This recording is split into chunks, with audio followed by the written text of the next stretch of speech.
What up, y'all? Don't mind me. What's the game looking like? Lakers coming out aggressive. I don't see them keeping up with this. What was it? Reeves came out. He's killing. He's hit 17 of his last 28 3-pointers. He's 2 of 5 in this game, so he came out aggressive. Since I get D'Angelo Russell up and down, right? He's inconsistent.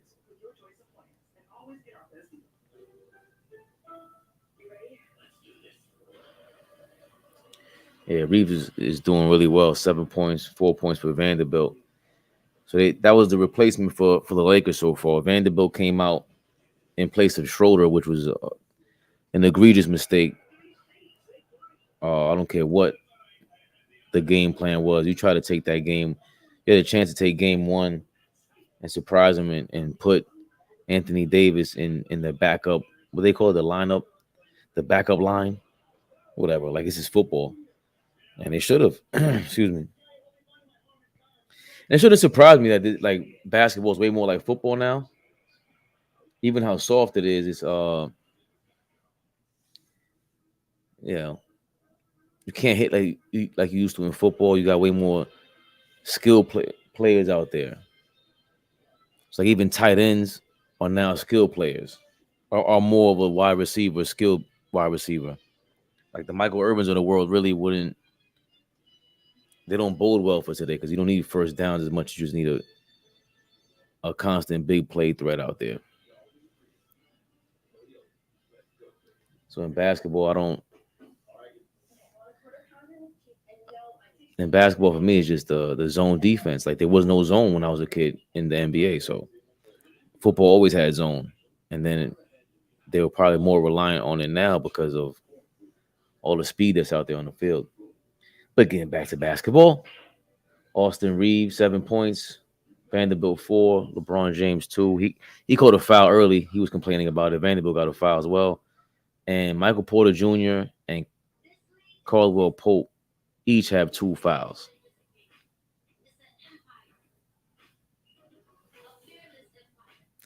They each have 2 fouls. Anthony Davis and Vanderbilt have been to the line once. Reeves hit a technical foul. I forgot who the technical foul was on. Can we see that on here?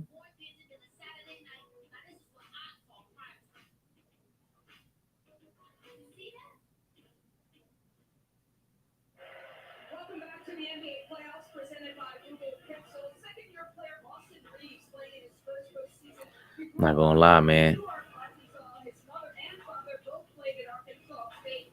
Getting kind of tired. Not Bryant Reeves. Brian Reeves, right? Is Austin Reeves' father? Okay. They were saying Big Country was his father. Like, no way.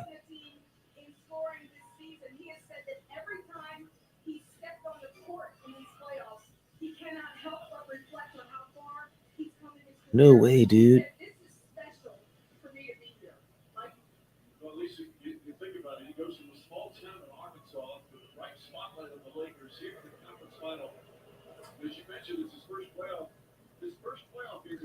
D'Angelo Russell back at the line also. Like, a lot of foul calls for the Lakers now. I guess if you're a Nuggets fan, you're gonna start complaining about the Lakers fouls like the Golden State Warriors fans did last series. I hope not.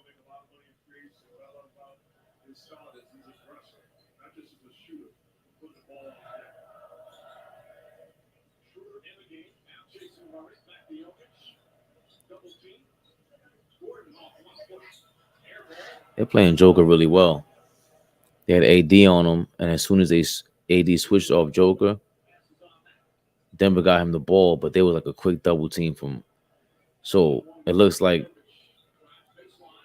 if AD isn't guarding Joker, they're gonna double him, and if Hachimura isn't in there, I guess they want him 1-on-1. But you gotta throw just mixed coverages at him. That's gonna be smart.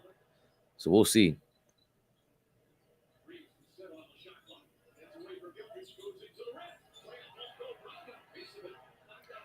Reeves got blocked going to the paint.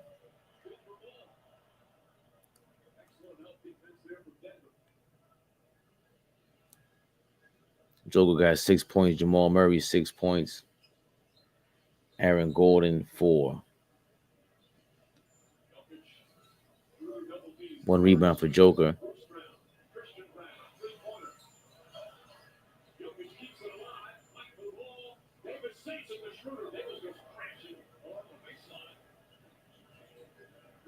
We're going to see if Anthony Davis is all right after landing in the crowd, trying to get a rebound. He looks all right.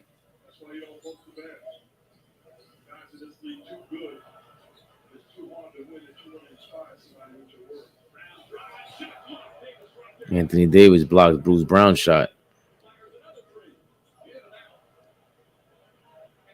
The Lakers are coming out aggressive, man. Trying to take advantage of every open shot, even on a fast break. Christian Brown is in there early. This could cost Denver. Because, Christian Brown, I don't believe in him. If you're a Christian Brown fan, I'm sorry, I don't believe in him.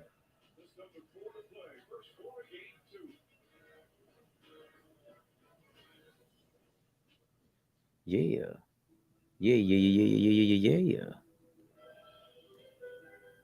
Bling, bling. So 21-20. Lakers are up on the Nuggets. After all, that was an Austin Reeves 3. Who hit that last 3-pointer? Was it Austin Reeves? Because D'Angelo Russell just missed that last shot for them. Anthony Davis has 2 blocks, 2 points.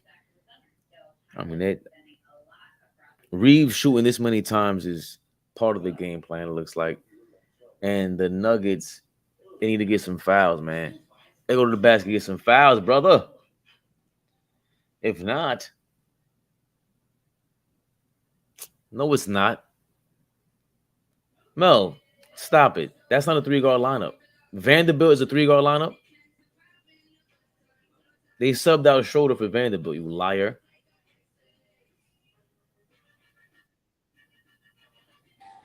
Boss, man. Yo, what up, Star? How you doing? How you feeling, man?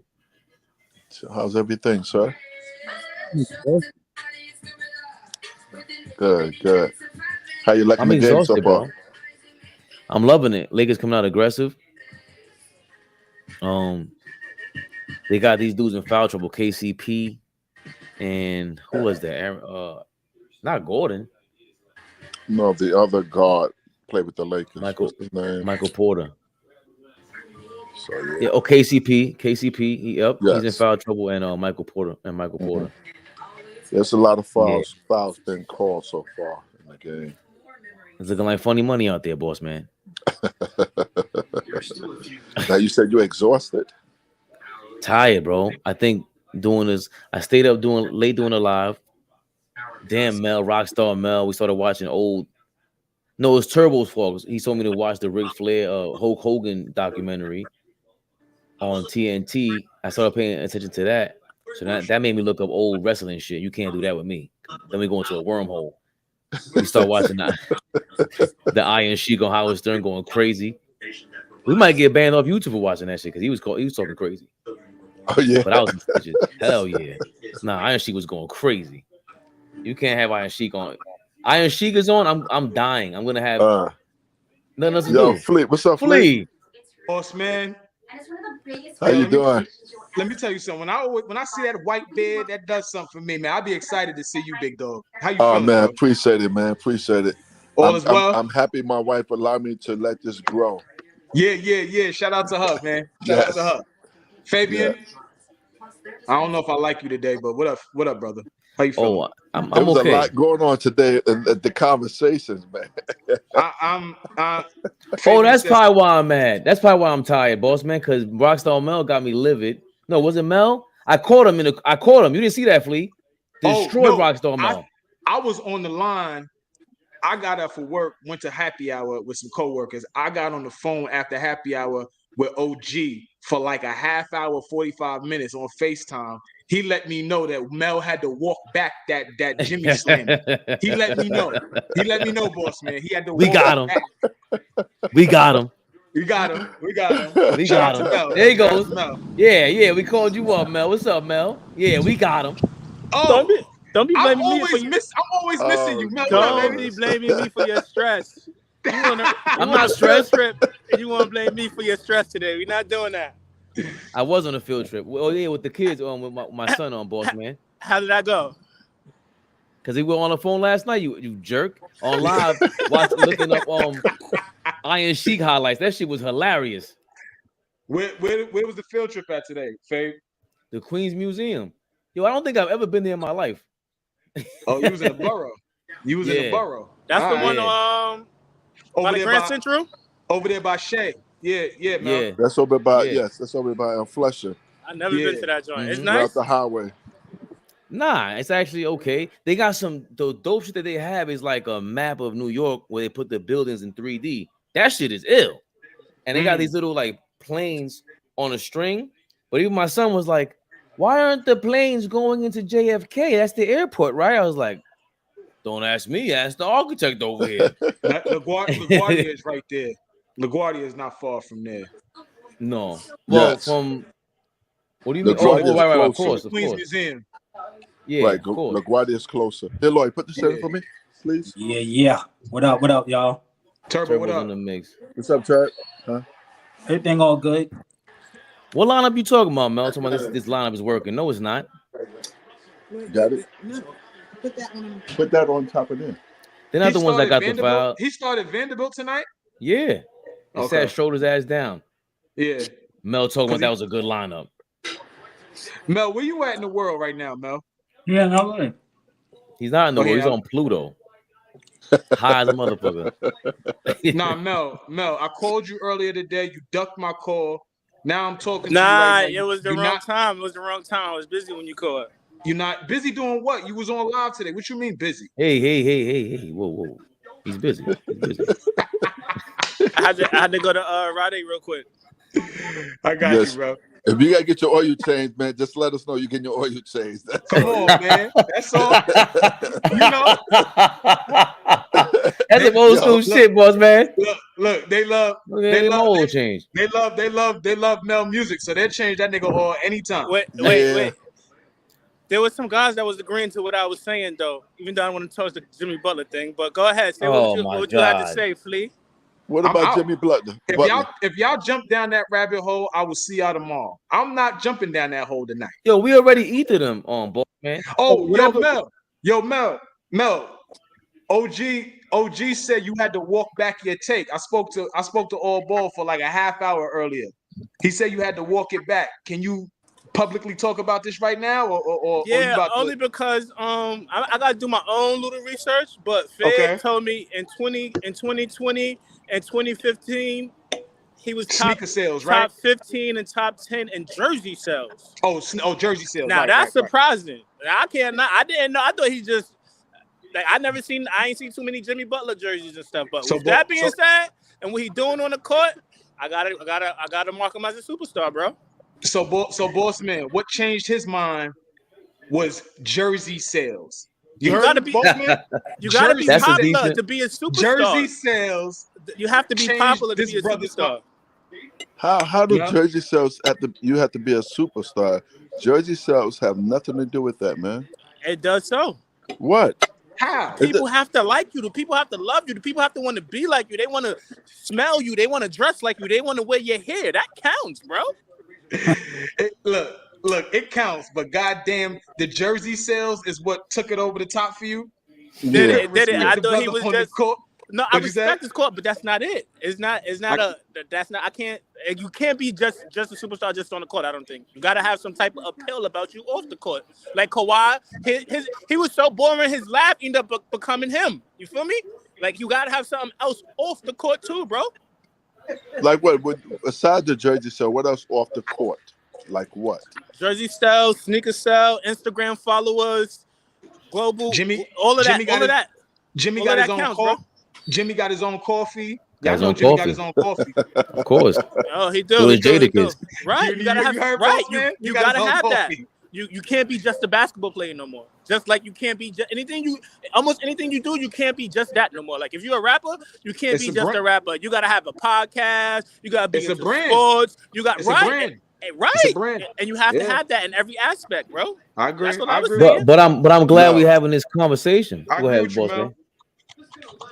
I agree with that part. You have to be versatile. You know, getting their name all over the world as far as getting the money that you want to get. I agree with that. Right. I definitely agree with that. Look, niggas is NBA players. They millions. They got their money. Draymond Green got a podcast. Pat Beverly got a podcast. Paul George got a podcast. You can't just be a basketball player no more. You gotta have some drip. You know they can follow your drip. Niggas love your fast. SGA, he's a fashion dude. He come on Instagram with his little coats. Right. You gotta have something going on. You heard about Trae Young coming out with a podcast, Fabian, this summer? I thought he was joking. Oh, he dead serious. Dead serious. Well, a lot of the podcasts came out because of the pandemic that we was in. That's number one. You know, and we have to give Kevin Hart a lot of credit for that because he started that celebrity face thing, celebrity face, something like that. I think it's called. Yo, Jeff Green still will get on the rim and mess around on the rim. Yes, he just finished. That was Jeff Green. Yeah, he will still go up top and mess around on the rim. Go get a bucket, Rui. I don't understand what you loved about this lineup, Mel. No, the Schroeder, Reeves, and D'Lo.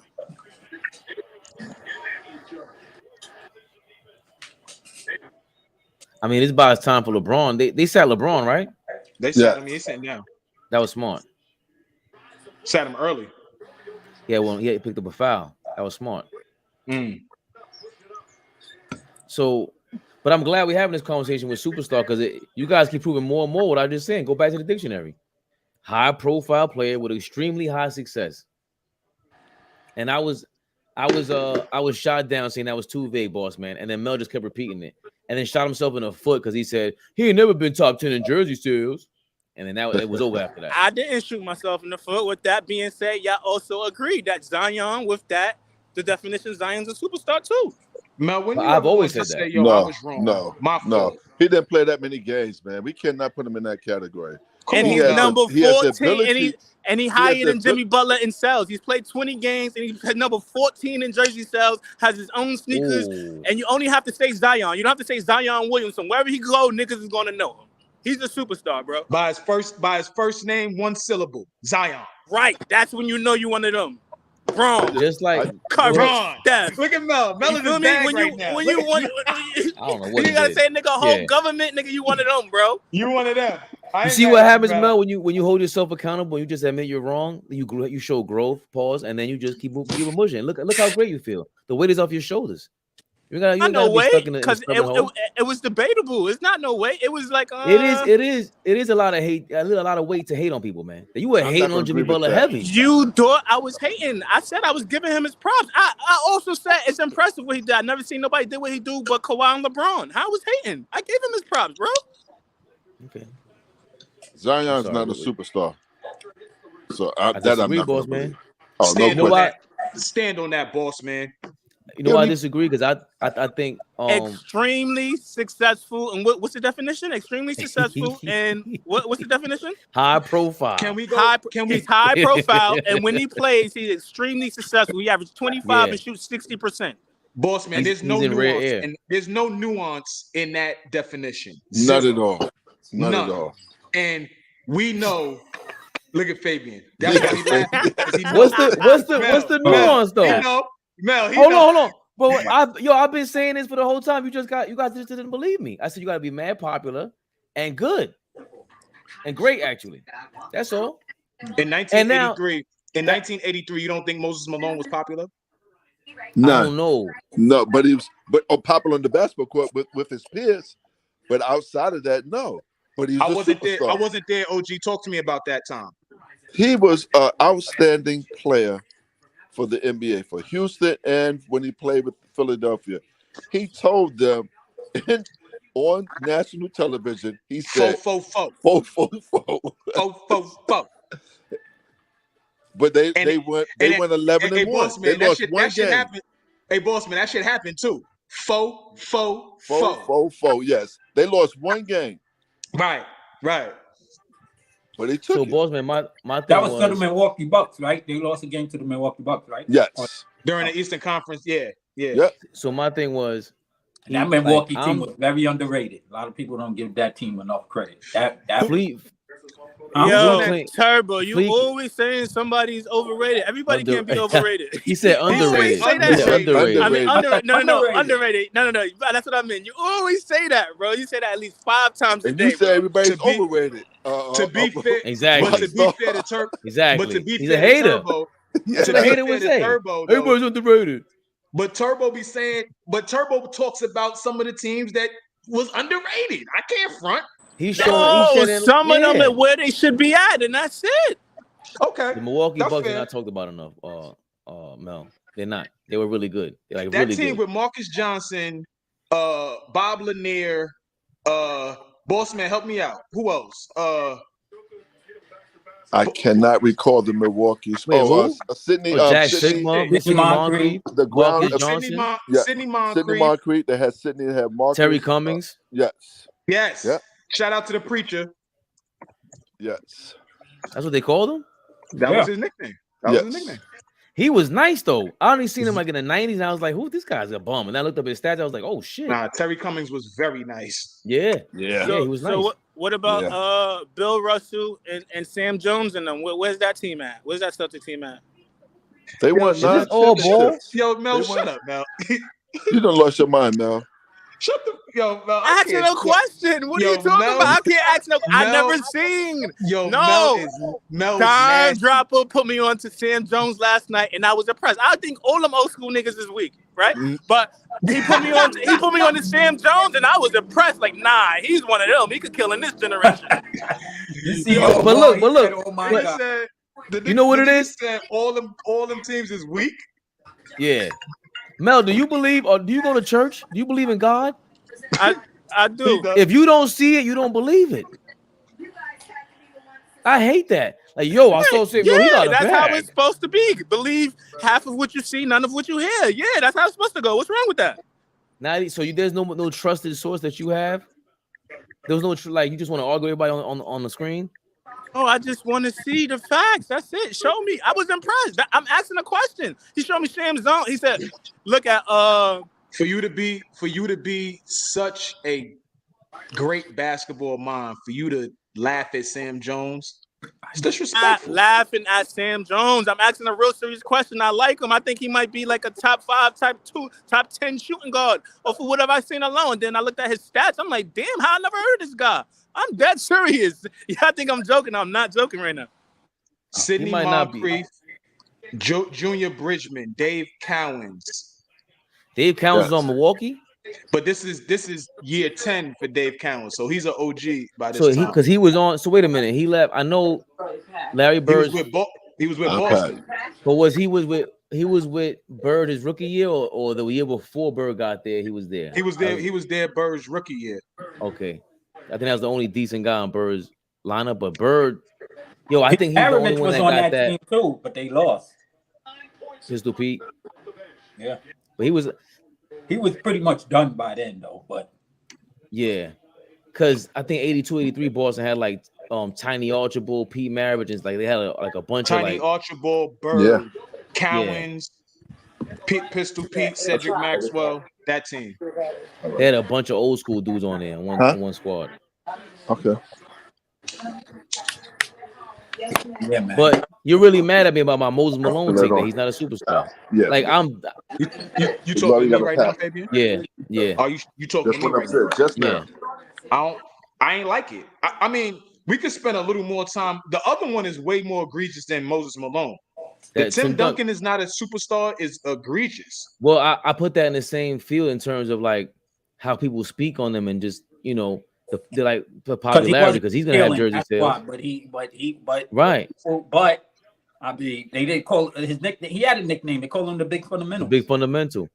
But my point is that we don't necessarily. You ain't got to be a star to be nice. That's really what it is. For some reason, true. that's where we're going with this. Like, just because you're nice does not mean you're popular either. Like, there's people that just people don't know about. Like, y'all put me onto a lot of people because I don't watch college ball. But like, no, he's nice, or he's gonna be nice, or whatever it is. So I think that's out the window with this day and age. Like, if you nice, you're gonna be a star, a superstar. It's no, I'm nice and he's underrated, or he's under the what you call it. There's too much cameras, there's too much information out here now. Like, maybe back in the day, back then, now, nah. Mel, is Tim Duncan was Tim Duncan a superstar? For sure. What made him a superstar?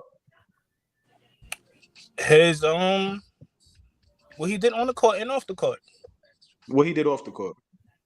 Off the court, he had a good brand. He was the first person rocking phone posits and flight posits in the NBA. Those was Duncan first, bro. Them silver shits. Them silver shits was fire.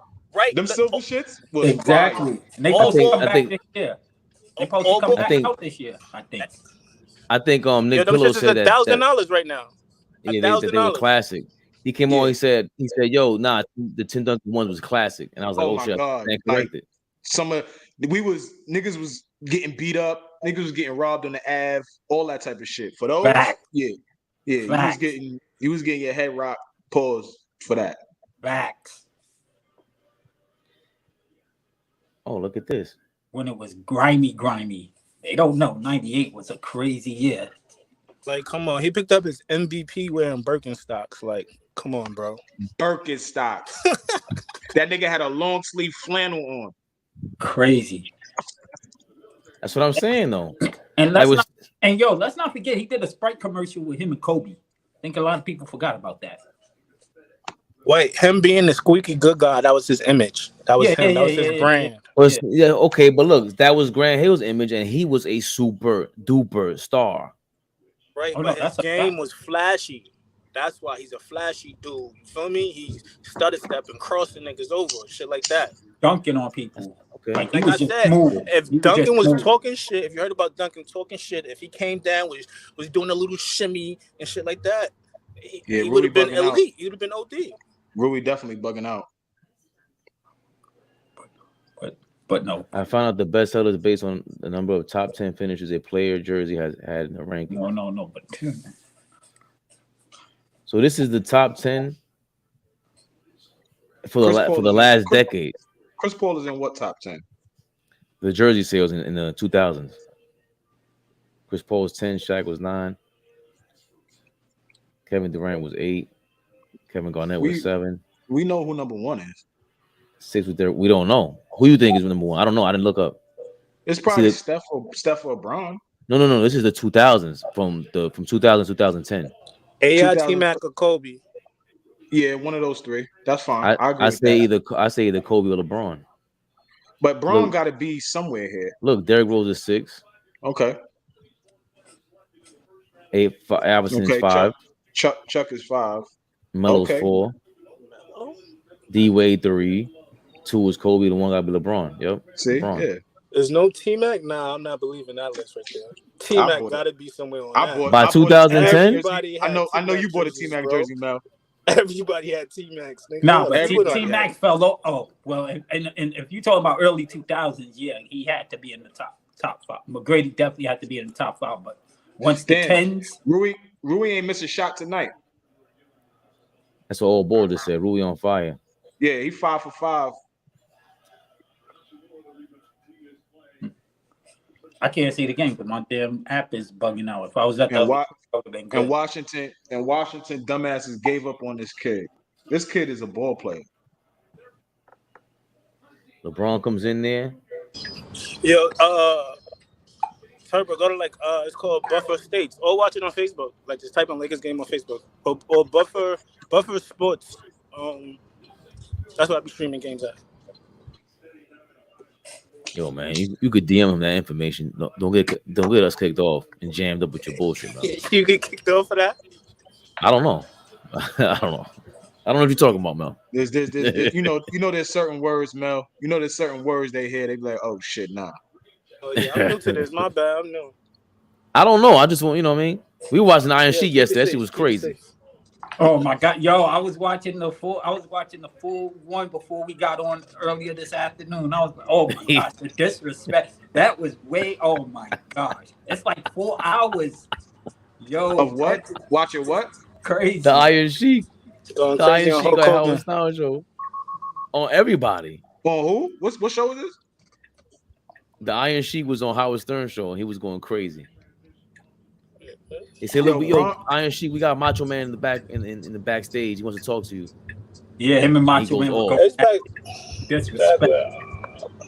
We can't even repeat the words. Like, it was great. Go ahead, Rui. Another bucket. How did I get? Oh. And Braun goes in spurts, man. That's a fact. Braun just almost airballed a finger roll, right? Nah, dead ass. I'm sure y'all saw it. He almost airballed a finger roll. He goes in spurts. He can't play hard a full 35 minutes if he's playing 30 plus minutes a game. He ain't playing 48 minutes no more. But if he's out there playing 35 minutes a game, he can't go full two. He paced himself a lot. He pick and choose and pace. What the fuck? He got to, Mel. Wait till you see this.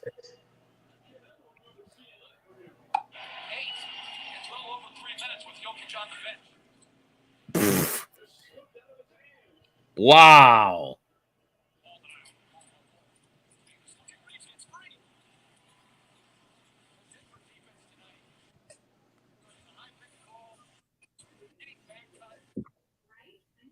I guess you guys didn't catch up yet? No? All right. I mean, what play you talking about? Is it a commercial yet? Nah. Oh, okay. Oh, we heard him talking shit. No. Oh, wow. That's what I'm saying. Right on cue. As soon as you said it, it happened. That's what I'm saying. Yo, LeBron just missed the easy layup. He tired. He lost it. He just lost it. He just lost it. And he was about to try to get freaky on the rim. And he Guys, relax. We are in Denver. The air is a little thin up there. He already played a game, Mel. Chill. Oh, yeah. They've good been there a looking couple out, days Mel. now. They've had time to adjust, Mel. Come on, Mel. Your man is old. This the first. I would never say this. Out, Mel.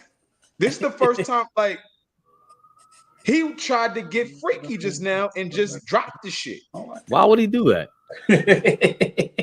There was no need for that, though. He was going to try to reverse. He was going to try to reverse, do some wild shit, and legit just lost the handle.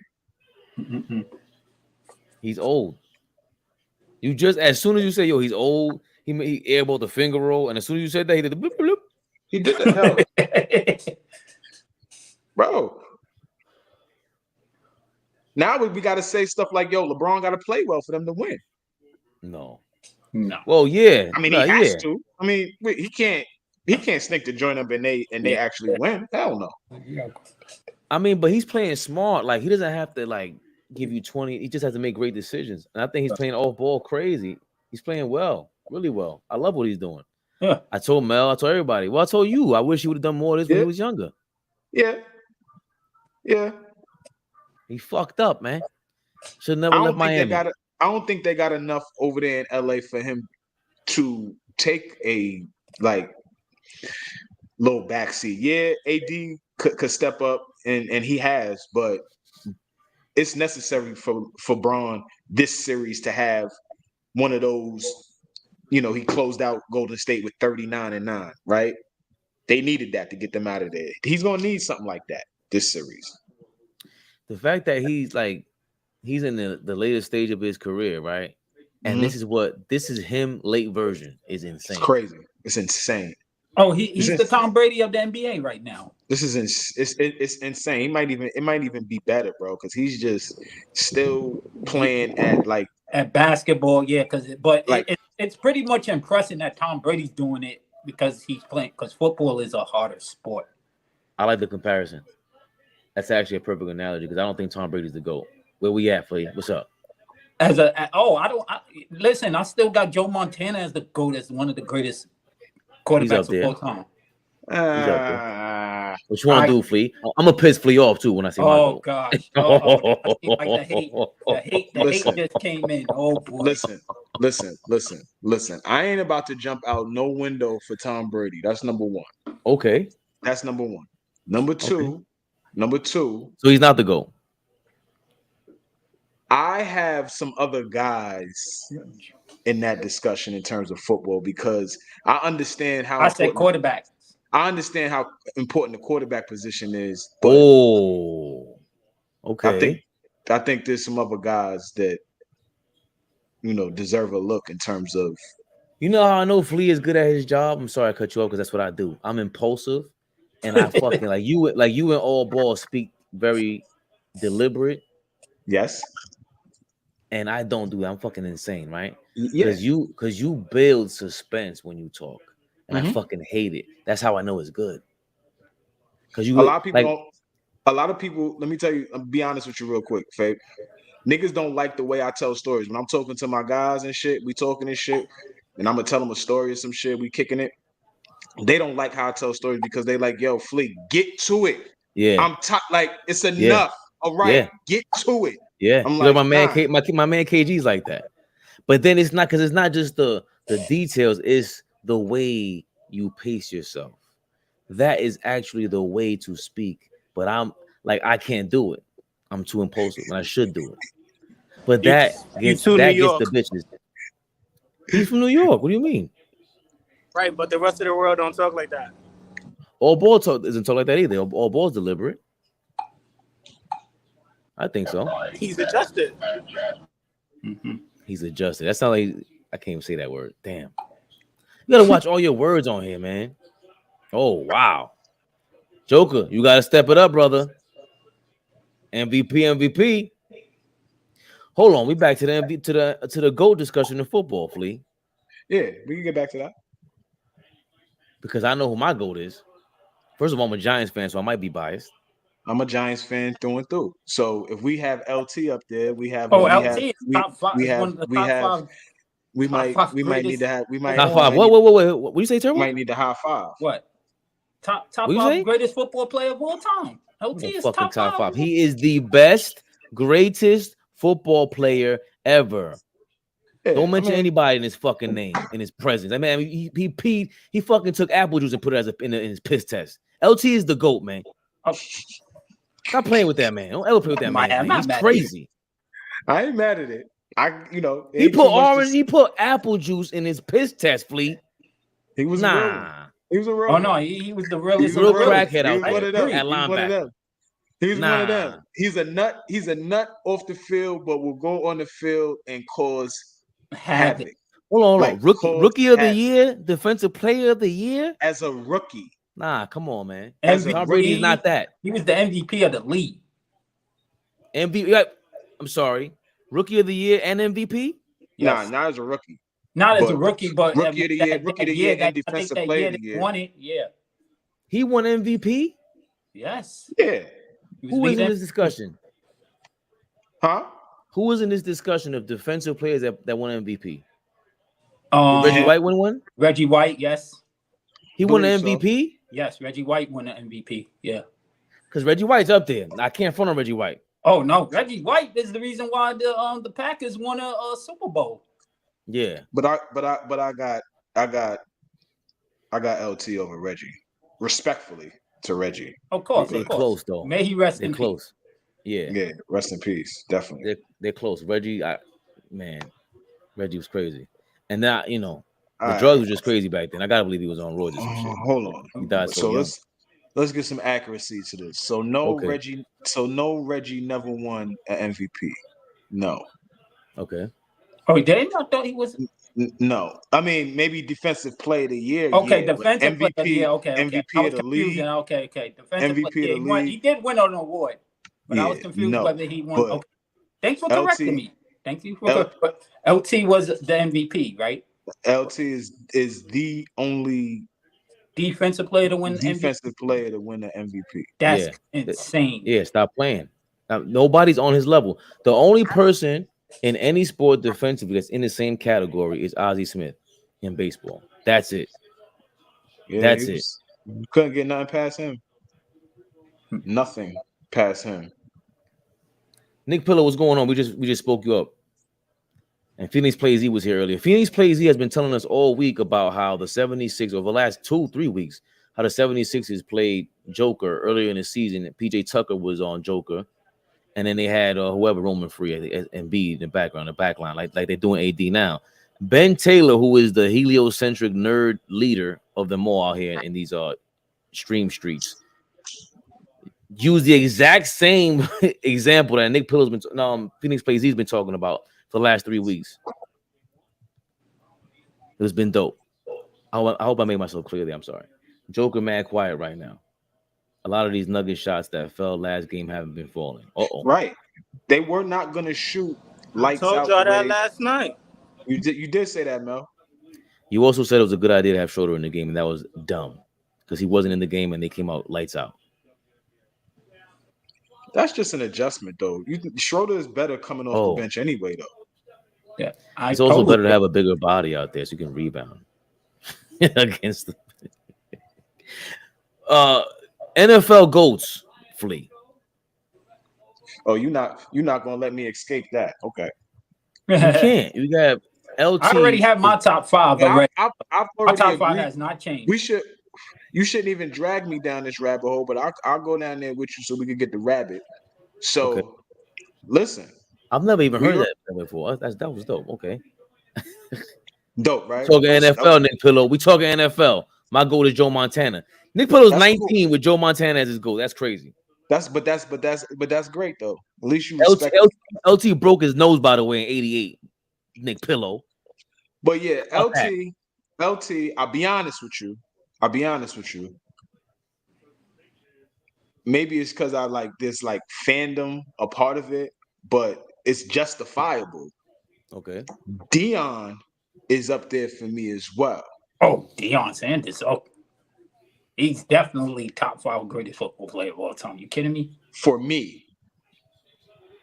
I mean, now we could get into the quarterbacks because obviously we can't be very disrespectful, but definitely LT and Deion are up there in terms of top 5 all time for me, guys that I saw.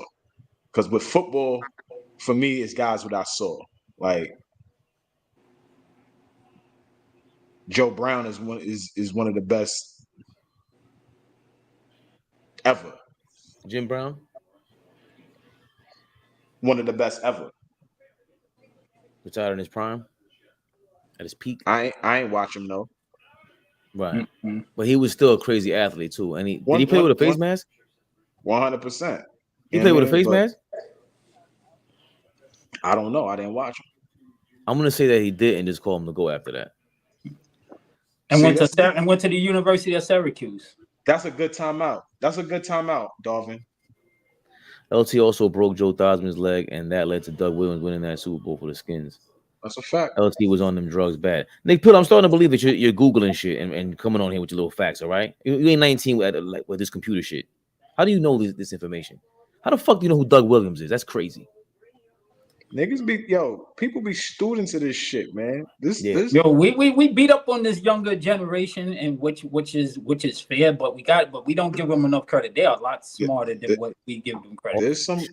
They put us in my grandma. She's a big football head. Oh, you got you from the South. I'm bugging. Yeah. There we go, Turbo, with somebody not getting enough credit again.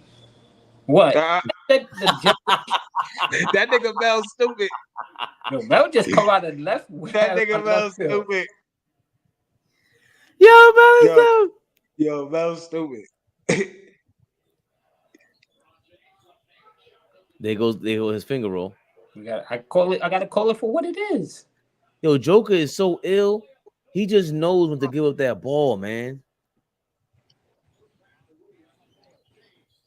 Oh, good pass. Hachimura was really.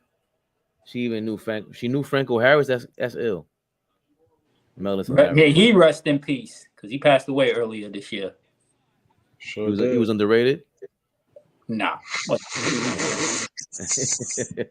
Nah. Yeah, nigga, baby. They're not. They on you, Turbo. They're not gonna. We got him. That down. We got him. So we have. You said Jim Brown, LT, and Dion. I said Jim Brown up there for a lot of people. I didn't watch him. Okay. Oh. She loves the Steelers but hates Terry Bradshaw. Terry Bradshaw is vastly overrated. No, I didn't watch him, Mel or Flea, but whatever. But the Steelers were stacked for many years. Yeah, Here we go. The greatest Super Bowl with them and the Cowboys, they had 14 Hall of Famers on one field. That's insane. For football. Yes. For football. Because a lot of niggas don't make the Hall. Yeah. So then there was no point in watching that season. That was like the Golden State Warriors versus the Golden State Warriors. Lynn Swann, an underrated wide receiver. He kind of like, So speaking of Lynn, top 5 for me all-time football players. And this again, niggas don't like this, but the San Francisco treat. Nah, I love him to death, but because I think Randy Moss is better than him, I have Randy Moss as a top 5 football player of all time. It's my favorite wide receiver of all time. I thought football player. Wide receiver, cool, but I'm talking about football, playing the game of football. Randy is up there for me. Randy I'm better not a than big Jerry football Rice. guy, but where's Mike Vick in this conversation? He's not even top 50. No, he's not probably not even. Yeah, that's being respectful. Because he fucked up like he should have been the best quarterback ever, in my opinion. Yeah, that could have. Oh no, he would have definitely been in the conversation. That could have very well happened. No question about it. And because you could tell he didn't get a rebound. You could tell he was Mike Vick not top 30 quarterbacks, to be honest. Yeah, no way. No way. But Mike Vick was a damn superstar. Jerry Rice got to be top 5. The thing about Jerry Rice, though, he was what Kobe and all of them was before all of them. Randy was better than him. Randy was more talented. Randy could do everything Jerry could do, and he was more talented. Except go across the middle consistently, except play every game consistently, except block consistently. There's a lot that he left on the field. Randy block. You could queue up. Not like Jerry Randy Rice. Was an underrated blocker. We could call that what we want. Not like Jerry Rice. He ran better routes than Jerry. He was faster than Jerry.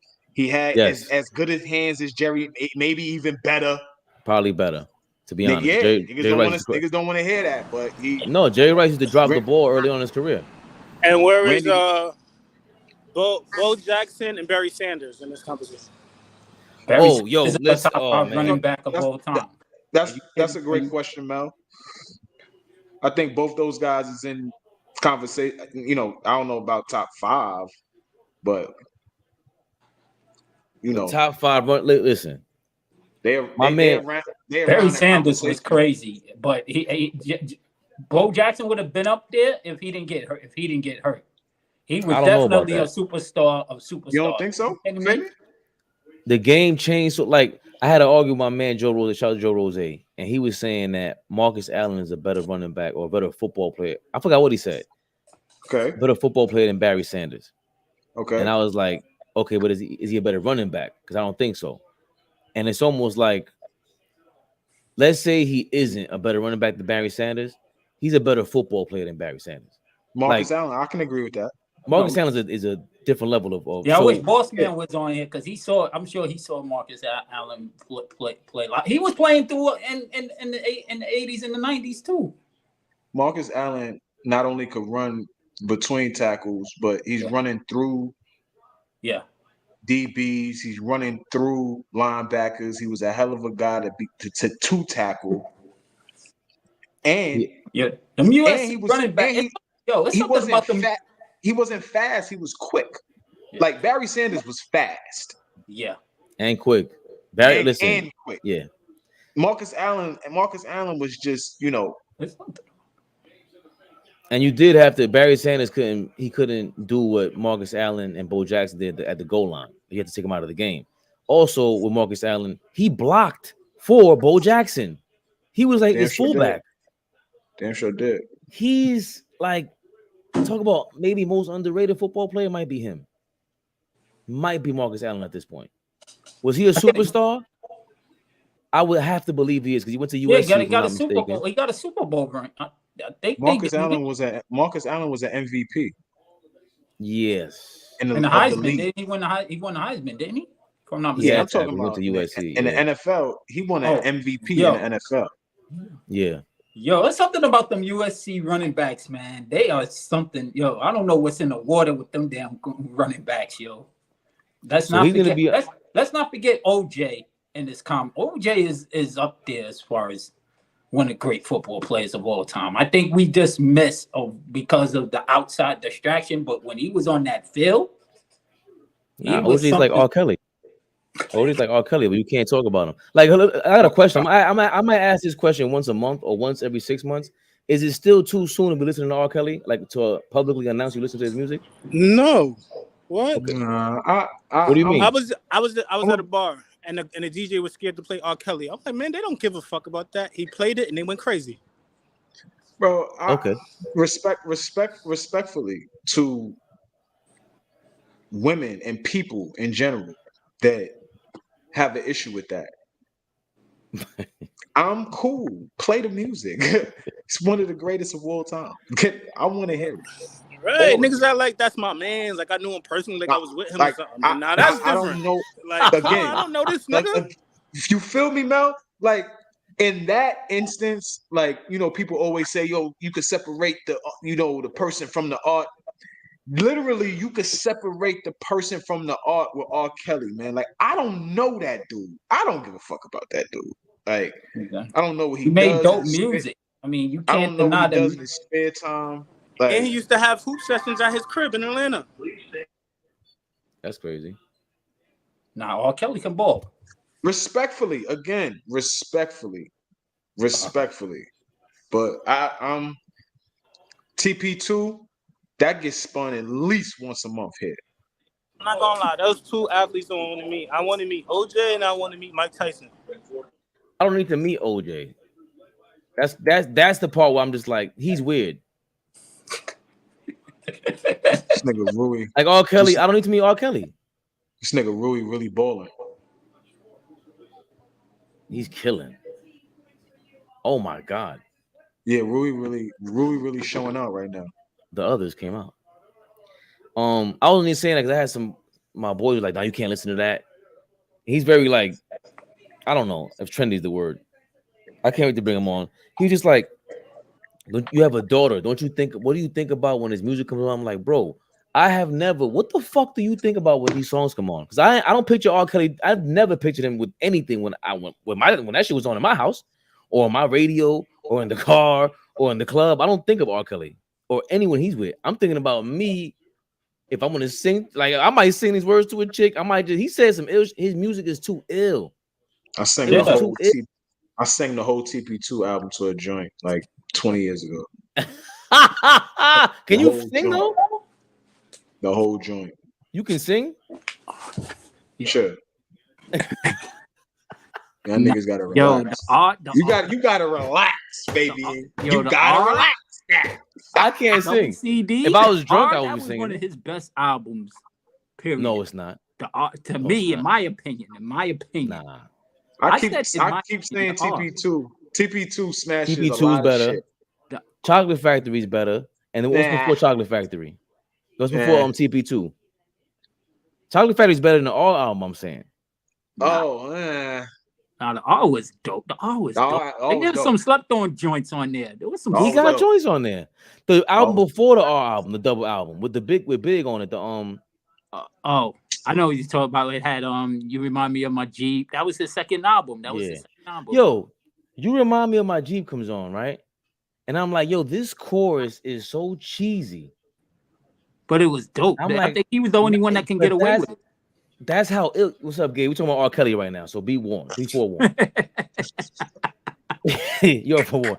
He just shook his head. Gabe was like, "Yo, what did I walk into?" These dudes talking about R. Kelly. I thought he was about to click out. I think he like You Remind Me of My Jeep. I wanna run it. Something like My Sound. I wanna pump you. Nah, it was so cheesy. I'm like, this dude is so ill that he made us sing this shit. Nah, he is the devil. Fucking little girls, and then just genius like that. And then he's in jail singing with dudes right now. Then we wanted to talk about the music, not anything else. Gabe, what up? It's a close game at halftime. I'm feeling good about the second half. Nice. I told them y'all should have felt very encouraged after game one. Once game one was done, ended, absolutely. Yeah, I thought we were going to carry that 100%. momentum into today. Yeah, and the way y'all playing right now, the Black Samurai looking good. The Black Samurai looking good. Asian persuasion. Yeah. Asian, I like that one too. I like that Asian one. persuasion. The Blazers. That's what calling him.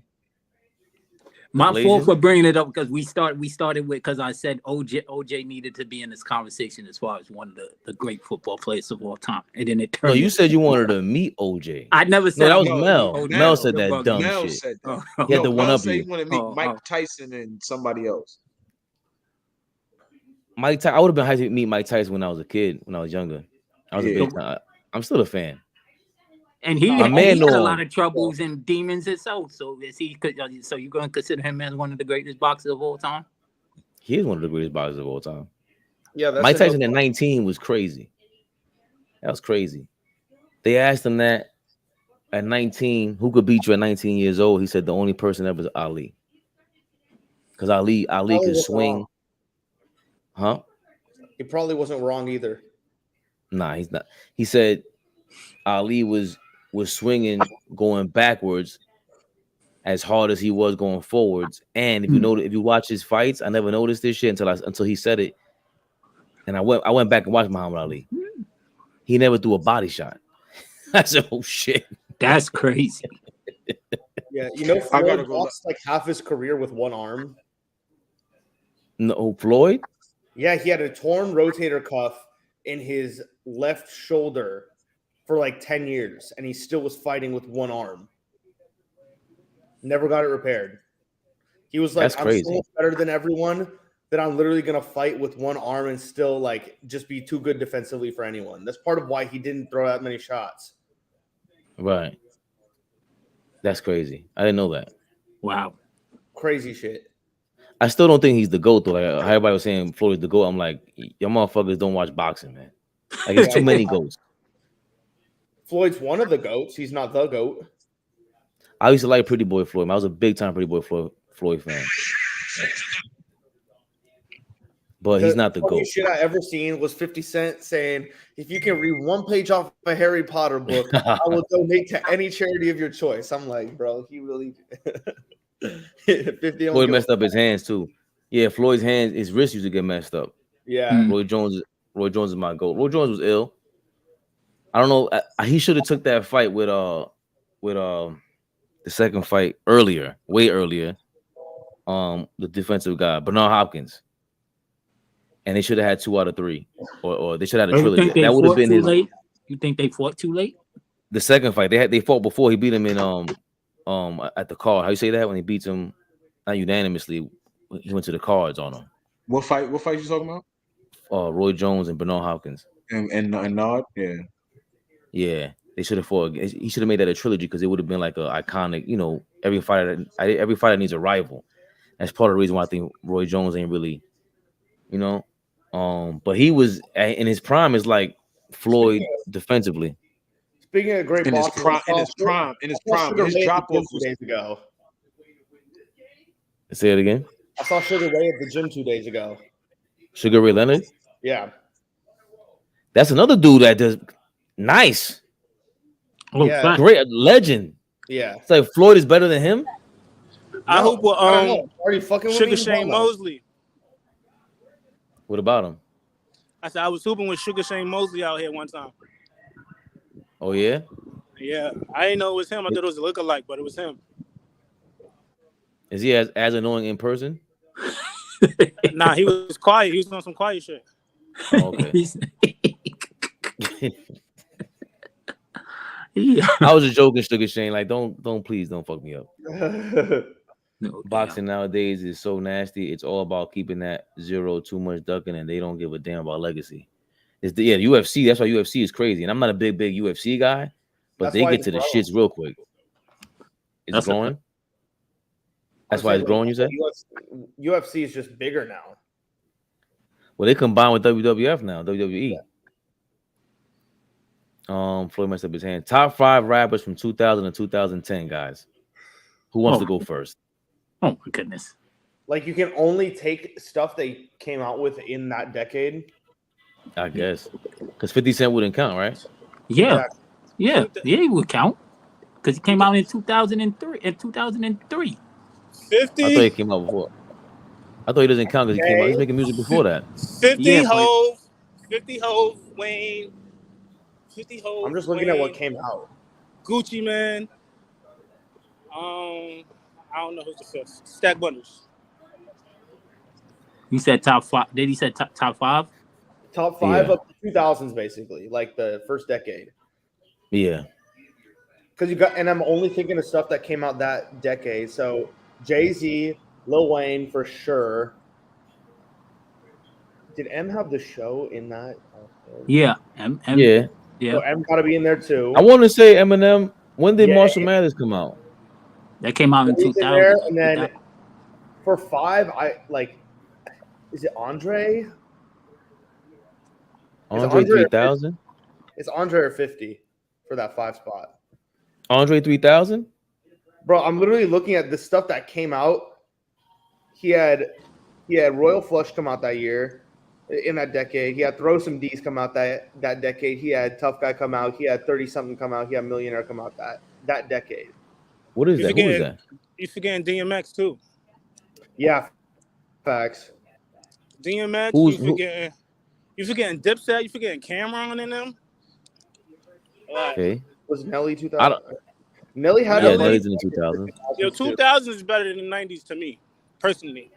Depends. Nelly's in your top 5? No, I'm saying like he had a bunch of crazy shit come out in that. I'm just looking at like the stuff that came out in the 2010s. Like he had a bunch of hits in that. I mean, in the 2000s, he had a bunch of hits come out. Jada Kiss. Yeah, Jada. You talking about your top 5? What rappers in the 2000s? Like who was the best from 2000 to 2010? Ludacris. It's too many. The 2000s got everybody. It don't even compare to me. Everybody say the 90s again, the 2000s. Yeah, 2000 is wild. Before we go to that, right? Before we go to that, me and Mel having this conversation the other day. He didn't understand what I was saying. Actually, he was starting to. You see, because we could relate it back to basketball, right?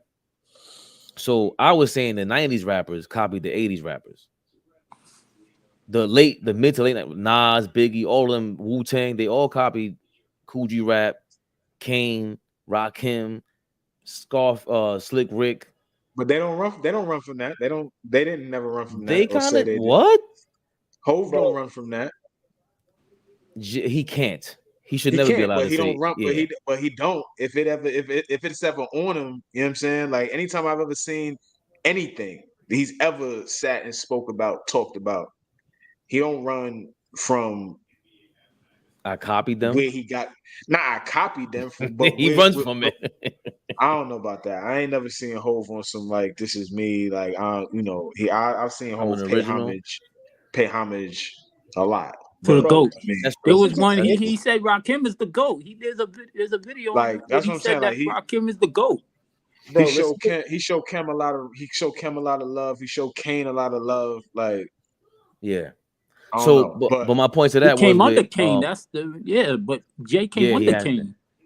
So Mel, let's say would say, and I kind of agree, like with Tribe Called Quest, and I guess I'm not a big native tongue Tribe Called Quest dude, but he was saying that they were trash in the early 90s, right? Tribe, and all of them, like Daz Effects, and I explained to him like his era is gonna look at it and say, like, why would you even try to rap like that? That's stupid, right?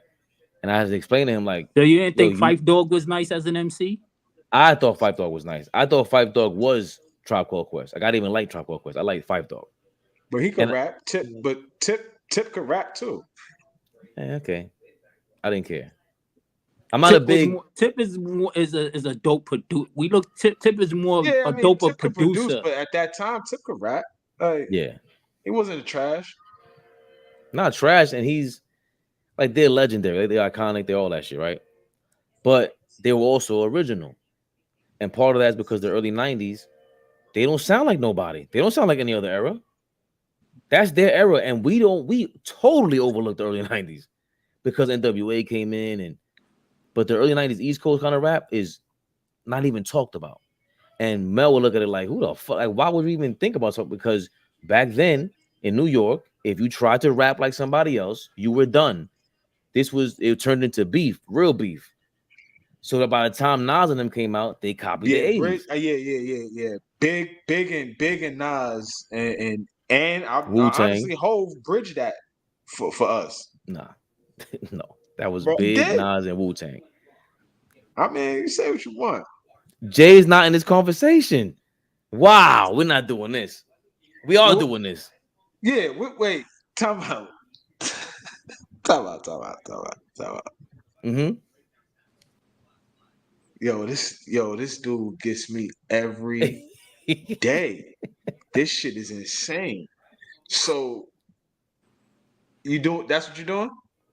We here. We Okay. are here. Okay. All right. So Turbo, for real? Turbo? Let him say Jay-Z what he bridged got the gap with I want to hear what I want to know. Wait, because I hear that I understand who you are, Fabian. So I hear certain tones and shit. I've been watching. I understand, my brother. So listen to me. Hit me out. Hit me out real fast. I thought I could fool you with my tonality, but I'm not there anymore. You cannot fool me. You my dog, man. I got love. I got love for you. My sarcasm is not vague enough. Oh God. Yeah, I got love for you. Listen to me. So Hold on. I don't have superstar sarcasm. Okay. I need to ask you. Where do you have Hov in your pantheon of great rappers? He has the best career all time. Now, I'm not asking you about careers. I'm asking he's up you there about with anybody. rap. There's no it's him for me. It's him and Pac. Really? There is no Okay. Yeah. That's how I throw you off. Because you think I'm not objective. That's the thing. You think I have some slanderous, scandalous ways about me. That eased me. Of course, I knew it would. Back me up. I just have all you Jay-Z stands. By the way, all my best friends, all my close are all Jay-Z stands. I hated about them. There's a Hov line for everything. I don't call him Hov. That shit is corny to me. That's crazy that people call him God. That's crazy to me. But it's all that shit wild. That shit wild. That shit is wild. I ain't gonna lie. And because I know the kind of person he is. That's my thing. You are that dude. I cannot. Come on now. You are Jay. I can't. When niggas say you Hov, that's Hov. Like, all right, he's that dude. But as far as we trying to give him credit for shit he didn't do, we can't do that. Again, we gotta respect those that made it happen for him. Like 93, 94, the Illmatic Rock, Big Hatted Lock, and the West and the Lock. Goddamn. He said 93, 94, Big Hatted Lock, Illmatic Rock. Like, it's a fact. Wu-Tang. He mentioned Wu-Tang. In New York City, Nas made everything. I'm like that about Big too, though. So, Well, let's not forget in 93, 94, Meth was like the third best rapper behind Big and Nas at that time. You know what's but Meth is, I think Meth is still one of them. Yeah. No, that's a fact. But he's the only one that's on Big's album. That's the crazy part about it. He's the only guest on Big. That's crazy. But that's about you think Method Man was better than Ghostface back then? No. I don't think Method Man is a better rapper than Face. Ghostface is like one of my favorite rappers of all time. Ghostface is different. Like his rhyme pattern is like it's wicked. It's kind of hard to explain his but for me style. For me it's like Ghostface, Meth, the Chef, then everybody else. Then you figure it out after that. But in that, the Wu, them three that's the order for me. Yeah. Then you figure it out after that. Here we go. Second half. This is what we need. You hanging up, Gabe? I'm sorry. No, I'm saying, bro, the second half of the Laker games, that's what's tough. Yeah. What? I'm predicting. Give me a score prediction for the end. I like the Lakers came out aggressive, man. I thought Denver got some shit going towards the end of the half. Yeah, they did. But these guys are hot. I'm gonna say one. Already coming out bodying people just to start this half. I say 110, 104 Lakers. I'll take that. All right, I'm off. I'm gonna be too intense. I'm gonna be screaming on my fucking TV. We want that. We want that for our viewership. Being the Lakers fan. Yeah, bro. Yeah. Oh, is Reeves him? Yeah, Reeves really him. Reeves really him, bro. Yeah, he's showing up on the road all the time. In Denver. Last game, those 2 clutch threes, bro. That's not normal. Oh, that's a good shot. Anybody that he's a ball player. He's definitely a ball player. He has that confidence. Yeah, he's about to get paid because his contract's up after this year. Someone's gonna give him a fucking bag. You the Lakers? You paying him, Gabe? It depends on what he needs. 50 for 4. 54. 50 for 4 years. It's not a bad contract. That's not bad. Tell me. That's not bad. I'll probably do. I'm a loyal guy. Also, I would probably do it. He's a starting guard on a team in the Western Conference. Oh no, that wasn't a travel. I thought it was, but I'm not complaining. So I always believe like all money ain't good money. So like you have a breakout year, and then some team that has a lot of money offers you, and then you get a bigger role, and now things are different. So I'd hope that Austin Reeves doesn't just take any money, go somewhere else, and they expect him to be what he is right now with them. You know what I'm saying? So I think 50 for 4 years is like that should be good. 50 for 4 years is 12 and a half a year, right? LeBron getting to the fucking cup. I knew that today. Bro, LeBron driving right still at this age, no one can guard it in the history of basketball. We were just saying that he's like, to be this phase in his life at 38 is crazy. Like, I don't care what anybody says. Kareem at 38 was good. No, he was not this good. Jordan was really good at 40 though, man. I will not take any Kareem slander. Okay, let's put this into some historical perspective. All right, LeBron, Kareem, both age 38. Kareem won finals against Bird Celtics. Okay, at 38. At age 38, Bird Celtics would also go on to win 3 more rings in that decade, and he did that at 38. No. Yes. What year he turned 38? Because the way you're talking, that's too early. Yeah, that's too early. He was not 30. Yeah, because he retired like at 40, 41. Kareem age. They didn't win 3 more. They didn't win 3 more rings after that. Kareem Hell age no. 38 season. Kareem age 38 season. We've been talking so much basketball. It's crazy that if I know this, I'm gonna impress myself. At 38, that's the 86 Celtics. The 86 Celtics is probably one of the, it's either the 84 or the 86 season. The 86 it has to be 86. Well, the 86 season, the Celtics won. So it ain't that yet.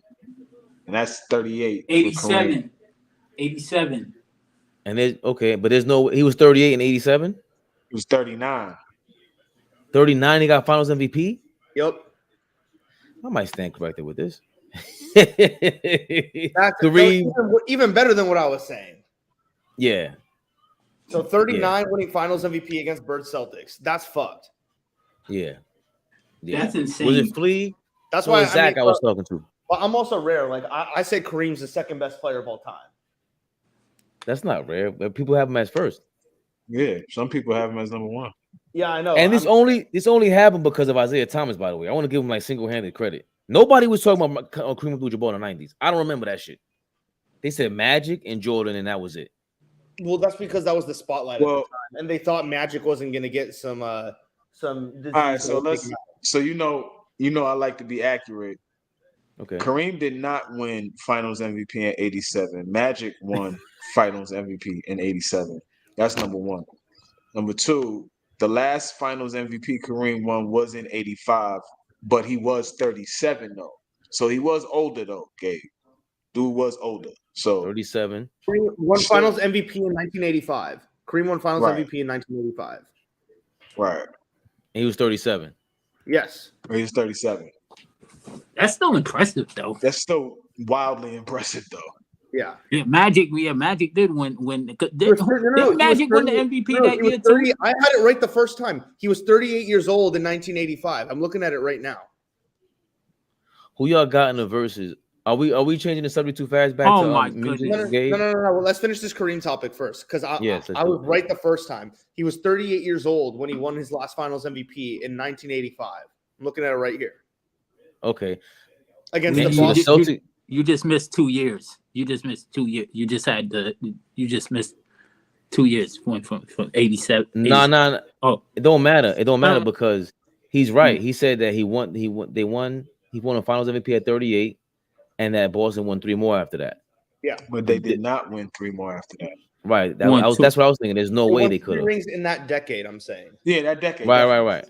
No, but I thought there was no way that he would, because that would have meant he was 38 in his early 80s. You know what I'm saying? So, but it's still, to your point, 38 Finals MVP. Yeah, that's crazy. That's insane. That's not impressive. That's crazy. That's insane. Not normal. Yeah, that's not really what age LeBron is right now. Like that's just the perspective. Like we want to call LeBron the king of longevity, but we got to also remember, like whatever year LeBron is in, you got to do +4 because Kareem played 4 years at UCLA. I'm not doing +4. I'm just saying, like in terms of like basketball years. I mean, I get it, but they're all in the. Those are the 3 guys. Even Jordan at 40. I know people say the Wizards, whatever. He looked really good, man. His team was horrible. His team was trash, garbage, absolute dog shit. Yeah, but he did his thing. Kareem had Magic. LeBron got AD. We got to keep that. Come on now. They were both number 2s by this time, to legit stars in the league. Mike was 40. Killing. Sit the fuck down. That's fucked up.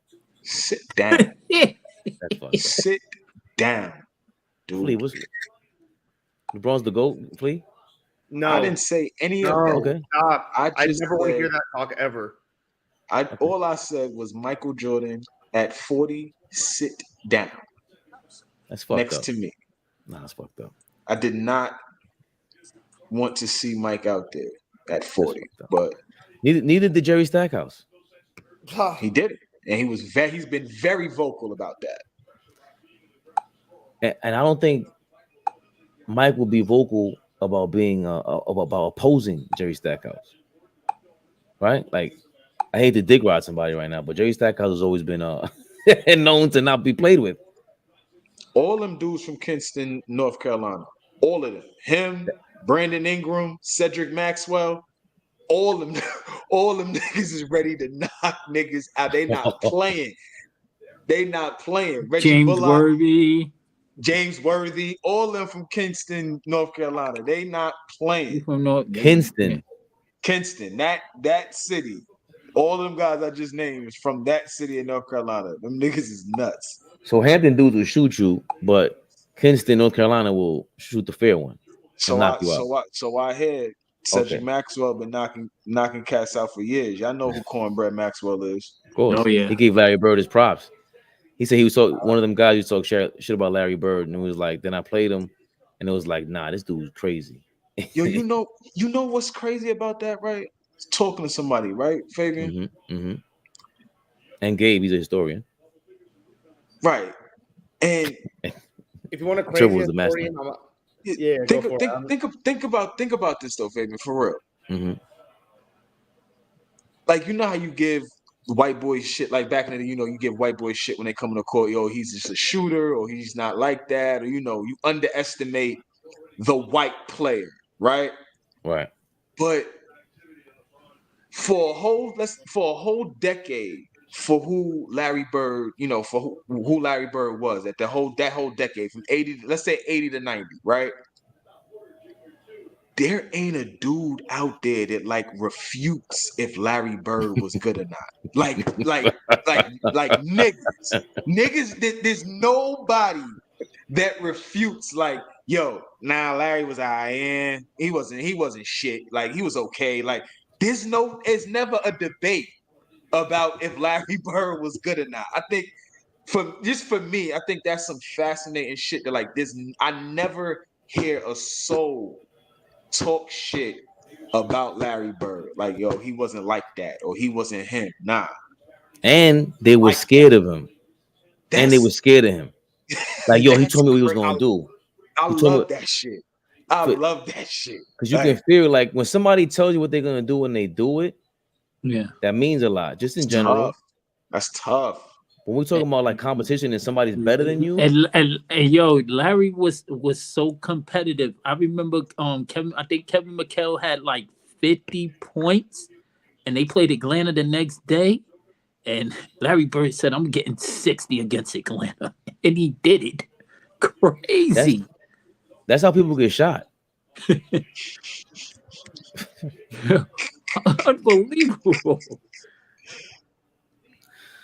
He hit the 60th shot, and he's like falling out of bounds and shit. Like hit the 60th shot, but like after he hits it, like they zoom in on the bench, and the bench is going crazy when he hits the shot. Atlanta's bench. He did the shit against Atlanta, and Atlanta's bench is going crazy when he hit the shot, falling out of bounds for 60 points. Like, Gabe, is it time to sit down, D'Angelo Russell?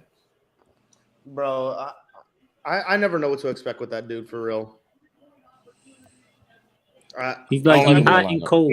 He gets hot and cold at the same time.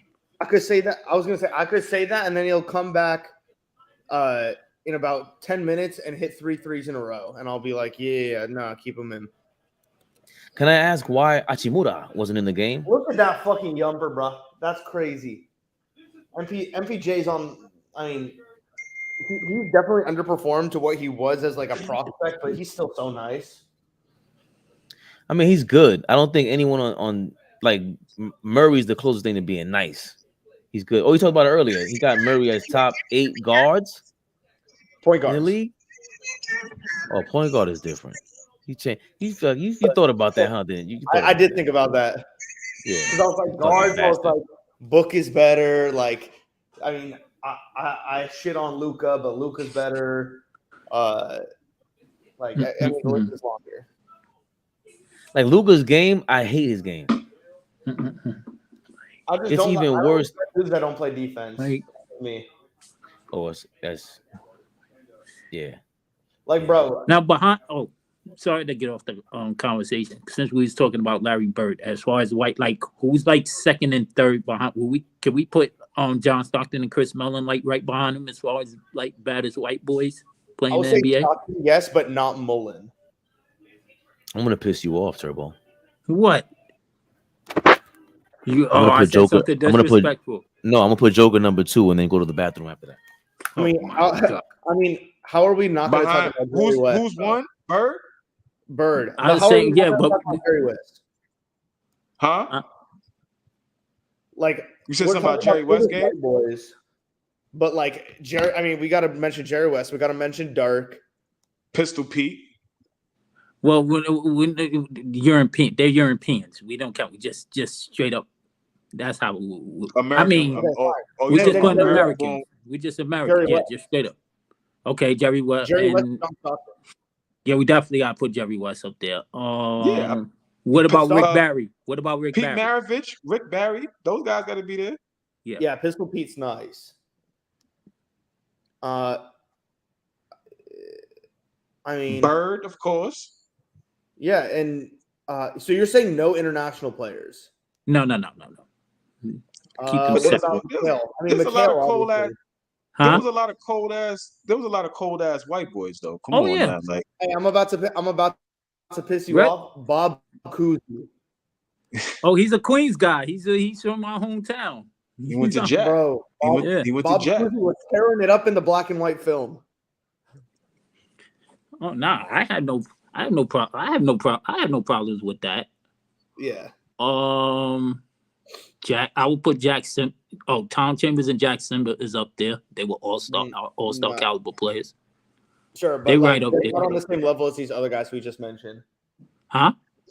They're not nowhere close to the names that we've mentioned. Chambers and Sigma is nice, but they not. I don't think they're not on that level. But they was cold. But they were nice. But they were cold. We were just saying as far as white. They don't get enough credit though. That's what if we want to go there. It was cold. Jack Simba won a championship though with Seattle. Yeah, he got a ring.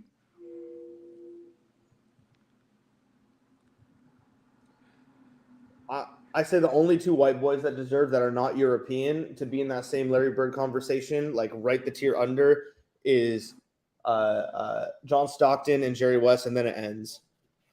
Rick Barry has to be there. You think he's on the same level as Jerry West? Or yes, Rick Barry was a scorer. He was a scorer. Shooting underhanded. 1,000%. But net. 1,000%. Rick Barry was a net.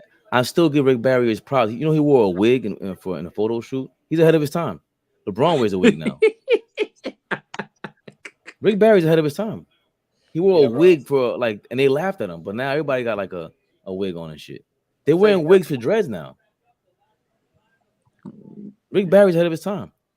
And he also did worse than Kobe and passed the ball up in the game 7. Who did Golden State play in the finals in the 70s? The Bullets. He passed up the ball in game 7. Like he would just like Kobe did against Phoenix. He did that shit.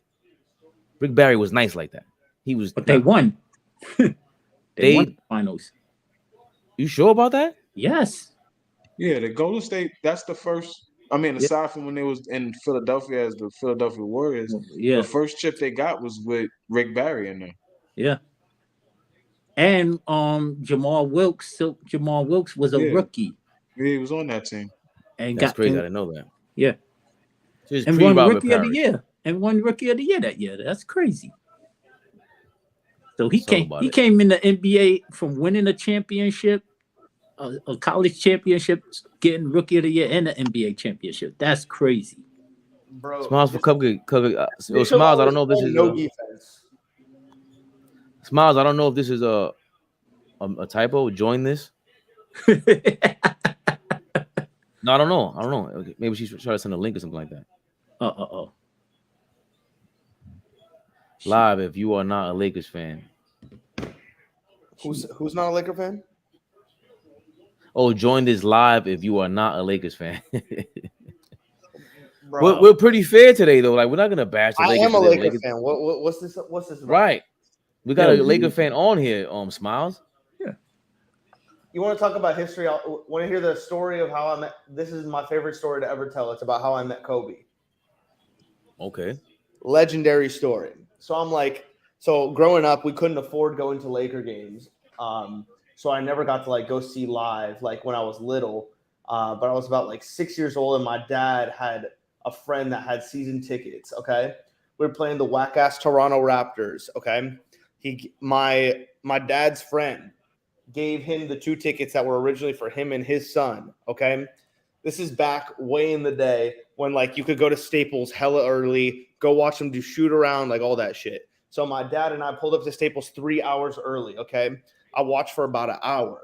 I get bored, and my dad has my little you remember the old Cube Game Boys? I had one of those with me. After I got bored, I was playing on it for a second, and I stopped paying attention. And my dad says, "Gabriel," and I'm like 1 second, Dad. He's like, "Look up, look up, look up." And then I'm like, "What?" And he's like, "Turn around." And I look right to my right, and Kobe's sitting right next to me in the chair, before the game time. And I go, "Kobe, I love you." That was the first thing I could think of saying. That's dope. That's dope. That's dope. That's dope. I said, "Kobe, I love you." He said, "We're going to have a great game tonight, dog." And he gave me a hug. That's the night he dropped 81. Wow. I was going to ask that. When you said Toronto, I was going to ask that. That's the night he dropped 81. So my dad's friend was pissed that he wasn't there. I'm timestamping this. Thanks for my short for the day. Yeah. 138. Yeah. How crazy. I wish Dom was here. That's insane. He knows that story. I've told him. Dom and I grew up together. Yeah, no, but Dime would laugh. He's gonna go. Fabian is trying to timestamp everything, so don't mind him. You got timestamp. He said make a shirt with timestamp that.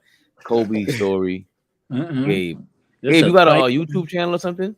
Nah, I just talk with Dime because I like talking shit about hoops. We were neighbors. Nice move by we were neighbors. That's dope. Up and we played some hoops together growing up too. That's dope. Rockstar Mel says it's a lot you don't know, Fab or Fabe, depending on how you say it. You need to spend some time with Diamond Rage Man and others to do some research. What does LML mean again by these young kiddos? Let me live. I have no idea. I don't know. I forgot what LML is. No Lakers talk. These boys are playing some serious ball. Denver is not folding. We were having some Lakers talk. Yeah. Look, there was some Lakers talk right there with the coaster. Is she being sarcastic? Yeah, I think so. Where you got Kobe all time? I just want to know, like, if I can like take you seriously or not. He said, dude got a hug from Kobe? Yes, he did. When I was 6. I was like 5 or 6. Wow. Maybe even younger. I don't even remember. Like, it's even hard for me to remember. My dad still like has to tell me the story to like get all the details right. Did you did you think you was dreaming? Like, wow, like yes. With Kobe. Kobe's got this, the other time that my brother met Kobe. This was in LA in Westwood. Kobe was walking into a Starbucks, and my brother held the door for him. Okay, just because like there were paparazzi and shit. So Kobe goes into the Starbucks, and he paid for my brother, my dad, and like 2 other people in line Starbucks. That's dope. That's ill. I would imagine that's what I would do, but I don't know. I can also be like be a dickhead in my also my future persona. Crazy way Kobe connected. My dad saw his helicopter go down the day it happened. He was doing my dad's a huge bike rider, and his biking group was in I forget what like Topanga, some shit like that in LA. And like over the valley area, they saw like a helicopter going down, and then he was like waiting to see news about who it was. And then they like rode to the site, and it was Kobe's helicopter. Ooh. Wow. Yeah, that's crazy. Yeah, that's heavy. I still remember like people are gonna think this is crazy, but like Kobe was the second 9/11, like for like in terms of like you remember exactly where you were, how you felt, like all that shit when you heard the news. Yeah, I agree with that. Gabe, I'm sorry, 100%. Gabe, you talk way too fucking like happy about everything. Your monotone is disgusting. I'm like he went from talking about. Kobe hugged me when I was 6 and instead of 3rd, and he hugged me when I was 6, and I told him I loved him, and then my father saw his plane crash, and it was like, what? How the fuck you said all that with the same tone? My fucking heart just dropped when you said that shit. Baby, I'm literally watching Lakers. Like, it's hard for me to keep 100% attention on everything. Look, Rockstar Mo is shocked. What is wrong with you? Yo, Gabe, we need you to poke, like, white people have an ill poker face. You don't know what the fuck they're thinking. Bro, you have never played poker with me before, if you think that's true. I will take all your fucking money. That's my point. That's my point. You have a great poker face. We don't know what the fuck you're thinking. White people are very sneaky with that. I don't know what the fuck you're thinking about. And you might say some ill shit. Like, white women have the best poker face. I don't know what they're thinking. Very, very fucking like creepy. I don't know what white women you be dealing with. Really? All right, I gotta go grab a package. I'm coming back up. Well, that was the that was the last of it. That was I was trying to see how far I could go again. I was gonna keep going. Yeah. We super lit tonight. That threw me the fuck off just now, bro. You guys didn't get thrown off by that shit? Yeah, slightly, but I know. Just too cool for school, exactly. Bro. Huh? I saw Kobe die. No, he didn't say that. He said he saw his father saw Kobe die. His father saw the helicopter go down. He didn't say he see them dead. You know what he said. I still feel fucked up. He's right, because that is like a second 9/11. That was crazy. No question. I know exactly. You know exactly where you was at. I know exactly where I was at. Beloved, that shit fucked me up. You know exactly where you was at when Kobe died, right? Yeah, I was sitting on this couch and my daughter woke me up because I was taking a nap, and she was like, "Daddy, Daddy." I was like, "What's up?" She was like, "I think your favorite basketball player died, Kobe." I was like, "Nah." She was like, "A little over TMZ," and that's when around when they TMZ was pre saying people died and they didn't. I think they were saying some other celebrity died. I was like, "Stop!" And then I looked at my phone and I had 17 messages in my group chat. So I was like, "Damn, let me wake up." And I looked, and the first thing they said is, "Damn, wait till Beloved hear this," because everybody know Kobe was my Jordan.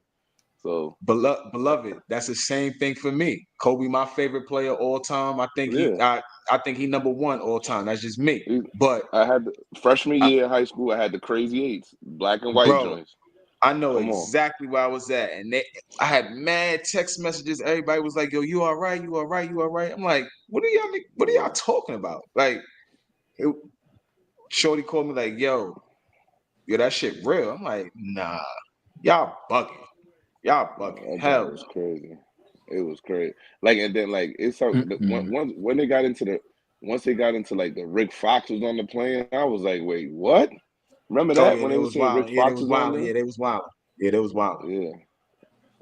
I was at my man Mel's house. The first thing I thought was, "Damn, I hope he's not." I hope he's not with. It's Laker gang only over here. There's goaltending over here. I said the first thing I thought was, "I hope he's not with his daughter." Oh no, I didn't even think about the kids. I knew it. Yo, you know why the Lakers is having success? Fleet and everybody. You know why the Lakers is having success, Fabe? Wow. They coming down, Denver's coming down and doing that one possession, one shot. Is a pass and a shot. They gotta make these old Lakers guard them. They gotta have at least minimum 5 passes. That's the Lakers defense, passes, my boy. That's what we do. Five passes minimum. They have to have at least 5 passes minimum and dribble drives. They're gonna have some more dribble drives, boy. And Kevin Porter gotta get crazy. Yeah, if they count that, Lakers about to lose. They're gonna cheat these niggas again. Here we go. That's every time. It's too late for Mel. Mel's quiet out here anyway. Don't matter. Where'd Gabe go, man? Oh, Gabe is focused. Greetings to all. How y'all doing again? Boss man, what up? He said, "What's up?" Nick Pillow said he was in health class talking to my dog. Hate to make this a somber mood, boss man, but do you remember where you were when Kobe died? Kobe died January 26th. Yep. Damn, wow. 2020. 2020. Where were you at? I don't know the time. I think I was at work. Yeah. I was at a basketball game. I had a basketball game. We just won. And the nigga said, we was in the huddle. He said, "Yo, I don't mean to ruin on y'all parade, but Kobe just died. We ain't take him serious." Like, what? Get the fuck out of here, man. Everybody looked at their phone, was like, "Damn, Kobe just died." Like, wait till then the nigga was like, "Yo, it's not true. Wait till Walsh reported." Walsh reported it. Everybody was sad, bro. Yeah, that's crazy. I wasn't even the biggest Kobe fan, but towards the end of his career, don't know when Kobe died. I gave my respect for him after Philadelphia booed him, and after that we loved Kobe. I love Kobe, but the rest of the league and the world kind of hated him. They were hating on him because of the whole case and just him being Mamba. And then after LeBron and them, I think LeBron and them helped him his image and people loving him. And then he just had that mentality that was crazy. Then to see him in his post career was too ill. Win an Oscar award, and then he was teaching his kids, his daughter. That was too crazy. That's why the first thing I thought when I heard it, I said, "I hope he's not with his daughter," because I knew they were together all the time, and he was teaching her basketball. And it was just, there's no way around it. It was devastating. Yeah. Even to this day. Like, Gabe just dropped that. I can't believe you just said that. Yo, please, that was crazy how you said that. Yeah, shit. that shit was crazy. I ain't gonna front. Yo, that was nuts. It was like, yeah, that shit was crazy. We were talking. Gabe was just on. He'll come back on. He's watching the game. Big Lakers fan. He said, how he met Kobe. He was 6 years old. He hugged him. Stand the third. Then he had some other story. He was at the 81-point game. Right. He was talking about. Wow. What? That was in. That's crazy. Right. He said he met Kobe. He met Kobe the night he met Kobe was right before he dropped 81 on the Raptors. Raptors, yes. And he said his pops was like a biker and rode bikes in the California trails or whatever, and saw the helicopter go down and was wanting to know who was on the wanted to know what the report was on who was in the helicopter, and it wound up being Kobe. What? That's crazy. Yeah, that shit was wild. Yeah. I met Kobe at 55th when he came to the game. Oh, that's crazy. He was up there that day. Yeah. I didn't. Yeah, I was there. I was there. 3 memorable moments. I was there when Kobe was there, because everybody knew I was a Kobe fan, so I didn't even go to summer school that day. I skipped Norman Thomas summer school, and I told my pops, I was like, "Yo, I'm going to meet Kobe. I'm not going to school today." He's like, all right. Me and my friends met Kobe that day. I was there for the NBA game. Remember when Steve Francis, Sean Marion, Jermaine O'Neal, Al Hamilton, they was all at 55th? I was there for that game. And I was there when Bone Collector the first game Bone Collector played at 55th against Jamal Tinsley, the abuser, and he dropped him. I was there that day too. Wow. The coaster. Yeah.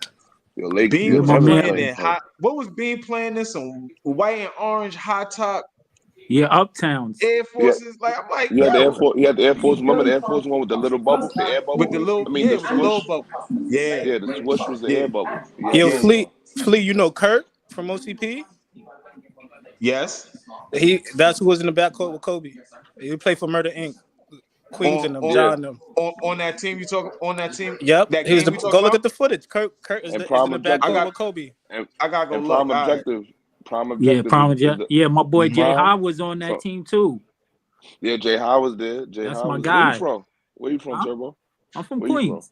I'm from Queens. Okay. All right. Prime Objective. Yeah. Another very, very killer, a super killer. He was on there too, and Kobe was throwing him mad assists. But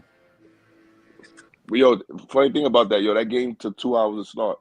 It took them just an hour just to get him out the van, because they used to park in the back by the FDR, and it took him at least almost 30 minutes just to walk from the back all the way to the court, because that park was flooded. He couldn't walk through. It was wild. It was wild out there. It was crazy that day. I don't think I went to that game that day. But from the story that I heard people couldn't promote. I don't think nobody knew that Kobe was coming. Was that true? I don't know how to. No, that was, you always hear a different story. Yeah, that wasn't true. One thing about it.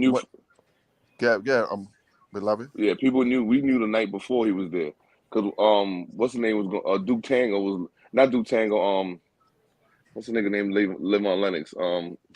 Old boy. Hannibal was promoting that joint all on Lennox, drunk. Because that's Hannibal's favorite player of all time. Oh, yeah, I know. Yeah, boy. Yeah, he was like, wait till tomorrow. The whole Harlem knew. I don't know about anybody else. Yeah, Harlem. I was about to say that. Everybody else probably didn't know. Probably just Harlem. It was probably just Harlem. That's what I'm saying. It was probably just Harlem. It was if you know. There's just word of mouth about that and everything. And he really played like after the same year he won a chip. Same year. Yeah. Outside that summer.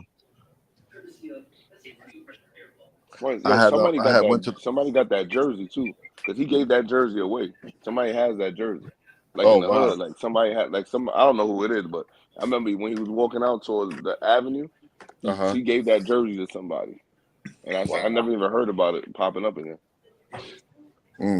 That's crazy. Need to ask Duke and Al Cash about that. They should know. Or Booby Smooth. Booby Smooth was there that night too. But I had a chance to meet all them guys one time who was doing the AM1. Oh, look who's in Michelob. Look who's in Michelob commercials. Jimmy Butler. Don't get no mad. See, I ain't mad. Look, see, he getting his shit up. He probably been had one of these, but they just now showed up. Beloved. Nah, I gave him his flowers. You missed it, Flea. I gave him his flowers. Flea, a Michelob commercial. That's what he's doing. He might as well be in the Guinness commercial. Yeah. Wow. That's what we doing. Hey, beloved. At this point, we giving might as well be on the. In a BET movie, we doing Michelob commercial. Come on. Hey, beloved. He gotta get it from somewhere. This is team night. This must be amateur at the amateur night at the Apollo. That's not gonna win the game. This is not gonna win the game, brother. This is them one shot possessions is not winning the game, man. Hey, beloved. Yo. Did you play for Norman Thomas? No, we went to night school there. Norman Thomas was the best night school ever to go to. In the summertime, anytime you fail, you go to night school. In Norman Thomas, there's 5 floors of straight girls. 5 floors of straight. Yo, people used to skip day summer school. The best 2 night schools to go to in the city in my day was Washington Irving Day Summer School, the 12 o'clock session, the Irving one, because that's when you saw all the Dominican moms, Washington Irving one, and the Norman Thomas Night School one that started at 4 o'clock. Yo, people used to sneak into the school. They would think about this. People didn't even have summer school. Used to go to the Norman Thomas Summer School from 4 to 7. It used to be crazy. Wow. He's keeping them alive, bro. Yo, Fleet, remember you said him or remember I said him or Kyle Kuzma? Who? Rui? Remember I was comparing MPJ. Kyle Kuzma and Porter Jr. And Porter Jr. It's the same game. Look at this. Porter Jr. potentially, but Porter Jr. potentially be better than Kuzma though. Jesus Christ. His numbers are better. Yeah, but I'm still worried about that back. That back flare up one more time, it could be over quickly. Yeah, that's gonna be a problem. At least Kyle Kuzma don't got no injury like that. That's not. And he just tied the game too. Yeah. How's the ref on that side gonna call that? That's a foul. I do hate you can't even touch a nigga in the NBA no more. Yo, look these at niggas now just act, bro. Now he got the beard spilled on him. Watch he gonna go blind because the beard spilled on him. Watch the fake wrestling. I'm blind now. The crazy flop. Yo, but how did the ref on the other side of the court call that? That look crazy. Look at the beard fall on him though. Watch the beard fall on him. Now they're about to make this the greatest finals comeback ever. He overcame the blinding beer in his eyes. Not like a rock movie. This is crazy. Fabe, you a wrestling dude? Anybody's a real wrestling fan? Like you kidding me? This guy just asked if you're a wrestling dude. I think I'm the most elite one. Mel impressed me. Mel impressed me yesterday. Flea, you a wrestling guy? I am not. Not now. Mel, you not a wrestling now, guy? no. Yes, for sure. Well, old school, not the new school wrestling. I don't know nothing about the current. I haven't watched since. Old school wrestling. Yeah, no question. So I got not a question now. for you. Hell no. I got a question for you. What Japanese wrestler used to come through and spray stuff in niggas' eyes? Again? What Japanese wrestler used to come through with the green ooze like a snake and spray niggas' eyes? I forgot his name. I know he was in WWE too for a second. Yes, he was. I know who you're talking about. He had green and occasionally he had red and he had the white mask. I know who you're talking about. I forgot his name though. He never had a mask. Yeah, only had face paint. Y'all ready for the answer? He sprayed in people's eyes. Yeah. He popped out once again. He wasn't like Premier. He was like a once in a blue nigga. No, there's no way he popped out on Premier. He would have been 97 years old. You're not talking about what I'm talking about. It can't be no Ricky Steamboat. It can't be no. No, he had a feud. He had a feud with Sting, and he had a why Braun keeps settling for these threes? A feud with Sting and Ric Flair, a Japanese dude. Yeah. So he had to be late 80s, early 90s. There you go. Hold on. Nope. You looking on a computer, beloved? No. Look. No way. Oh. No way. I'm not disrespectful like that. I'd have to put on. I had to put him on the Buddy Rogers yesterday. You kidding me? Don't do that to me. Pretty boy Buddy Rogers? What they talking about? The Nature Boy Buddy Rogers. Yeah. Nature Boy. OG Nature Boy. His name was like Jin Sao, some shit like that. The Great Muda. The Great Muda. I didn't watch him like that. Flea. I'm all around, beloved. I know. I'm a well-versed guy. I'm all well-versed. The Great Muda. See, no idea. We thought you were Eddie Room? Huh? This must be amateur hour again out here. What's the nigga name that had all the tattoo on his body? It was like straight Japanese tattoos on his whole body, his chest, his face. Remember him? Face, all that. I remember the dude too, man. I forget his name though. Japanese all tattoos? He had all over his whole body. WWF or WCW? I don't remember. Yeah, I don't remember either. The Great Moolah was in WCW with Ricky Steamboat and Ric Flair. Or that was AWA. The Great Muta, Ricky Steamboat. Oh, that was all WCW. Those are all WCW. They were all WCW. Look up WCW reign. Remember, they changed the name NWA, the NWA. Then they went to WCW. After Ted Turner bought them. Yeah, and after all them Starcades and all that. Yeah, nah, the NWA was crazy. That's what I want to tell you. Also, Mel, that's like Ric Flair and the Four Horsemen. They started the NWO. That's why I said every era copied the era before. They just made it different. NWO was really Four Horsemen. You want me to name the original Four Horsemen for you? No problem. I'll do that. Ole Anderson, Ric Flair, Arn Anderson, Tully Blanchard. I would have forgotten Ole Anderson. A wrestling fan like that, yo? Cause that's all me and my pops did: wrestling, and basketball, and boxing. You can ask me anything, and my pops was from South Carolina, so he was an NWA guy. So he's into wrestling. Yeah, wrestling. Yeah. Right. Yeah. So I used to watch all the Starcades. I used to watch all the I didn't get to WWF until really like the Attitude Era. Before that, because I knew all the best talent. Like if Sting would have ever went to WWF, it would have been over. You think so? Sting would have been way bigger. I think Sting would have been bigger. He did. He went in this lady bro. He was already washed though. Yeah. Nah, but they all went wash. They all went wash. But he wasn't. Macho Man went he did. Nah, he was ill in the Attitude Era. Sting reinvented himself in the Attitude as the Crow, as Brandon Lee do. Yeah, he did his thing in every era. Sting did what Bret Hart didn't do.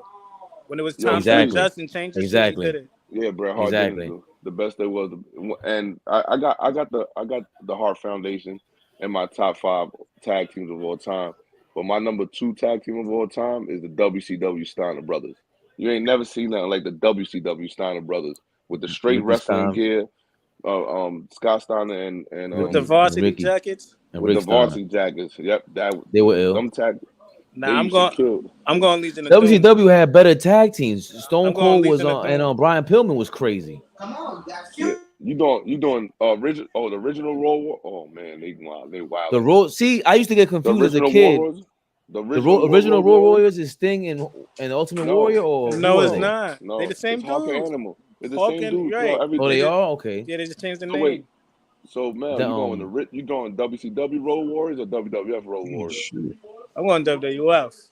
There was more big Road Warriors. Hell no. Legion of Doom. They was Legion of the Doom. Yeah, Legion of Doom was ill. Yeah, but not WCW Road Warriors. They won Starcade. They had the real belts. Nah, they was wilding over there. See, but NWA was better. Like I think WCW was better because there was no the hype was real. That was real. Yeah. Not because Ric Flair is for Ric Flair to be the biggest superstar and there was no TV. And they copied. Remember, Demolition copied the Road Warriors. Remember, man? Right. Demolition copied what the Road Warriors is doing. Nah, I think actually the Warriors stole from Demolition and came bigger. No, Road Warriors were already. Nah, Demolition was before them, bro. Hell no. Please look it up. Can we look this up? I'm not. Wait. We got to argue about it first before we look it up. There's no way Demolition's before Road Warriors. Impossible. You know why I'm going to tell you that's impossible? Because Mr. Fuji was the Demolition manager, and Mr. Fuji they taking mad threes and just missing. Iron Sheik and Nikita Koloff when the Road Warriors were already around in the late 80s. Remember, Mr. Fuji brought Demolition. From 3. Yo, Mal, don't go down this road with me, Mal. You thought I smoked you before with Zion? You about to get you may have to tap out on this one. I'm telling you, Mr. Fuji didn't. There was WWF 87 to 81. Okay. 87, that's reverse. Gabe, how you feeling over there, Gabe? I mean 87 to 91. We're watching together right now, bro. Bron's got to look up the Road Warriors. Bitch ass jumpers and also Fabian. The Road Warriors, not Legion of Doom. He's 0 for 6 from 3 right now. Who? I'm telling you right now, Jamal Murray, I'm sticking with my point I made earlier, is a top 8 guard in the NBA. Oh, you went to revisit this? You revised it? Damn, you're right. They 83. What the hell? Of course, Mel. Yo, Mel. Yo, please. Road Warriors was crazy. Yo, don't go to the Apollo. I don't go to the Apollo on Tuesday. Not to the Apollo. Not just 5 guys, not just top 8. There are only 5 guys I would, without a doubt, take over Jamal Murray to play guard for me. Curry. Okay, so hold on. We were going down the list. That's it. Oh, but you got John Morant over Murray. No, not anymore. If you I'm ask sorry, me, you didn't. Right, you didn't. No, even I'm saying without the personal shit. But that's part of it. Okay, so who? All right, go with the list. Let's go. Trae Young. No, but we're talking basketball. We're talking basketball though. Not basketball. That's not part of it. We're talking basketball. Basketball. You're asking me who Trae do I Young? want on my team? Guards only. Guards only. Trae Young. 5 guys I'd rather have are Curry, Luka, Dame, Book, and Donovan Mitchell. That's it. De'Aaron Fox. Oh, De'Aaron Fox and SGA. Those are the other 2. Oh, that makes sense. He's 8 now. Okay, so that's why Murray never plays, bro. What are you talking about? He played 59 games, 20 in 2020. Playing right now. 21, he played 48. Last year, he ain't played all. This year, he played 65 games. Mute him. I'm about to wild out. Mute him. Can I say something? Did he just say Murray never plays? He talking about Zion as a superstar. Yo, get him on. No. But he's saying these niggas. He's not better. He's not better than 5 niggas. He's not better than John. Look at these niggas. He playing fucking an average of 30 games per year. He doing the same thing Zion doing. He just tore his ACL in the bubble, like after the bubble in the right. When did he tore his ACL? He Zion tore potato chip bags. Right. The year before he tore his ACL, he only played 50 games before that. Mel, we're not doing that, Mel. First of all, this is the second time comparing somebody that plays 20. The fuck the Lakers is doing? How they just wow out like this and give up the lead? These niggas, hey, I'm tight, that's bro. what you sound like. 13-4. It's okay. Listen, Gabe gave up 2 minutes ago. He came up with a list of what guards are better than Jamal Murray right now. So we've been past that, Mel. Pay attention. Oh, good pass. Actually, it might have been a bad pass. So, oh no, you said, bro, it's over. It's gone. It's Yeah, over. Fuck. Nah, it ain't over. I'm mad delayed. It's down 7 with 6 minutes. What y'all talking about? How is it over? Down 7 with 6 minutes. they might be delayed. Who is this guy? You got Ricky Rubio in your house? Who is that, Gabe? No, it's my boy Gunner. Oh, definitely is a dead. Yo, that's definitely a dead funny. Oh, Donovan Mitchell, Jaylen Brown. He said not Jaylen. I count Jaylen Brown as a forward. Yeah, I'm not going front. Stop believing in the hype. Y'all pissing me off, man. This nigga never even averaged 23 points, man. What are y'all talking about? How many games? He's how many games top a year? 5 guard. What are you talking about? Okay. Listen, who? He didn't say top 5. He said He didn't say top 5. Top 8. He said top 8, Mel. Calm down. Top 8, same thing. He never averaged over 22 points. What are y'all talking about? No, your voice is cracking again. Your voice is cracking. You gotta calm pissing me down. off. The voice changed when y'all piss me off. He never even averaged 22 points ever. Hey, Mel. Nobody, but see, Gabe just said that nobody really fully agreed with him. We was going through the list. Mushroom. He said to see if it's accurate or not. Mel. There goes that man. There you go again. There goes that man. There goes that man. Top 8, maybe. Yo, Mel, he might be top 7 game. Yeah, you about to go crazy. Wait till you see that shot if your TB ain't delayed. I seen that, man. My heart is hurt. What the fuck is that, AD? Come on, man. AD being AD. Bro, don't do it to him. Don't do it to him. Big Joker time. Oh, good pass. Oh my God. Big Joker time. Oh my God. He is wilding. We are delayed from you guys, I think. 12 points. 12 now. Darwin looks defeated. This amazing performance. You can't even do nothing about this. These niggas. Oh, they wilding them out. They wilding out. You can't. Yeah, once they again, out right now. they having a first half. Like they played the first half yesterday, playing the second half. You think it's an accident, Mel? I mean, this is Mel. crazy. Yeah, Denver in 5, man. Oh shit! Your man is the biggest. Yo, boss man, this guy is. He's been quitting all day. I'm dealing with a reality, man. Denver in 5, man. We might win 1, and then they might cheat 1 game, but I can't see these niggas winning another game. Oh, they wilding them out. Y'all niggas is late, man. I'm in LA. This game is over, man. Shaq and numbers on the screen right now. Joker's not for play. Game is over, man. Joker's not for play. We said De'Aaron Fox, SGA. No Trae Young. No, I would rather have Jamal Murray than Trae Young. Trae Young bitch and moan too much. That's understandable. Nah, talent wise, give me Trae. Give me Jalen. Because you're asking me like who would I want on my team? Give me Jalen Brunson too. You want Jalen Brunson or you want Jamal Murray? I was about to ask you that. Ooh, damn, Flea. Brunson. Damn, Flea. Good shit. That's a good call. That's a good call. All right, so I got him at 9. So you think Murray could carry his own team with no Jokic? What would he be doing with his own team? What would be Denver without Jokic? I think you get into the playoffs. What would Denver be without Jokic? They wouldn't be in no playoffs with just Murray. Brunson is a second round exit. Mel, when you ask in the West, no way. Just let it go. Brunson was just in the Western Conference Finals last year, Gabe. Yeah. What's up? I said Brunson was just in the Western Conference Finals last year with Luka. Yeah, cool, but Luka was hurt a lot during the playoffs last year. Do you think Jamal Murray could lead the Knicks to the second round? Yes. No. He replaced Murray with Brunson. He could. Damn. Nah. Hell no. I disagree with that. I disagree with that. See how y'all feel about him right now is I feel like how y'all feel about Jimmy. Like y'all just too caught up in the hype. Yeah, no. I think Jamal Murray is good, but I don't think there's probably 8 to 10 guys I'll probably take over him. So Fleet, hold on. If Jamal Murray had if Julius Randle had the exact same numbers this year, and all we did is take Brunson out and put Jamal Murray in. Yeah, I don't think so. How many games he played this year? How many games Jamal Murray played this game? He played over 60 games this year? No, maybe. No, that was a tough. No? He played 40. He played 65. How many did he play? 65. 65. Yo, and Jalen Brunson shoots better. He shoots better, equal from 3. Jamal Murray shoots 45. Jalen Brunson shoots 50. From the field? 6 assists for Jamal. 6 assists for Jamal Murray. I think Jalen Brunson has 6. I ain't go to him yet. And 4 rebounds. I doubt Brunson averages 4 rebounds, but I'll get there. I don't think the offensive responsibility and the command of the team that Jalen Brunson had to have this year, I don't think Jamal Murray can do that.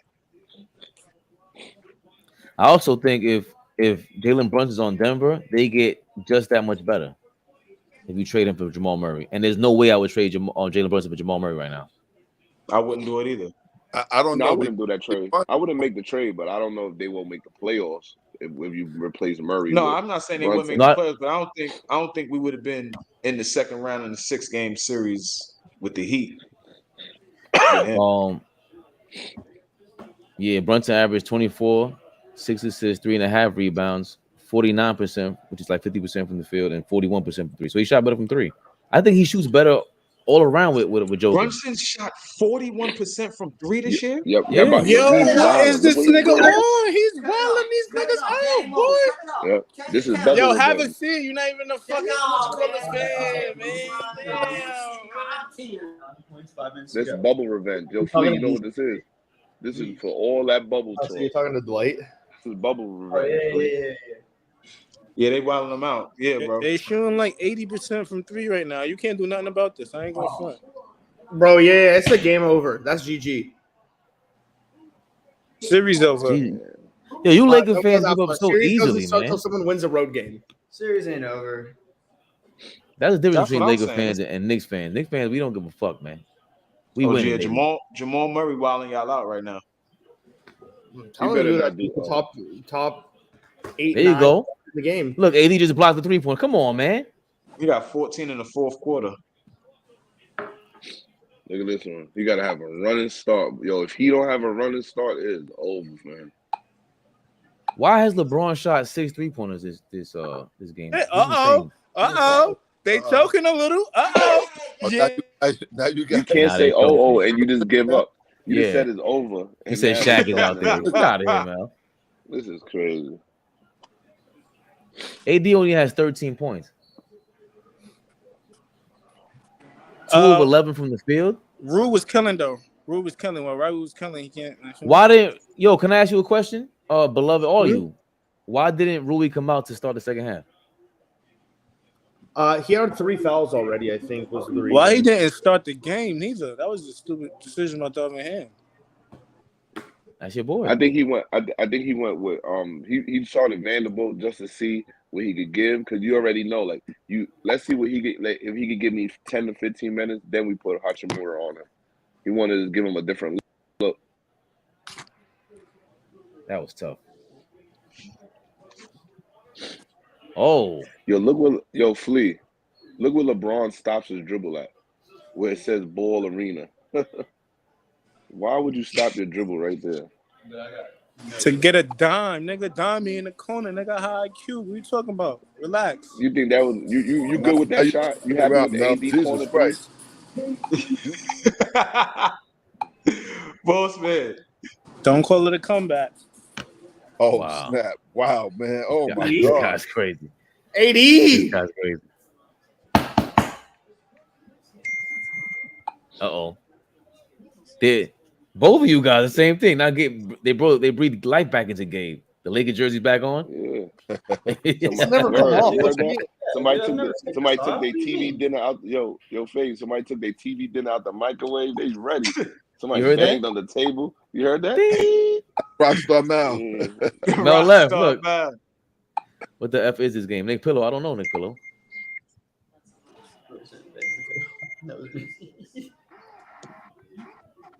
KCP is the emotional leader. Yeah, he's a veteran. Miss KCP, man. Yeah. Yo, that's DeAndre Jordan. Yeah. Oh shit! I forgot. What you thought? You thought he not trying to get that goodbye ring like everybody else did in their career? It's that goodbye ring. Goodbye ring. Wow. Yo, Robert Parrish got a ring with the Bulls, right? I also did. Sure did. Hey, he played. I think he averaged like 14 minutes that series. He's not talking That any season. shit like that if he's with LeBron, though. LeBron's saying, shut the fuck up and sit down. I'm the leader. He's a champion, though. He is. He said that? He walks around with his chest high. You know? There's a channel that zooms in on all that shit for basketball. See, I don't That was think a bad pass. When y'all talk about Brunson, I don't think Brunson would be a good match for this team. Because he'll clog at the middle for Yo. Wow. Yeah, you watching, beloved? You just said that too. Yo, Flea. Is that what you want, Mel? Yo, Braun is crazy. Braun is so. Yo, That was Flea. a good play. That was a good play. I'm behind a little bit, beloved. I ain't see it yet. Oh. No way you wanted that, Yo. Mel. You make a miss leaves. 50%. Just made the last one. Just miss one. What are you talking about? Oh, good defense. AD again. Oh, he's behind. Wow. Oh. Punch his shit. Uh-oh. Oh, good pass. You got to hit that. There was no point. Murray isn't fair. Top 8. On, dude. Never. The 16 points in the fourth. Are you fucking kidding me? That's a good move.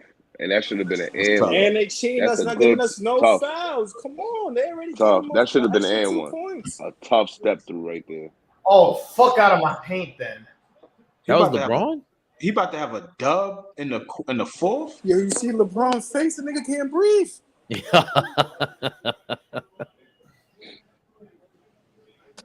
And see, Joe. What I told you earlier, Fabian. Dude almost airballed the finger roll. Oh my God, they're way. No, I was one of those. Let's get to one possession game. Oh my God. Who's going to D up? I'm gonna have to. Oh my God!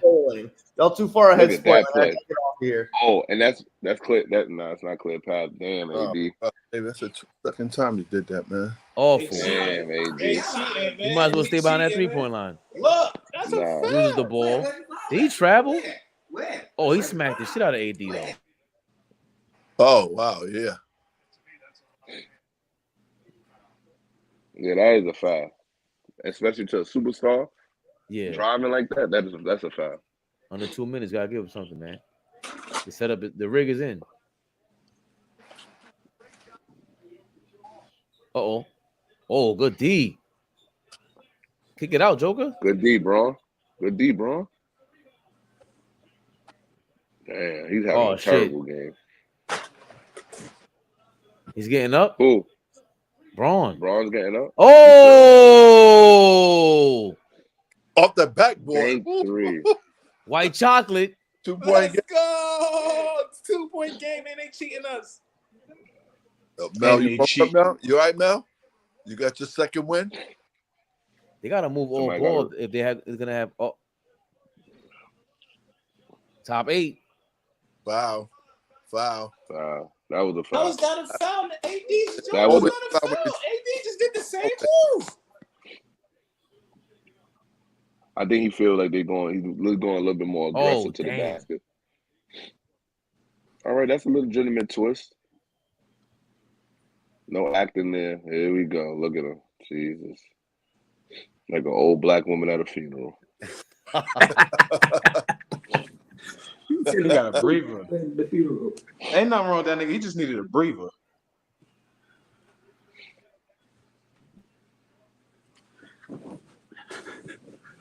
The attitude, man.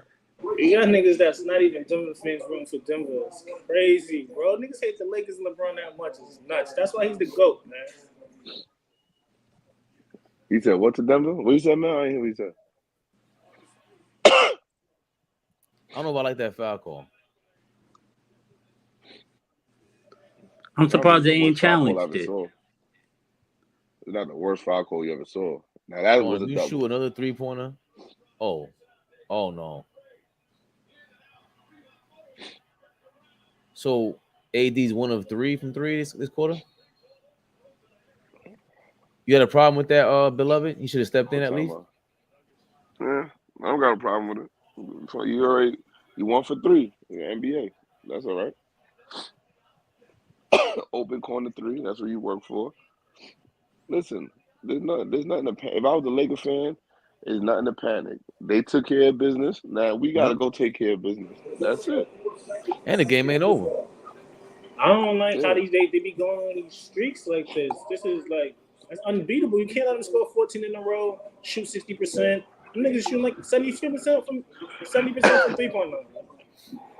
I mean, I don't think they could stop it, but there ain't no fucking nothing you can do about that. I ain't gonna lie though, Mel. If he's doing that, if he's taking those shots in LA and making those, this is your time. You're living with that. LA. You gotta live with that. You gotta live with that. Exactly. As a player and a coach, I would live with that, bro. Right. This is why he's taking 1-foot threes off the wrong foot. Right. This is why it's scary. We said the same shit last game, and they hitting these shots again. We just said last game, bro.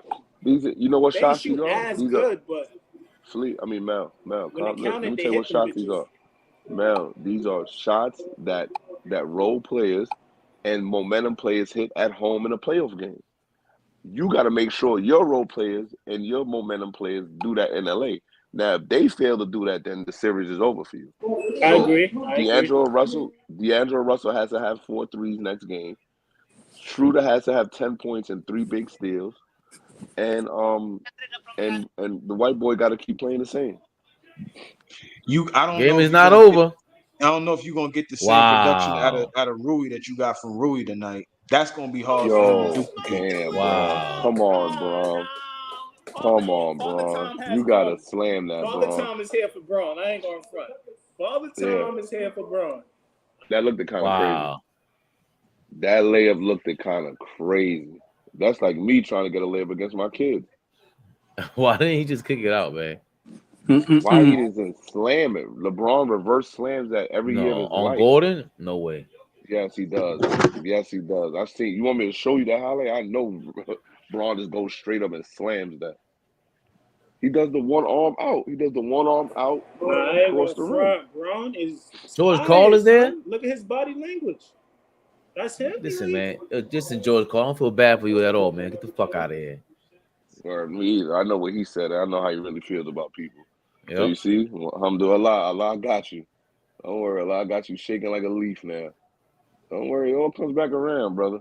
Why is he there? Back around. Most overrated coach of all time.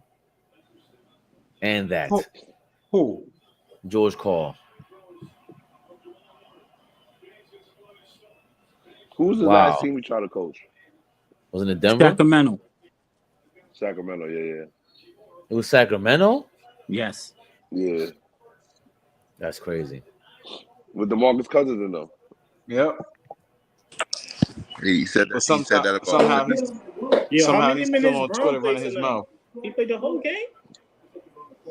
So it happened with what? It's tired, bro. I said somehow he's still on Twitter running his mouth too. He goes crazy, and they be tearing him up. To the Laker fans, yeah, he be bugging out on there. Oh, I forgot what he said last year. That was hilarious. The last thing I heard him say was about DeMarcus Cousins and Carmelo Anthony, and talking about Carmelo Anthony's homeboys or something like that. But he's still how can he even hold the phone? And he kissed on Kenya Martin too. Oh yeah. Kenny Martin went right back at him though. Yeah. Well, you know, Kenya Martin don't give up. he go in. He was like, He was like, Kenya Martin got me blocked right now. Oh damn! What you said? This is years ago. What you said though? Well, me and Stack was going back and forth about some shit. It's not over. Then he got into it, and then like he tried like little nigga me, and I said some wild shit to him, and then he jumped in my DM and was like, "Yo, so what's up?" I was like, "Damn, we talking basketball, chill." Who, Stackhouse? Nah, Kenya Martin. Nah, Stack 5. Nah, Stack. Me and Stack was talking shit, but then Kenya Martin jumped into it, and then Kenya like jumped in my DM on some wild shit, like said some bug out, said some wild. It was shit, really good in DM. I was like, yo, Kenya, fuck like, you up. Yo, get the fuck out of here, Kenya. Get the fuck out of here. What are you talking about? Why? You want to like? Why would you risk that? He don't know who you are. Right. That's why I was like, Big Flea. What can you talking about? Yeah. That shit was funny to me. That's why I was like, why you my dick? Get out of here. These niggas. That's what I understand. These niggas like they sit in restaurants in open public, like you don't know. Oh my god. The old man is in the house. Oh no. Nah, the steal is crazy. I'm not gonna front. Father Time is here for Bron. I ain't never seen a game like this. This is showing it blatantly. Man, bro. That altitude. We gonna blame the altitude, man. Look. Here you go. He go to LeBron. Look, they cry about something. Yeah, you know the cameraman. That is the same camera that was there when you won, LeBron. Get the fuck out of here, bro. The same camera you've been dealing with for 25 seasons. Now that one day the cameras are this way, he's he's a big crybaby, man. Nah, he's somebody's baby mom, bro. All them years with that lady in that house has ruined that man. Yo.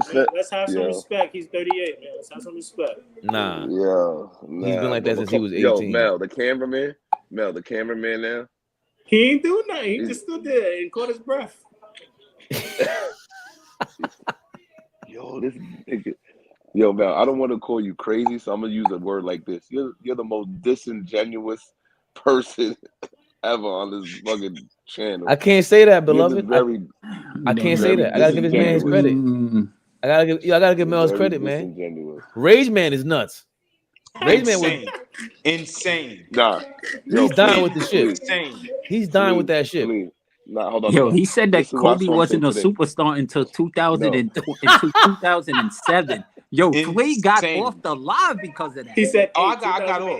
I got off because he said I gotta go. He said Kobe Bryant. He said Kobe Bryant and Allen Iverson weren't superstars. He said Kobe Bryant wasn't a superstar until 2008. What? I got out of here. I got the fuck out of here. His criteria is crazy. Hold on. Time out. You know what else he said? He said Joe Dumars was a superstar and Isaiah Thomas wasn't because he helped Isaiah. He said Joe Dumars was a superstar. I can ask 100,000 people who Joe Dumars is, and any type of lifestyle, no one's gonna know. 100,000 people. Is he nuts? Yo. He said Joe Dumars was a superstar and Kobe Bryant, and Iverson changed. Oh my god, insane! It's insane. I had to get up out of here. Yo, please got out because he probably would have said something really disrespectful. So I'm glad you got. Nah, it was just the whole explanation. I'm just like, it makes no sense. We're not talking about the best player ever. We're talking about, Yo, I went to this nigga Instagram page. I was on that shit for about 13 seconds. I had to get off that shit. He be wilding, son. He be wilding. You be on the same shit for 13 seconds. What are you talking about? I don't, not like that. Conspiracy. He dies with the shit. Kobe was a superstar in Game 3 in Indiana when he saved them from overtime. Nah, Kobe that's when he made. I know, but I'm saying that's Kobe was a superstar. Kobe was a superstar for the they made Kobe a superstar.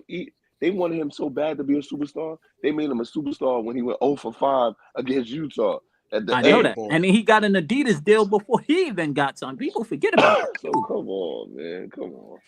Yeah, because there was something to him. Because I didn't like Kobe. I really despised him when he first came out. I was like, this fake Jordan shit is getting on my nerves. So, but the fact that he could do that was, looking back on it, only a superstar could do that. Is make you feel like that. Like LeBron is a superstar. 24 feet going the wrong way, boy. It's crazy. Yeah, he's terrible. So, everybody on here, Flea too. Flea, if I'm Darvin Ham, do I go in there and say, all right, they took care of business, let's get out of here? Or do I say, Joker had the worst game of the playoffs so far, and we still lost to them because somebody else on their team turned up. This is Joker's worst game in the playoffs. And you still lost. I would approach. We got this far with playing the brand of basketball we've been playing. We're in the Western Conference Finals. I'm as the coach, I'm gonna make the adjustments I need to make. But what I'm telling them is, they handle business at the crib. We're gonna go back to the crib and go grab 2. 23-7. He had a triple double. That's crazy. And it looked like he played bad. How many points he had in the fourth quarter? I thought that they would come out with a little more urgency, and they did, but it really looked like they ran out of gas. Everybody looked like they ran out of gas. Yeah, they did. That Denver altitude. That's why yesterday to start that stupid 3-guard lineup was dumb. They've been there for a day or 2 or 3 now. Right, but don't you think you playing is different though? That shit hitting you in real time, bro. When you got that extra breath, you don't got them extra breaths the last couple of minutes, my nigga. Yeah, nah. Anybody? It's true. Lee or anybody that play ball? Anyone ever play ball in Denver? Because I've never been. I've never hooped out in Denver. Nah, I never hooped in Denver. Have anyone ever tried to use one of those altitude masks? Anyone ever use those? Nah, I went to college upstate New York. The air is thin up there too. Like up there near Canada. Like it's really it's not by like Malone, New York and all that? Yeah, like up there. Okay. Like literally. And it's almost the same thing. Like the air is super thin, bro. Like you could be in good shape and you just not gonna feel the same. You're gonna feel that shit in your chest. Like it's gonna, but I understand. Yo, I don't like your head, Jalen Rose. Jalen Rose is wilding, man. I don't like his head. Shit pissing me off. That's my guy. Mad Sister said, LeBron lost his game too. He certainly did. LeBron looked crazy.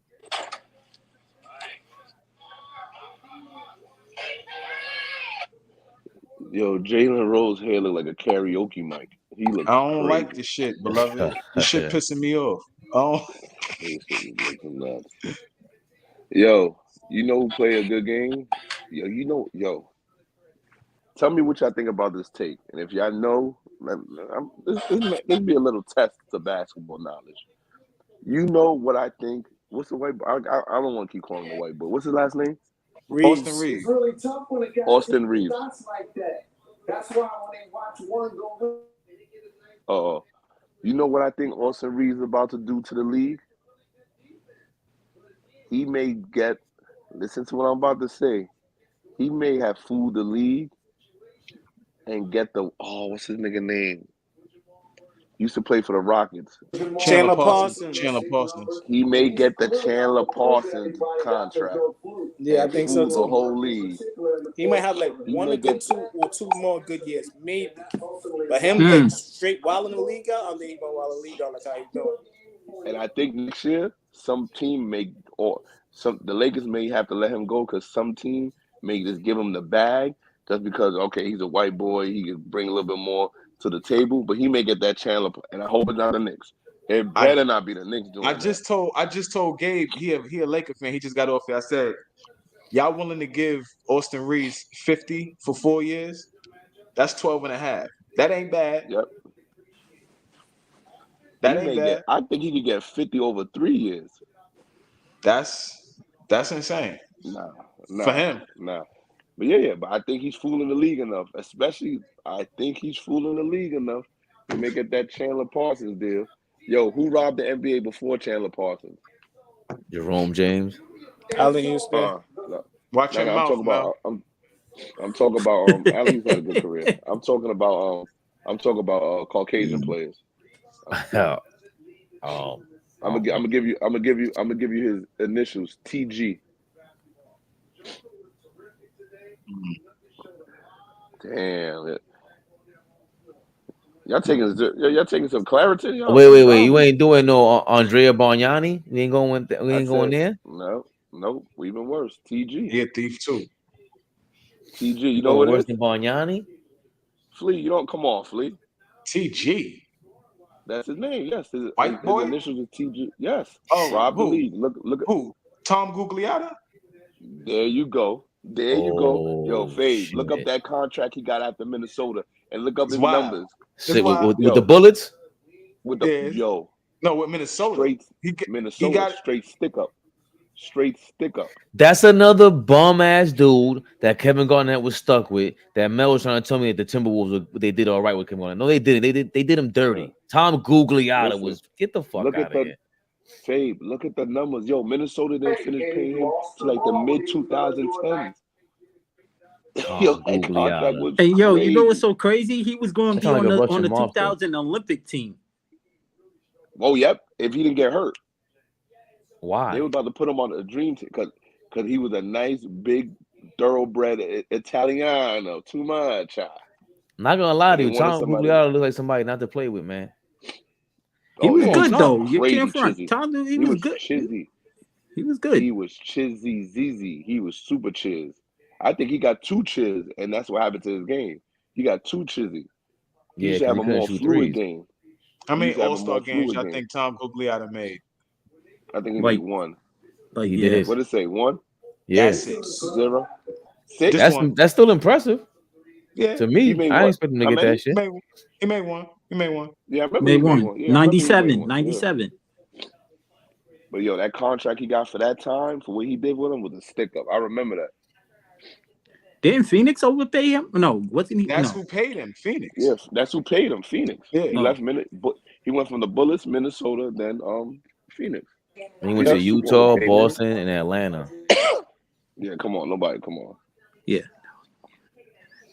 I think I told Faye, I told Faye, hey, beloved, if you might agree with me on this one, because I showed a list to Fame who had the best Olympic team. I said, and I didn't put the 2000 in because I felt like if Vince Carter made that team, if Vince Carter wasn't on that team would have been whack. Would you agree with me on that one? We have Vin Baker, KG, Vince Carter, Gary, AJ. If we take Vince Carter off the team, I think Vince Carter made that team excited. If we take Vince Carter off the team, out of all the Olympic team, all the dream team, if you take Vince Carter off the team, that team, and what they probably would have been. I wouldn't say the worst. The second dream team is Isaiah, Reggie Miller, Karl Malone, Barkley again, Young Shaq. Nah. Mm-hmm. I think every dream. I don't know about listening, but I think every dream. That 2000 team would have been weak if we compared the rest of the squad. I think every dream team. Listen, man. No, I'm just saying if we're comparing, we're comparing the squads, yeah. Yeah. But if we take Vince Carter out, that team would have been whack. I think every dream team smokes the original dream team, and when I say smokes, I mean 20 by half and end the game up 20. Prime for prime, like them, like no, you can't say in their prime. No.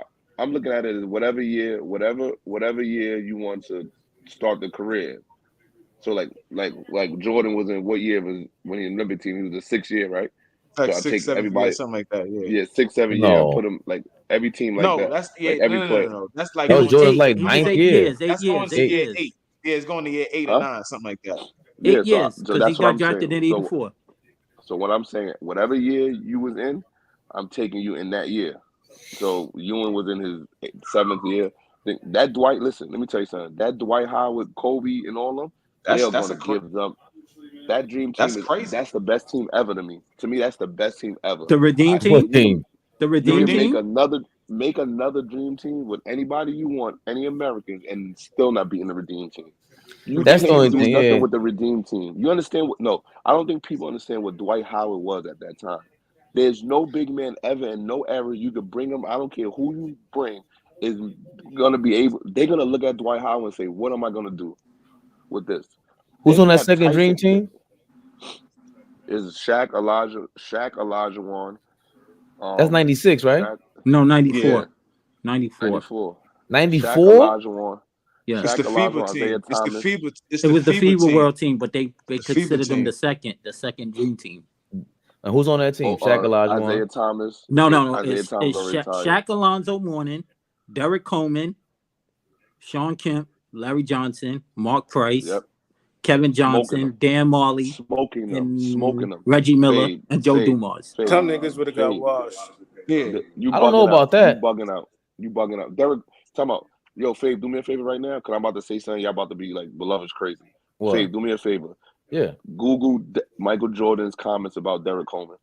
That's hilarious. Yo, you know who my all-time favorite player is, Flea? Derek Coleman? DC? Derek Coleman, Derek Coleman, all-time favorite player. NBA-wise, all-time favorite. Well, he's ahead of his time. When I started watching basketball, I wanted to play just like Derek Coleman. He mad cool too. He got an IG. I had him on before I deleted my old basketball page. I used to chop it up with him on my other Instagram too. Oh, word. I only got to meet him once when I was little, but yo, I got his autograph and everything. Ask anybody, like, yo, beloved Ed Main Man is Derek Coleman, bro. I used to love that nigga. Every power forward, like during that era when he was playing, all say he was like the toughest cover for them. Wait till Fabe reads what Jordan said about him. He dunked on Shaq too.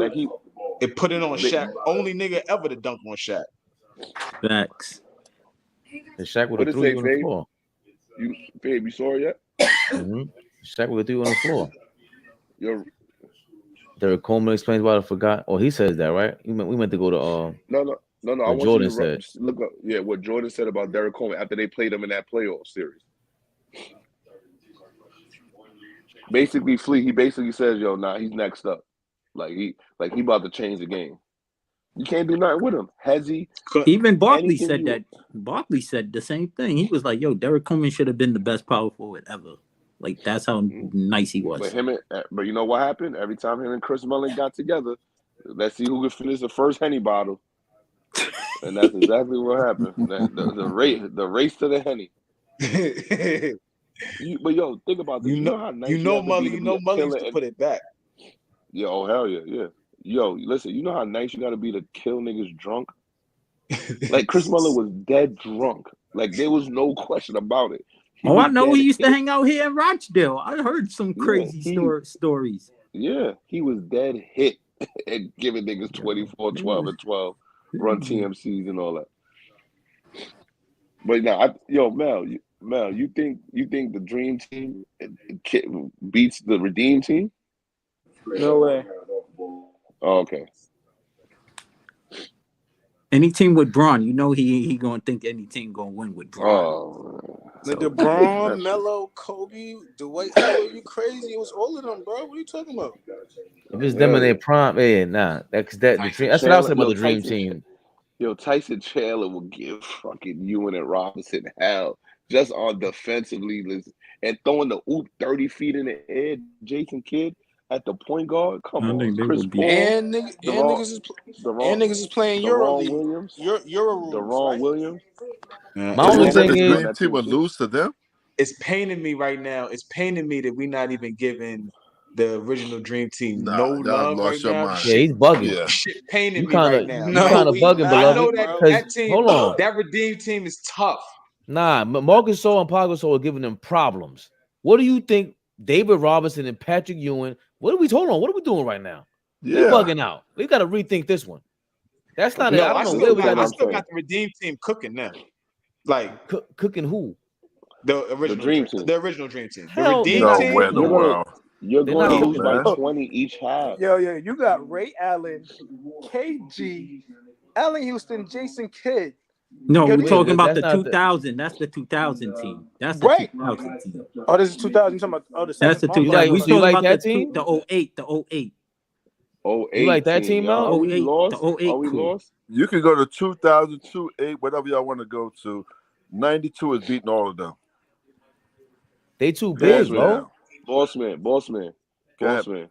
What is Magic Johnson doing? LeBron going at him full speed.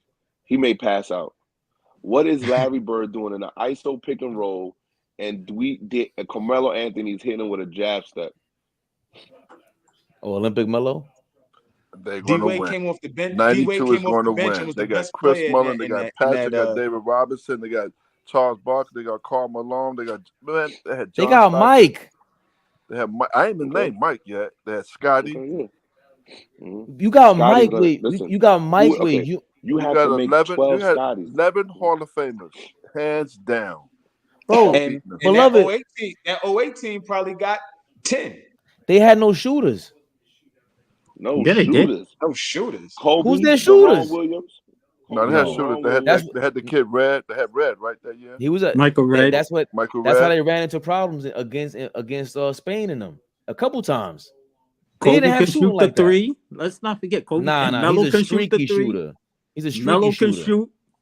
Streaky shooter. Yeah, we're talking about they're not. Hold on. That's not Chris Mullin. But you got. That's not Larry Bird. But you got to remember, the 3-point line is shorter than the NBA 3-point line. Do we not watch what the Redeem Team did? Like, this is all documented. They have a Netflix documentary, by the way. You can watch it. And they beat dog shit out of people. Okay.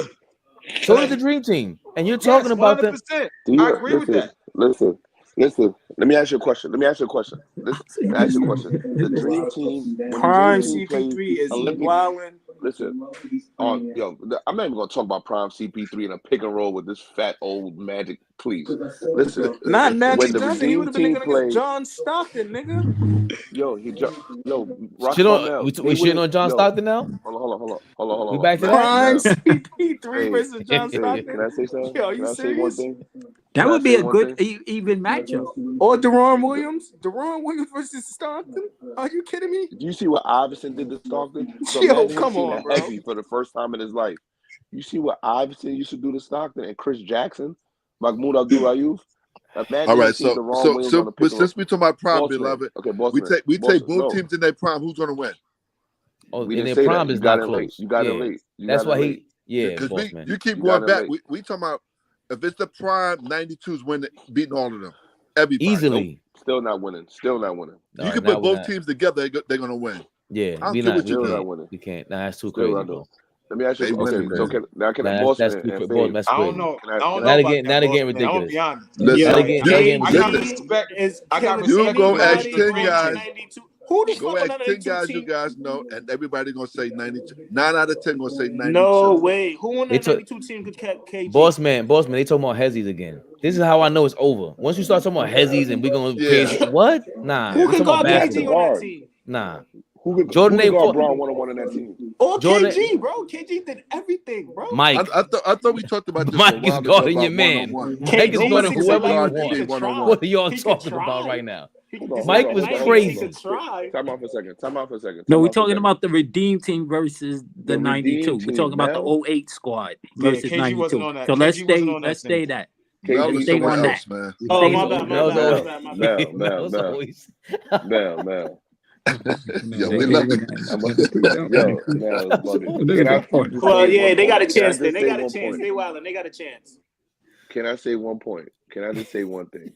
The Dream Team played all these Olympic country teams. How many NBA players they had on those country teams, on those nations teams? One. 0 zip zilch. That's not true. Who? Pager. Kuko was on there. Kuko was up. They locked his behind down. He didn't go they to the fought NBA about yet. guarding him. Bossman. Sabonis wasn't there, right? You watched the documentary. Bossman. He wasn't. No. Take it easy. Bossman. I watched all the games. That was the myth. That was the myth that they shitted on Kukoc. That was the myth. That was the whole story. Nah, we knew that from back then. Yeah, they put him on the island. They had him in hell. Boss man. He was 2 years removed from. He wasn't in the NBA yet. I just asked a simple question: how many NBA players did that dream team face? One current active player was in the NBA. That was Sabonis. Sabonis wasn't in the NBA. He didn't go. Roger to the NBA until 5 years. No, he didn't go to the wasn't NBA Vlade Divac? either. It was no. one Roger player. Petrovic was in the league. Vlade. Yes, he was the only person. Oh, Vlade didn't play that Olympic. Yo, y'all got. Let me just finish, y'all, please. Like, listen, it was one NBA player, Drazen Petrovic. Dino Roger gets drafted. That's what I just said. Later. Gets drafted 2 years later. Sabonis doesn't come to the league until Dino Roger, yes, from the Boston Celtics. Yeah, okay, I got you. All right, so Sabonis doesn't come to the league after 5 years. Okay. Now, the Redeem team, how many NBA players do they play? A bunch. That's a number, a bunch. That's your number. I'm just saying. I'm trying to follow you. Would you like 10. me to tell you the average. You add 20 to that. Okay. It was an average of 30 NBA players the Redeem team played. I watched a whole YouTube video about this. They played 30 NBA players throughout a 12-game tournament. The Dream team played one. I guarantee you they didn't play the 12 that were on the Dream team though. That were gonna wash them. What are you talking about? You the competition they going against. You just said that's who they didn't play. Beloved. I get you what you're saying, beloved. Beloved, I get what you're saying, but that's not no one's fault because they don't have NBA, have no star players. That's not nobody's fault. It's just the time they played against each other. Gave them trouble. But we're not talking about that. We're talking about the Dream team and the Redeem team. That's what we're talking about. Okay. We can't start adding the countries with who they played against because the Dream team didn't lose to nobody. Boss man, he said I'm responding to Fabe's statement. No, he said Spain gave them trouble. They have 5 NBA players on that team. Right. Okay, right. And the Dream team have 12. And so where we go with it?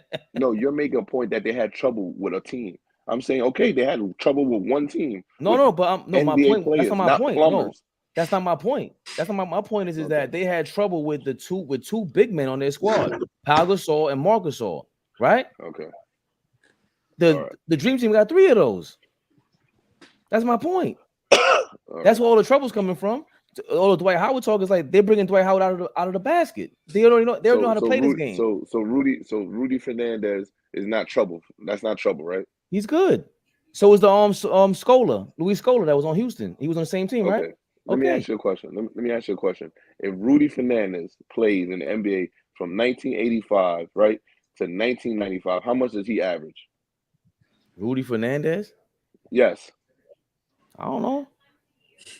Depends. He was on Denver. He was all right.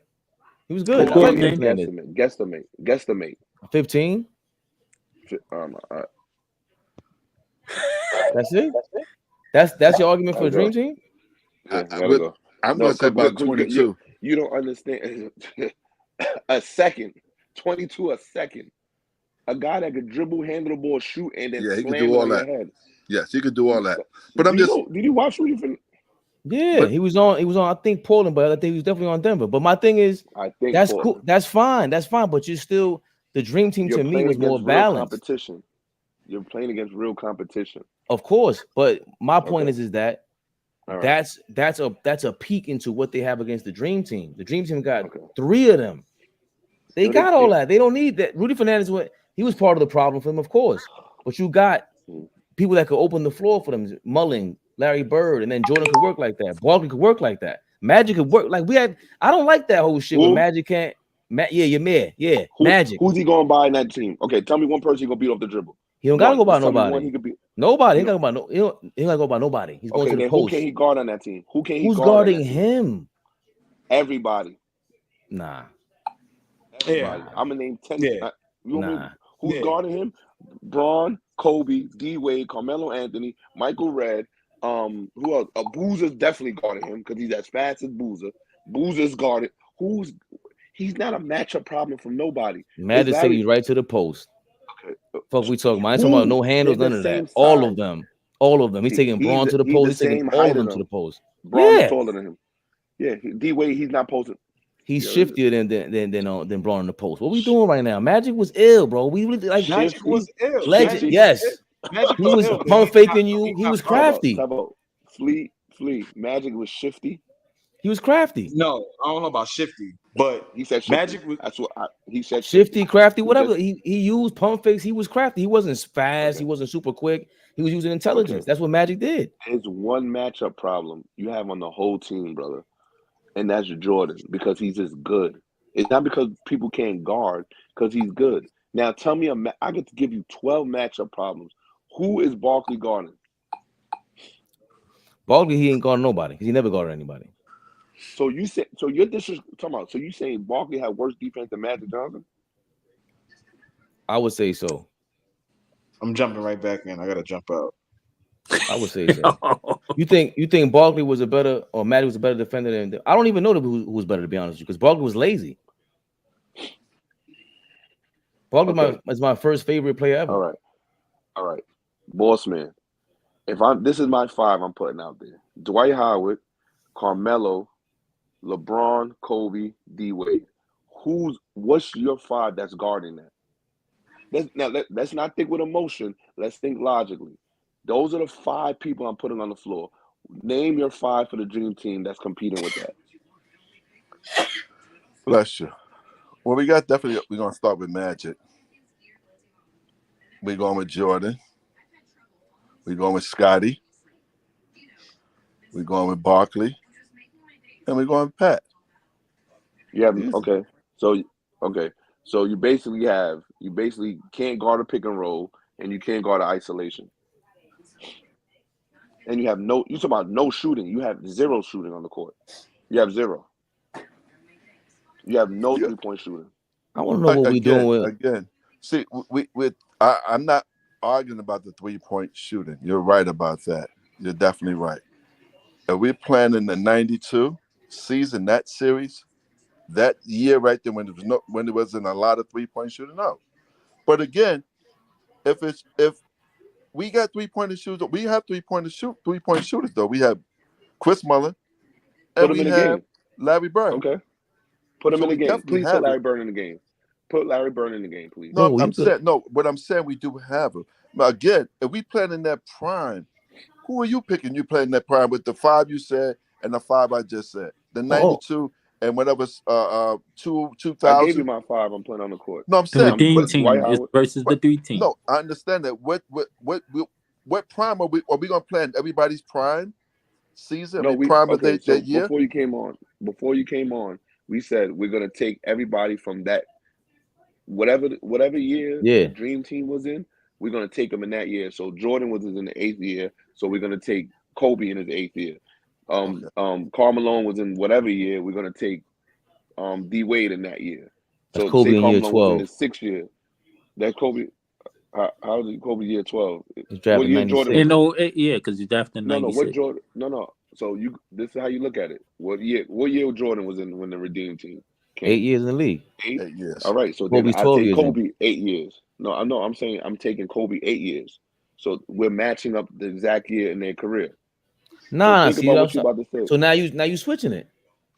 Because I said that originally. Ask Fleet. No. Hold on. No. If you're just take the Redeem team in the year that they played, and take the Dream team the year that they played. I'm with that. That's Kobe in year 12. That's everybody in their year. You can't do that because why would you ever even be with that?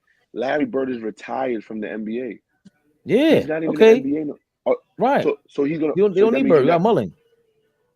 That's not the matchup. The matchup. Yeah. So you're gonna play Magic Johnson? You still gonna play Magic Johnson at that age? The matchup problem is not that. The matchup problem I've said from the beginning is always the big men. That's their matchup problem. That's their matchup. You got David Robinson and Patrick, the Twin Towers out there. What they doing?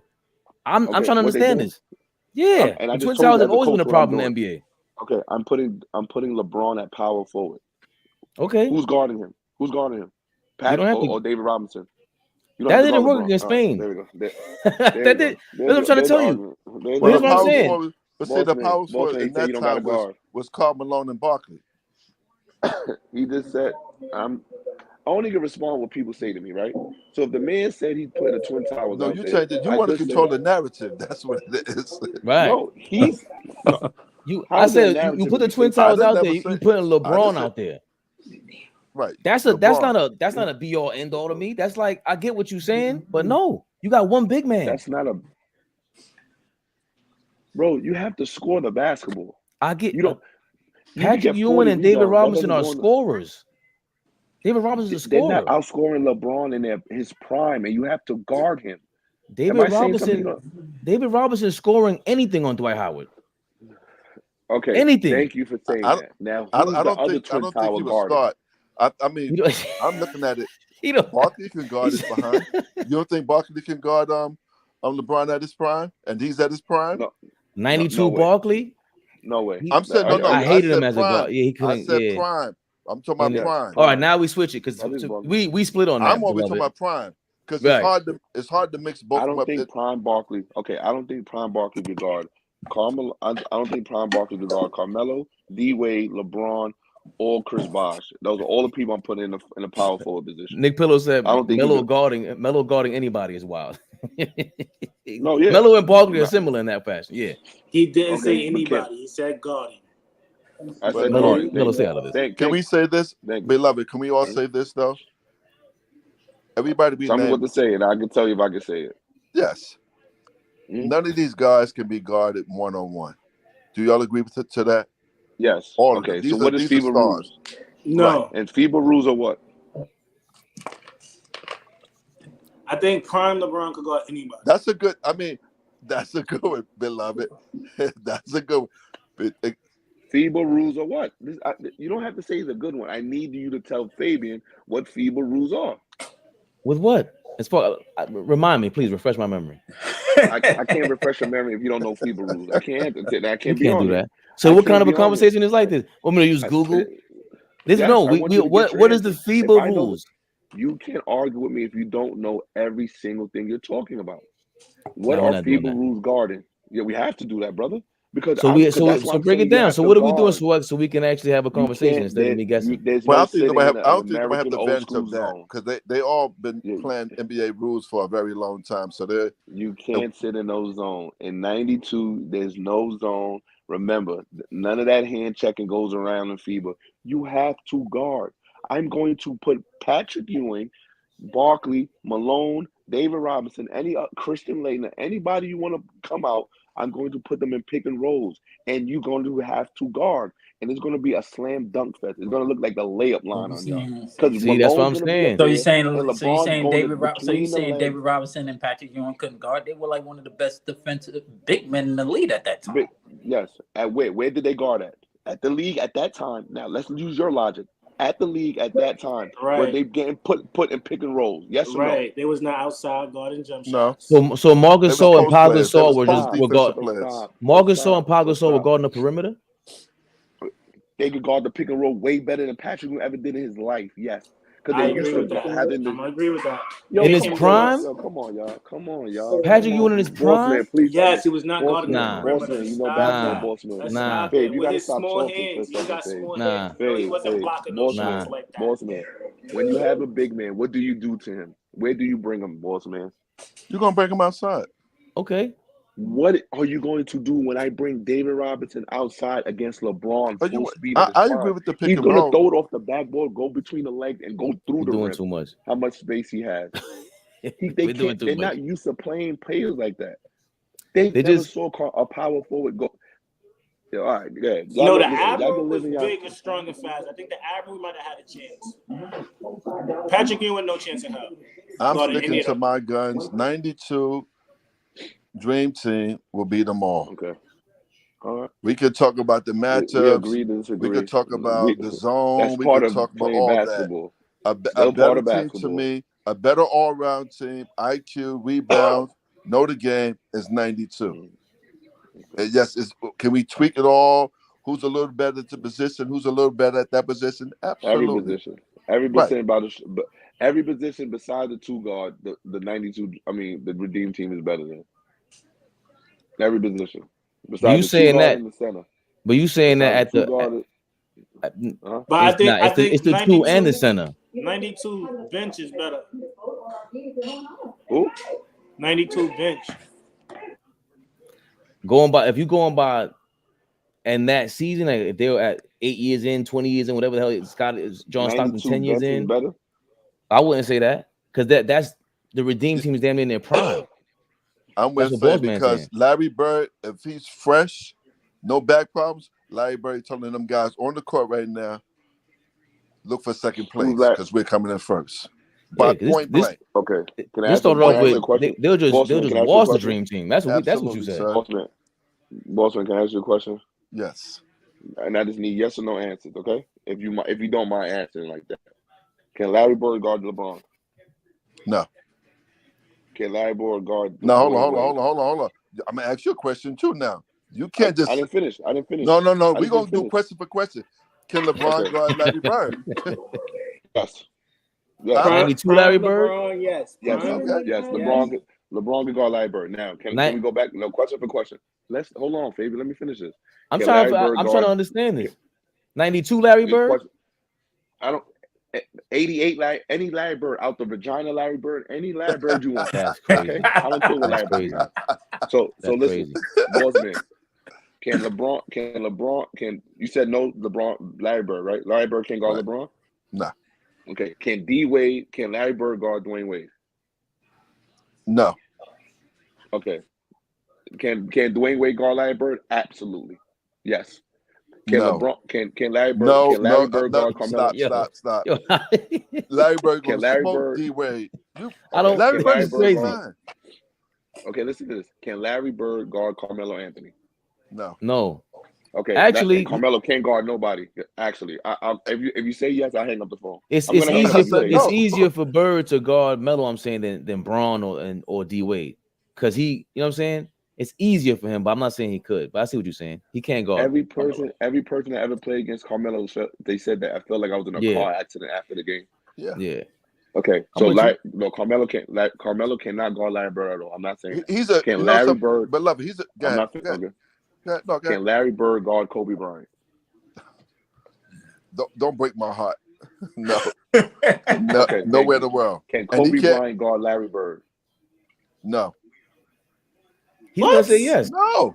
These guys are crazy. Because he can shoot the ball. He's crazy. Can shoot the ball. Larry Bird's a matchup problem for any era. Can Michael Jordan guard Larry Bird? Hold on. So Larry Bird is trash too?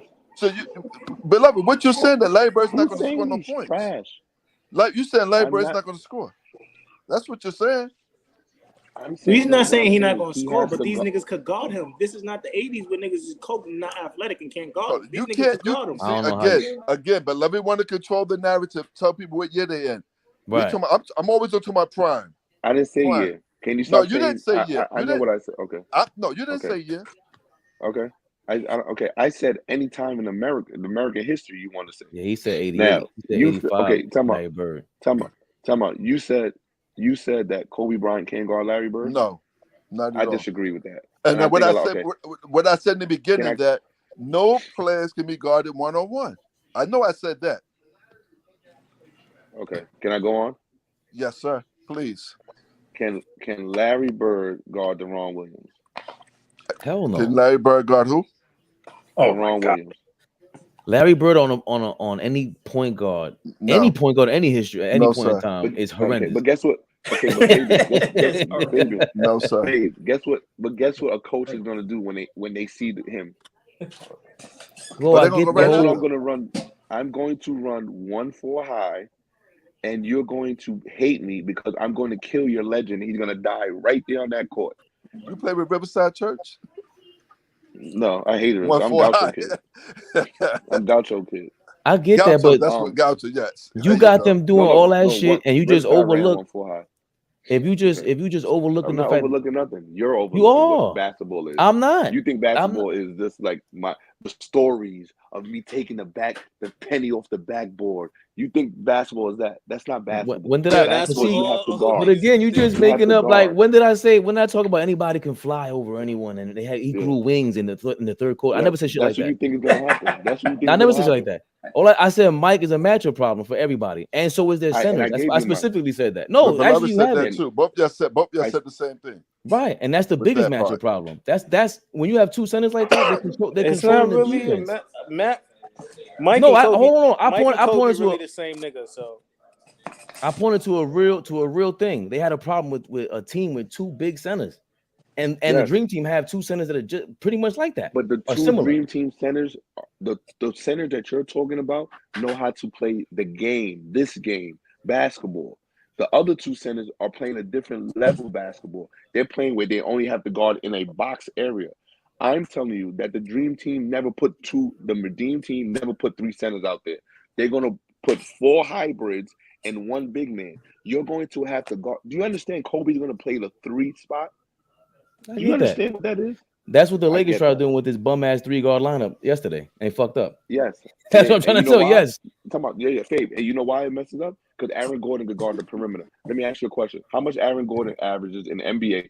If I took Aaron Gordon right now, just the way he is, and I put him in 19, y'all love doing this. Y'all love doing this. How much does he average? Okay, y'all love doing 25. Is he allowed to carry the ball? No. Or he's not? 25 oh, here we go. You gotta learn the rules, or he's not? 25. No, he'll average 25. That's the narrative we're talking about, right, boss man? Average 30 blocks, and he'll average 175 points. Because they never saw somebody like that. And what year? How fast he moves? I agree. From 85 to 95. I agree. If you put Aaron Gordon from 85 to 95, they have never saw a man that size move that fast. Even in football, he'll be an All-Pro in football, and he'll be an NBA Hall of Famer in 1 year. And what position he's playing in football? Tight. He'll wide receiver. Just throw it up to me. That's you talking about MPJ? That guy? His back ain't lasting long enough. Oh, Aaron Gordon. The nigga that got snubbed from the dunk contest. I mean, we got to dunks realize we never seen. It's more talented people in the NBA right now than it was before. Way more. That's what I'm trying to tell you, Bossman. They could guard the pick and roll. Aaron Gordon could think about this. Aaron Gordon is guarding LeBron James.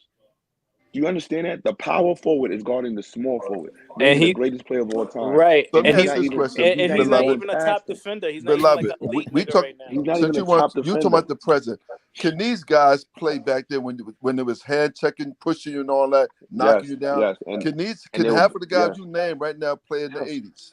These niggas on the Dream Team no can. traveling. 2008, yes, they can. There's no traveling. You can't. All these rules matter. They will average 48 free throws a game because a foul is a foul, brother. You can say whatever hand check. If I'm shooting and you hit me, the ref is going to call a foul. You can hand check me. You can do whatever you want. I'm going to jab step him. They're going to fly out the arena because they never even saw a jab step, and they're going to just score. Do you understand there's levels? I'm not saying they were not good, boss man, and I would never disrespect my elders. No. I never disrespected nobody that's saying it's not good. It's just the time period you were born. Let me give you an example. Is Lennox Lewis overlooked as one of the greatest heavyweight champions of all time? Of course. Yes, absolutely. You know why? Because he had glass no one to fight. No, not because of his glass jaw. He had no one to fight in that era. It's not his fault. He also had a glass jaw. It's not your fault. Michael Jordan and all of them, they had competition. They don't have the competition now. Let me ask you a question. Mike had very little competition. Here we go. So, Mel, let me do this one now. Take this one out. Listen, Faye, listen to what I'm saying to you. But hold on, just to before you get into that, right now, I've been saying that about Mike. I've been saying about Mike my whole life. So that's nothing new to me. Do you understand? Like that's nothing new to me. What I'm saying, Mel, and Boston, I'm gonna take a mediocre team for you, okay?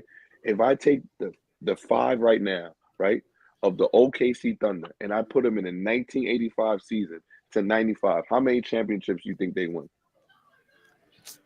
Say that again. Just the way they are now. The OKC Thunder, and I put them in 1985, just the way they're constructed now. Same year, they play the same style. 85 to 95. How many rings you think they win, Boston? The same amount they have right now. 0, because they're not smart basketball players. It's no. OKC is actually one of the. OKC might be top 5 smartest team. They had that team for 3 years. They ain't do nothing. I say 2 or 3. They wouldn't do nothing. Okay. Bossman says 0. Mel says 2 or 3. Babe, what you say? Untamed Music says beloved every year. I say 0 rings. Hey, 0 rings. I say about 5. That's insane. And I say because of injury. I just say because you have to guard. The athleticism is different. They're going to do things that you never saw. No team knows how to guard in that era. A team that puts up 15 threes a quarter. They can't even guard the 3-point line. They don't have the stamina to guard that kind of defense. So hold on. Let me just get this right, beloved. So we add in the rules from, and I'm not trying to be funny, believe me. There's no rules. Trying to be funny. Yes. We add in the rules from the present. We add in the rules from the present. Any rule you want. No, because you adding this on. You saying all this. I'm not adding nothing. I said you going to 85. The whatever. Right. Yeah. There's a 3-point line in 1985, right? Yes. Right. It was. Okay. Yes. I just want to get this.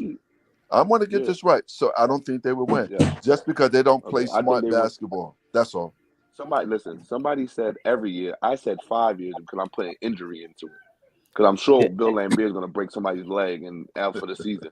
So I'm just putting injury. Here's my thing. So when we compare the eras, right? And I say when they say 96 Bulls versus Golden State or Golden State team, whatever, with Kevin Durant, it gets disrespectful when you say the Bulls will come into this era and be okay and beat Golden State. I always said that's disrespectful. They might get swept in this era because you can't.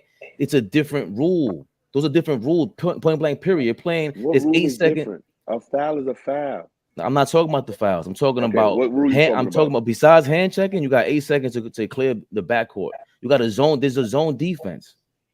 Zone defense changes everything. There's no more big man in the league anymore. So now you're doing a whole 4 and out, whatever it is, 1 and 4, whatever flat you be talking about. All right, that changes everything. So now you got 4 shooters on the court at the same time who could put the ball on the floor and get to the basket. The Bulls can't defend that because they're not built for that era. Just like if you put Golden State back in 96, the only advantage that they really have is that the 3-point line is shorter at that season. That's the only advantage they have because they cannot guard the Bulls. They're not built for that era. The Bulls are meant to slow the clock down, slower possessions, and they're gonna get fouls on you. That's what Jordan's gonna. Who's gonna guard Mike? Durant's gonna get bodied. That's just how it works back then. He's not gonna play the 3. They can't do it back then. Durant's gonna get bodied. What do you mean Durant gonna get bodied? On defense, on offense, he can't. Every slim player back then. Let me tell you something. Pick and rolls, whatever it is. Hold on. The triangle offense is built for all of that. Like they were the super team of their era. They were a super team, by the way. This is not a regular team. So, just like Golden State was a super team. Okay. Hold on. Mike guards. I'm gonna take a page out of Gilbert Arenas' book, right?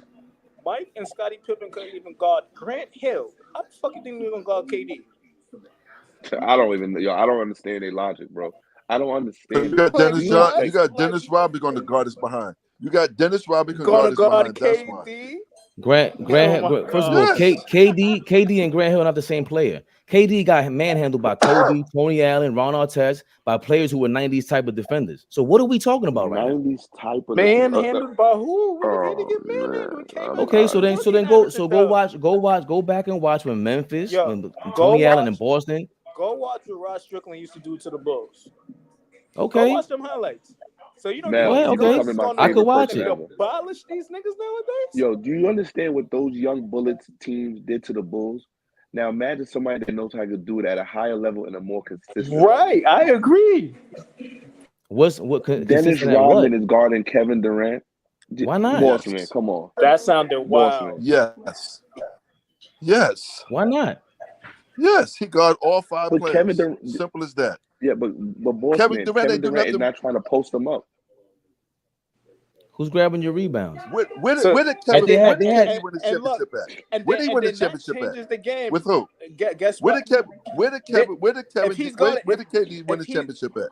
If he's guarding with KD, Golden State, right? He didn't do nothing. KD, right? Hold on, Mel. If he's guarding KD, that means he's out on the perimeter. He's not even going to dominate the rebounding like he used to. Like that changing. Because he's going to be in the perimeter. Y'all don't listen. Y'all go ahead, boss man. You cut boss man off, Mel. KD won his championship with Golden State because he realized he could not win with the team he had at OKC. They had 5 starters. They had Perkins. They had the other 3. You know what the other 4 is? The African guy. They had on OKC. They had Westbrook. Yes, they had all of them. They couldn't win nothing. Bless you, bro. So went to how the do you finals. expect them to win in that era? He went to the finals. All right, you went to the finals. That means they went to the finals with Harden and lost to one of the greatest teams of all time. That means what? They didn't win. They did not win. Point blank, we talking about winning. What does that have to do? No, we're talking about having the guard in the matchups. We're not talking about winning. And I'm saying we talked about. You asked the question was, and I'm telling you, OKC would not win in the 80s. the 80, 85, 82, 83 against none of those teams. You got to think back. All them teams were stacked back then. Philadelphia was stacked back then. Portland was stacked back then. Boston was stacked back then. Stacked with players. Listen, I think some of the team players they that's wouldn't have on been those able to beat Philadelphia like the teams Lakers. may not even make the NBA right now. Do you y'all understand? Like, do you understand? Yeah, I agree. We agree with that. We agree about that. Okay, listen, boss man. Hold on. Before you say this, if we talking about, listen, you can't say that the team. You can't say KD is going to be more talented than the people in the 80s. You can't switch the two. It has to be equal on the line. You can't give them the edge because this is the present. No, we talking about equal to talent. I'm not saying talent. This is the present. I'm not saying it's because it's present. I'm saying because I can see what you do better and what you can do. I saw your athleticism in the 80s, and I'm looking at the athleticism now. Why can't I compare the athleticism? Why can't I do that? You could do that. You could do it. Then it has to be equal across the board. It has to be equal. Yeah, you can't give them the that part of what you're saying. I don't. You're saying that they're going to be more athletic, they're faster because of the present they're playing in right now. Are they going to be? Would they Not be because faster? Of the present. Hold on. Would they be faster jumping the high in the 80s? Would they be that talented in the 80s? Yeah, I don't understand it. Yes, because I'm just taking them from now and putting them in the 80s. Okay. So, okay then. If you're doing all that, then I'm giving the people that, like I just said now, Chicago will whoop their behind. That's what I'm saying. I think it's disrespectful to do all that because it's like, yo, so what referees you bringing your referees to from this era? They're not calling them calls for you. Like that, it makes no sense to me. They're not. You're gonna travel. Listen, like everything you're saying, in order for them to get open, listen, everything. It's a different game. Listen, it's damn near two different sports. Any referee. You can have any referee you want. I can have 50 turnovers. I'm going to shoot the three at such a high level and percentage. You're not able to guard that. You don't know how to guard that. I don't care about the ref. Have I ever talking about Boston? But hold on, but Chicago always had 3 pointers. Go ahead, bro. Boston, let me finish something. Have you ever heard, since I've been on this live, did you ever hear me say change the rules or change the referee? Have you ever heard me say that? Not one time. I said Never. I don't care about any of that. Right. I know what you're going to do, and I know what you can guard. Listen, let me tell you something. You guys, listen, I'm not taking away anything. When I was younger, I had to watch older players. So I know like what I'm talking. I'm not disrespecting them. Let's make it simple. Would you rather have a 2022 Benz or a 1985 Benz? See, it's still a Benz. But things get better with time. That's how the world works. Players I don't think y'all understand. Nah, that's the evolution. No, beloved. I understand what you said. 6'11". Listen, 6'11" with a pulling up from 30 feet with a handle that could go to the basket anytime in 1985 will be unfair. He may average 80 points a game. I don't care if you foul him 100 times. I don't care what referee you have. He will be unstoppable. And he got a crazy mid-range. I'm telling you, mediocre players that are in the league right now, mediocre players back then will be all-stars. They'll be Hall of Famers. And I'm telling you, players that you have on your roster may not even make an NBA roster now. What year did Dr. J win the championship? 83. 83. Name that Philadelphia roster. I can tell you only 4 players in that roster makes the NBA roster right now. Moses, Bobby Jones, Mike. Bobby Jones, yes. Moses Malone, Dr. J, and Maurice Cheeks. After that, nobody else makes the NBA roster. Tony, not Tony.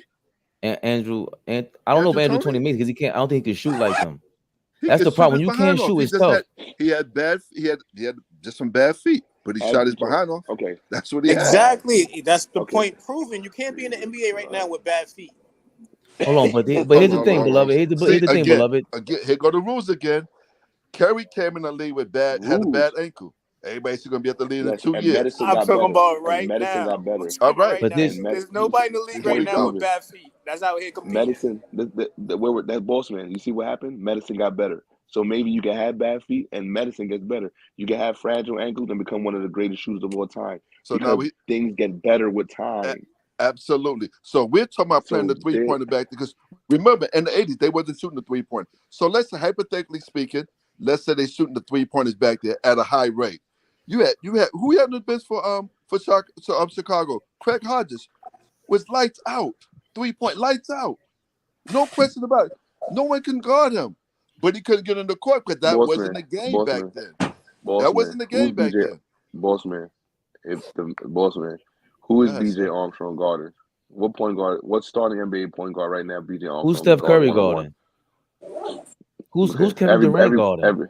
Who's the 5 foot? Nah, but yeah, you just throwing their names out there. Who's the 5 for Golden State at that year? Bulls, brother. I think you disrespect. I'm with Fab. I don't want to disrespect these players who made it to the NBA. Bogut could play. Bogut's in there. He's in there. Okay, but he's like okay. He got all right. But that's the kind of game. Again, for me, I know what you're saying, right? The Kevin Durant. I'm not taking that away from them. Steph Curry could play back in the day, in my opinion. They could play, but you're not gonna take that team, that style can't win. They're not allowing it to. That's my point. Everything you're saying is cool. Talent and all that. I'm not gonna lie. Go ahead, my bad. Go ahead. For me, every time this argument comes up to me, it doesn't make sense because it's to me it's illogical. The Bulls can't win in this era. That makes no sense. Yo, I got an OG in Atlanta, right? He about 70 years old, maybe 65 around that age. He told me this. He says, yo, Jordan wouldn't know what to do or know how to guard Steph.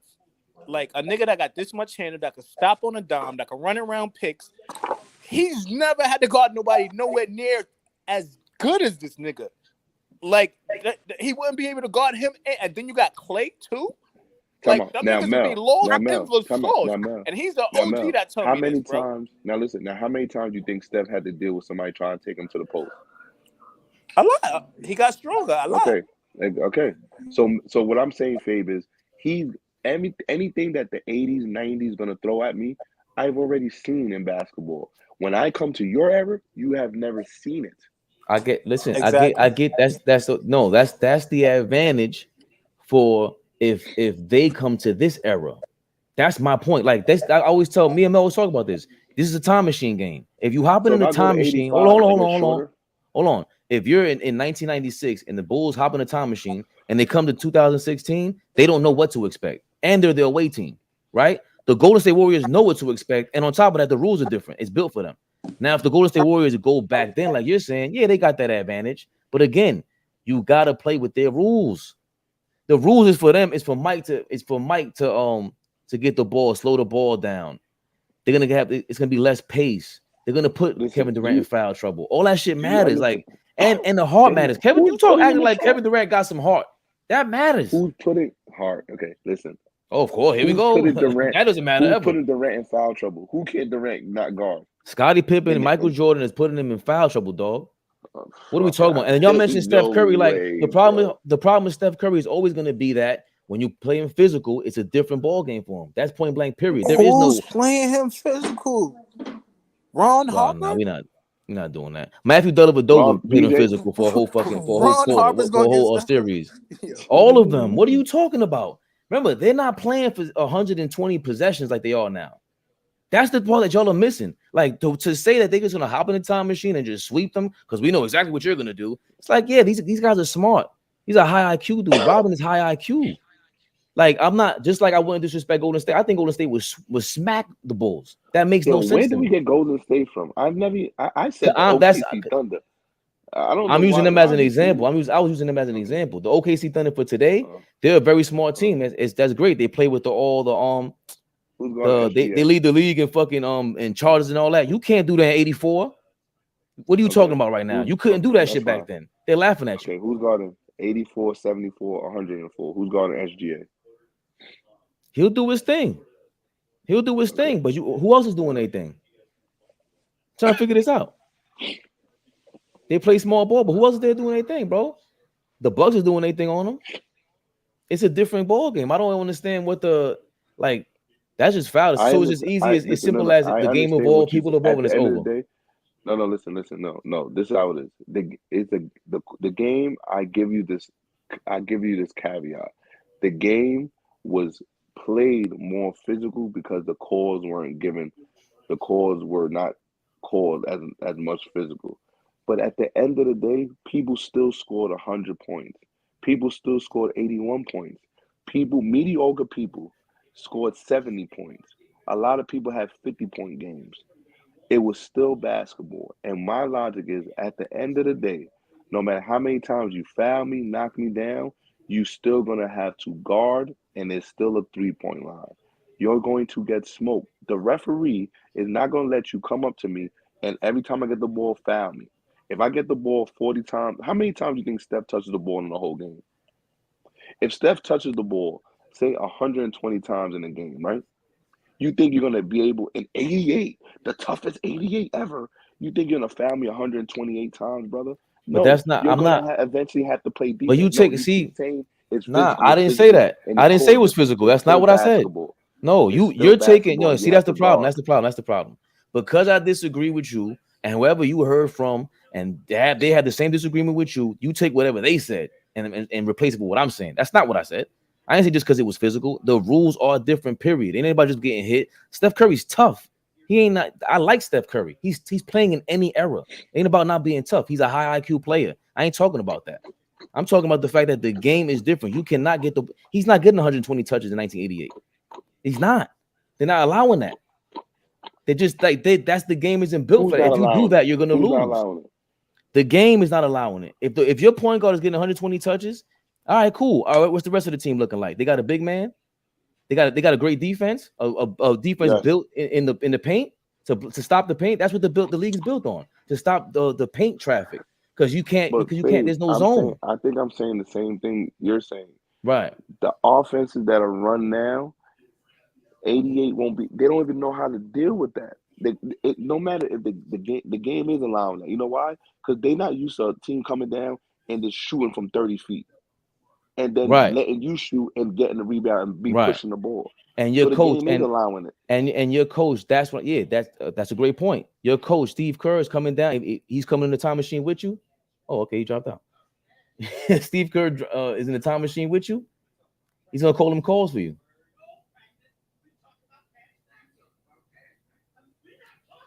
I think Steve Kerr's gonna be with them, and he'll call the same calls for them. But the game ain't built for that. And I was gonna make a Detroit Pistons point, which was a dope point, but he dropped out. Mel, it's all good.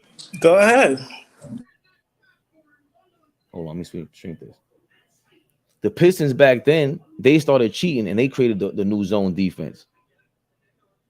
The Supersonics started playing zone defense in the 90s. They don't talk about that, but they bent the rules to do that. How is the zone cheating? Because back then there was supposed to be no zone. Like you couldn't even when Jordan would do the 1-on-4 thing, he would line up on the other side of the court. That became illegal. Because they tried to put everybody on one side of the court and have Jordan on one and Jordan go 1-on-1 on one side on the other side of the court. Then they made that rule illegal. Right. Niggas didn't even say that. So Jordan was allowed to outsell for 20 seconds. Imagine, even though the possessions was the same, imagine if Steph Curry got a chance to ISO on the whole side for 30 seconds, and then Clay turned, and then KD turned. Like it wouldn't but that's for one season. After Jordan, that's what I'm trying to explain to you. Jordan, like that's what this argument to me sometimes it gets like we forget a lot of shit. Like if let's catch Beloved up real quick. We were just talking about the when they got rid of the rule where Jordan will ISO for 20 seconds, and you have one side of the court, 4 guys on one side of the court, and Jordan's ISOing for 20 seconds. Then he got rid of that rule. Okay, so now you got rid of that, so now it's more fluidity to the game and more player movement, right? No. My point with that was that the Pistons were the ones that started doing the zone defense first with the Jordan rules, and they don't talk about that. They really bent the rules up and were playing zone because they had 2 guys on one side of the court and they're not supposed to. So if you play blatant zone back then, you're getting killed. You don't even. What kind of a defense are you throwing at any team back then? At the Lakers, whoever. If you're OKC. At what Lakers? The Kareem Abdul-Jabbar Lakers. Yeah. Easy defense. I'll just play a boxing one. I'll just run around. You can't play boxing one back then. Beloved. You can match up a certain way that you can play boxing one. Right, you got to hide. Right. No, you can hide. You got to just and NBA. Right. And these are NBA players. Listen. Okay. So now there's a bunch of NBA players that couldn't do that shit. So now to your they grow up playing in the AAU. So now your logic, so you can't do that. Now, say Kareem scored 2-zip, sky hook, right? And my 5, I'm coming down, all right? He scored a sky hook, right? Now, the 5 I have on the court is Draymond Green at the 5, KD at the 4, Klay Thompson at the 3, Steph at the 2, and Iguodala at the 1. What do you think I'm doing when I'm coming downtown? When I'm coming down, you think Kareem is going to go to the box and guard who? Who's Kareem guarding? He ain't guarding nobody like that. And at that age, at that stage of his life, he can't. I don't care what. Give me Lou Alcindor. I'll take LSU. I'll take UCLA. Kareem. Now you any bugging. Kareem you want. Any Kareem you want. And okay, so he's going to come out and guard Draymond Green, right? That's what you say is going to happen. He could listen. All right. Okay. Yes. Yeah. Let's say that. Let's say that. Yeah. Sure. I'm going to say yes. Guess what? I'm going to say yes. He's going to come all the way out and guard guard Draymond Green.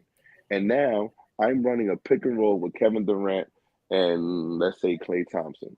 So now you have Michael Cooper and you have Byron Scott, right? No, sorry, Michael Cooper and James Worthy in a pick and roll with Kevin Durant and Klay Thompson.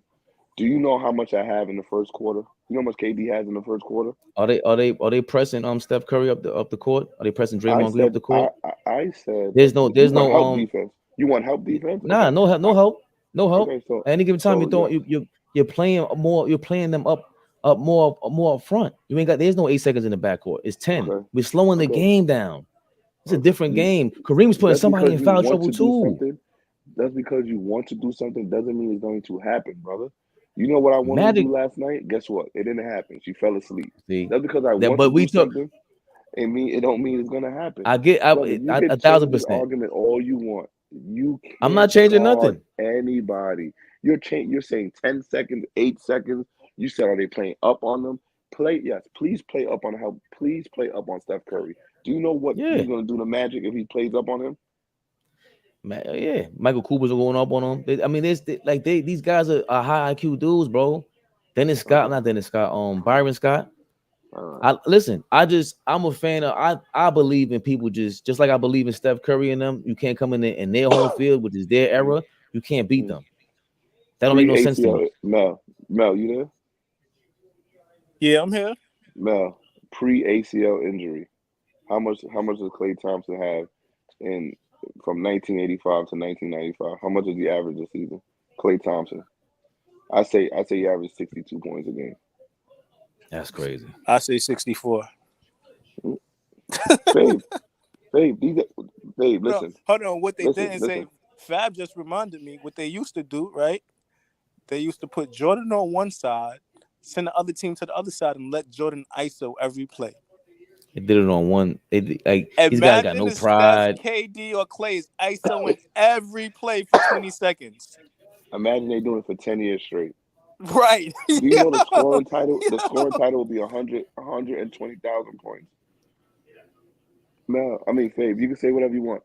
And listen, I don't know about Mel. Me, if I was a 2K player, my rating would be 65 in my best time, prime of my career.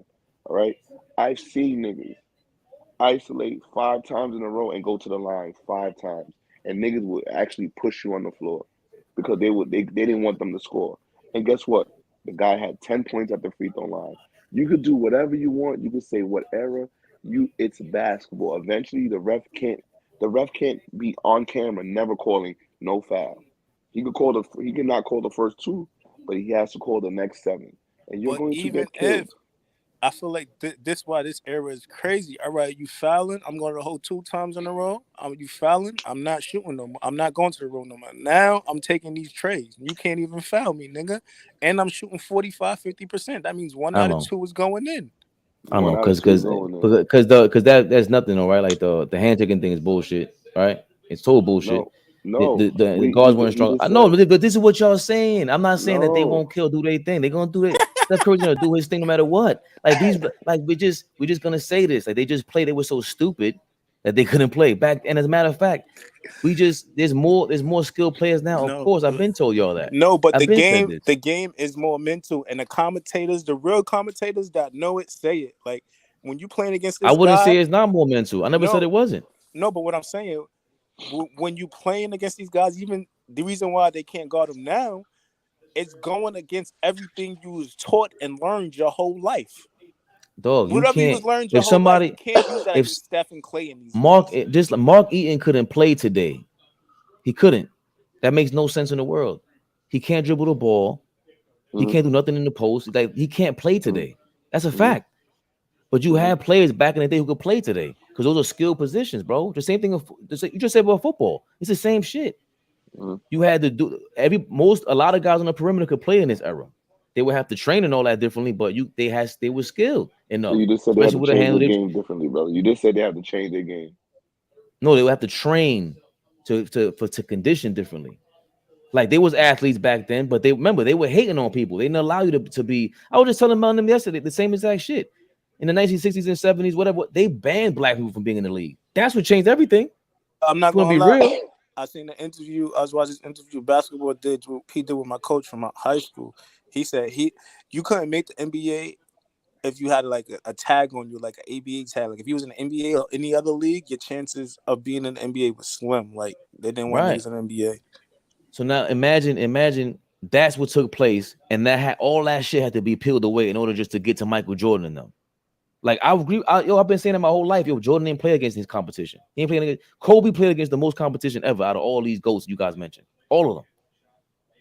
I don't have him as the GOAT, but I think he played against more competition than everybody, team wise and one-on-one wise. He played against more at his position, at the 2 and the 3, and team wise, he played against the stacked West. Jordan ain't have to do that. LeBron ain't have to do that. Magic ain't have to do that. Bird maybe, but when you bring that up, right? Yo, Mel, you may want to look this stat up, Mel. You know LeBron won the East 4 times, and 4 teams were under 500 and made the playoffs. Do you understand what that is? I didn't know that exact stat. Mel, LeBron 4 times in his career won the Eastern Conference when 3 teams were under 500 and made the playoffs. That's crazy. But that's what I'm going back to what I said. Kobe played against the most competition. Kobe, no team, and when any ring Kobe ever won, in the 1 through 8 was under 500. Yeah, Kobe played. Listen to this. No, listen to this though. And this is and I had this argument 10 years ago. Right. Kobe never played a team that didn't make the playoffs the year before in the first round. He never played a team that didn't make the first round the year before. No, didn't. He never played a team that didn't make the playoffs the year before in the first round. So every time Kobe met somebody in the first round, they made the playoffs the year before. Yeah, like the Jazz. Okay, well, look it up. San Antonio. That makes sense though. That sounds like accurate. I want to look it up. Because the West was different. The West was different. The West was different. Those Western Conference all stars, those are Olympic teams. Yeah, they were different. The Western Conference was the conference back then. That's why even I look at AI shit funny too. Sorry. What year was that? What all-star team? That's my man. I love AI. Kobe. What year was that when it's Kobe? It's Kobe, Garnett. Duncan, KG. Tell me the 2001 All-Star roster for the West. Off the rip. Ray Allen is there because he got traded to Seattle. No, he's not there yet. Ray Allen's there. He has to be there. He left. Nah, he was on the Bucks in 01. In 97. The hell no. I mean, not 97. He played AI in the conference finals in 01. Whatever picture that is where Ray Allen's in Seattle and Kobe and all them, that's an Olympic team. You know that, right, man? With Steve Nash. Steve Francis is on one of those. Maybe it's 03 or 04. It was just one of those pictures. I was like, yo, this is crazy. Like, this is like a Hall of Fame picture. See, like, even then, they call them the too rich, too soon point guards. That's why John Moran just like, I think he's cool, but I've seen that before. Steve Francis. What? I've seen John Moran. Right, but he's better than franchise. No, he's not. No? He shoots better? Same player. You got him as the same player? I got him as the exact same player. I've seen nobody. I seen 2-year run when nobody could do nothing with Steve Francis. When Yao Ming rolled out the way and he was on that wing, you couldn't do nothing about it. You don't know what's coming. Nigga, Ja's a mix of Westbrook and AI. Yeah, but that's what. But Westbrook so when and y'all AI? say we never seen this before, that's what throws me off. Like I have. Yeah, you seen this? Who? I've never seen Ja. He just threw out Steve Francis. He just told you that. I don't think Baron Davis. That's his opinion. Nah, not him. Derrick Rose. They're all athletic. I'm saying athletic point guards. Right. He got a handle. Baron Davis had a little handle, and he could pass. He could pass too, and he could shoot. And Baron Davis could and Baron Davis tore his knee, and he was still crazy. But that's not his fault, though. You can't put injury as an argument as in why he's not better. Like that's not his fault. No. I'm saying he was crazy even after the knee injury. You think, but the three wasn't shot as much, but you think Steve Francis? Mel. You think Morant's such a way better shooter than Steve Francis? He is. I do think so, and he's getting better. He's getting better every year. Got better. Like, yeah. You seen the growth. I'm seeing the growth every year. You know, like he need to shoot a three. He need to work on his 3 percentage. Like he comes the next summer and he got the job done. Like I was a franchise guy, and shout out to Rob. Rob was the one who said like he ain't better than Baron Davis, and we were arguing. And I started watching. I'm like, oh shit, he's not better than him. I think franchise is more stubborn. No, I'm not going that. Franchise is better than Baron Davis. I don't think he was. I think he was. What we going with? More explosive. We can't look at stats. More explosive. Yeah. He could play way better. He's jumping out of nowhere. Yeah. He definitely played way better defense. I can tell you that. Did Steve Francis make an all defensive team in his career? I don't think so. And Baron Davis definitely did not, because he was mad lazy. But when I'll look it up. I want to go off. Baron Davis wasn't consistent enough. But Baron Davis was mad lazy. No, not lazy. Injuries. He had a bad year at UCLA. Right, but injuries when he was one of them guys that he was never in tip-top shape too. Oh yeah. Yeah. Well, you know how I feel about those players. He got 3 All-Stars, Rookie of the Year, and All Rookie, but no defense. He shot 42% from the field. I'll show you right now. Look, he averaged 18. 3 times. Yep. So I told you it was Rookie of the Year. He got Rookie of the Year. Never made an All NBA team. All Rookie, never All NBA, never. All Rookie. Hell no, yo, it was tough back then. Yeah. Remember the West was Kidd, then Nash. Did Marbury make All NBA? Like Marbury's better than franchise. Definitely. Marbury better than both of them niggas. Both. Yeah. Marbury. I got Marbury still in my top 10 point guards all the time. He's in my personal top 10. Right, your favorite. I got that. You lucky Dom dropping in here for the fucking 80s talk. Yeah, I'm not even gonna lie. They're not even guarding Michael Jordan like this. They're not hacking this nigga. This nigga Jimmy Butler, he doing whatever he wants to these niggas. I'm watching Michael Jordan highlights right now. He's really having his way. I don't know what his elite defense and it's not about elite defense. Having his way, bro. Elite fouls. All he did is foul. Hold on. They thought somebody fouling was elite defense. This defense is looking very subpar, bro. That was defense back then. That's absolutely a great way to evaluate defense in an era, is to watch offensive highlights. That's a great way to evaluate defense. You're going to see some electric defense watching offensive highlights. Yeah, Michael Jordan, he's catching in one. He's not even getting touched. If I'm going to show somebody, I'm going to show somebody, I'm showing them offense highlights. That's just listen, man. I'm telling you, they let Mike get away with a lot of bullshit. I always say that about him. He's worse offensively than who? Than Jokic now? Than LeBron? Than Curry? No, I wouldn't say that. I would think he would kill in this era because he's fundamentally sound. You can't take that from him. Not fucking debatable, man. Anybody with eyes, I'm from this era and I can see it. Come on. That's what Jimmy Butler. I'm 30. See what he's upset about? What can you see? Yeah, what are you so upset about? The Lakers lost, bro. I'm so excited about that. Yeah, I didn't know Mel was just a LeBron fan. I hope you enjoyed that tonight with your boy losing the ball at the end and missing layups. Now I'm not gonna Father Time showed his ass tonight. I thought Father Time was only undefeated except for LeBron. Me personally, I think he showed it tonight. The layups he made at the end. I'm gonna say something. I'm nowhere near a LeBron fan. Kobe's my guy. I'm in a different age group. But you understand? You just waited almost 22 seasons to stomp on somebody. 22. No, I praised 22 him. Seasons. No, people have been stomping on him in LA since 2000. All the time. For all the time. Okay. Yes. Eventually, you're gonna hit everybody. Eventually, you guys won't be able to sit in your basement and play computers because you have arthritis in your hands. Like eventually, Father Time hit everybody. So like you waited 22 seasons for him to have a turnover at the end of the game and the ball to slip out of his hand. Okay, yes, that happens. That happens when you get older as a player. If you played any type of sports anywhere, like right now, I'm not the same when I was 20 years ago. I can't bench as much. I can't squat as much. I can't do as many pull-ups. Yes, that's eventually going to happen. But you're going to have to wait. And you waited 22 seasons and good. But back to defense. I'm not saying you look at offensive highlights to watch defense. I'm just saying watching basketball, physical basketball was called defense. So if you just hit guys, you will call a defensive player. Bill Laimbeer couldn't guard my grandmother if I put him above the free throw line. So he wasn't a great defense. Come on, hold on. Bill Laimbeer wasn't considered a good defensive player in that era. Yo, beloved. Stop, Mel. Hold on. I don't think he was. I'll come back to you on that. I'm gonna watch the actual film though. I'm not gonna listen. No. I'm not just gonna say yes or no because he looks white. All the white guys from the back in the day, and I'm not white, so I'm gonna say this. All the white guys back in the day, they all get shat on because they're white and motherfuckers didn't watch them play.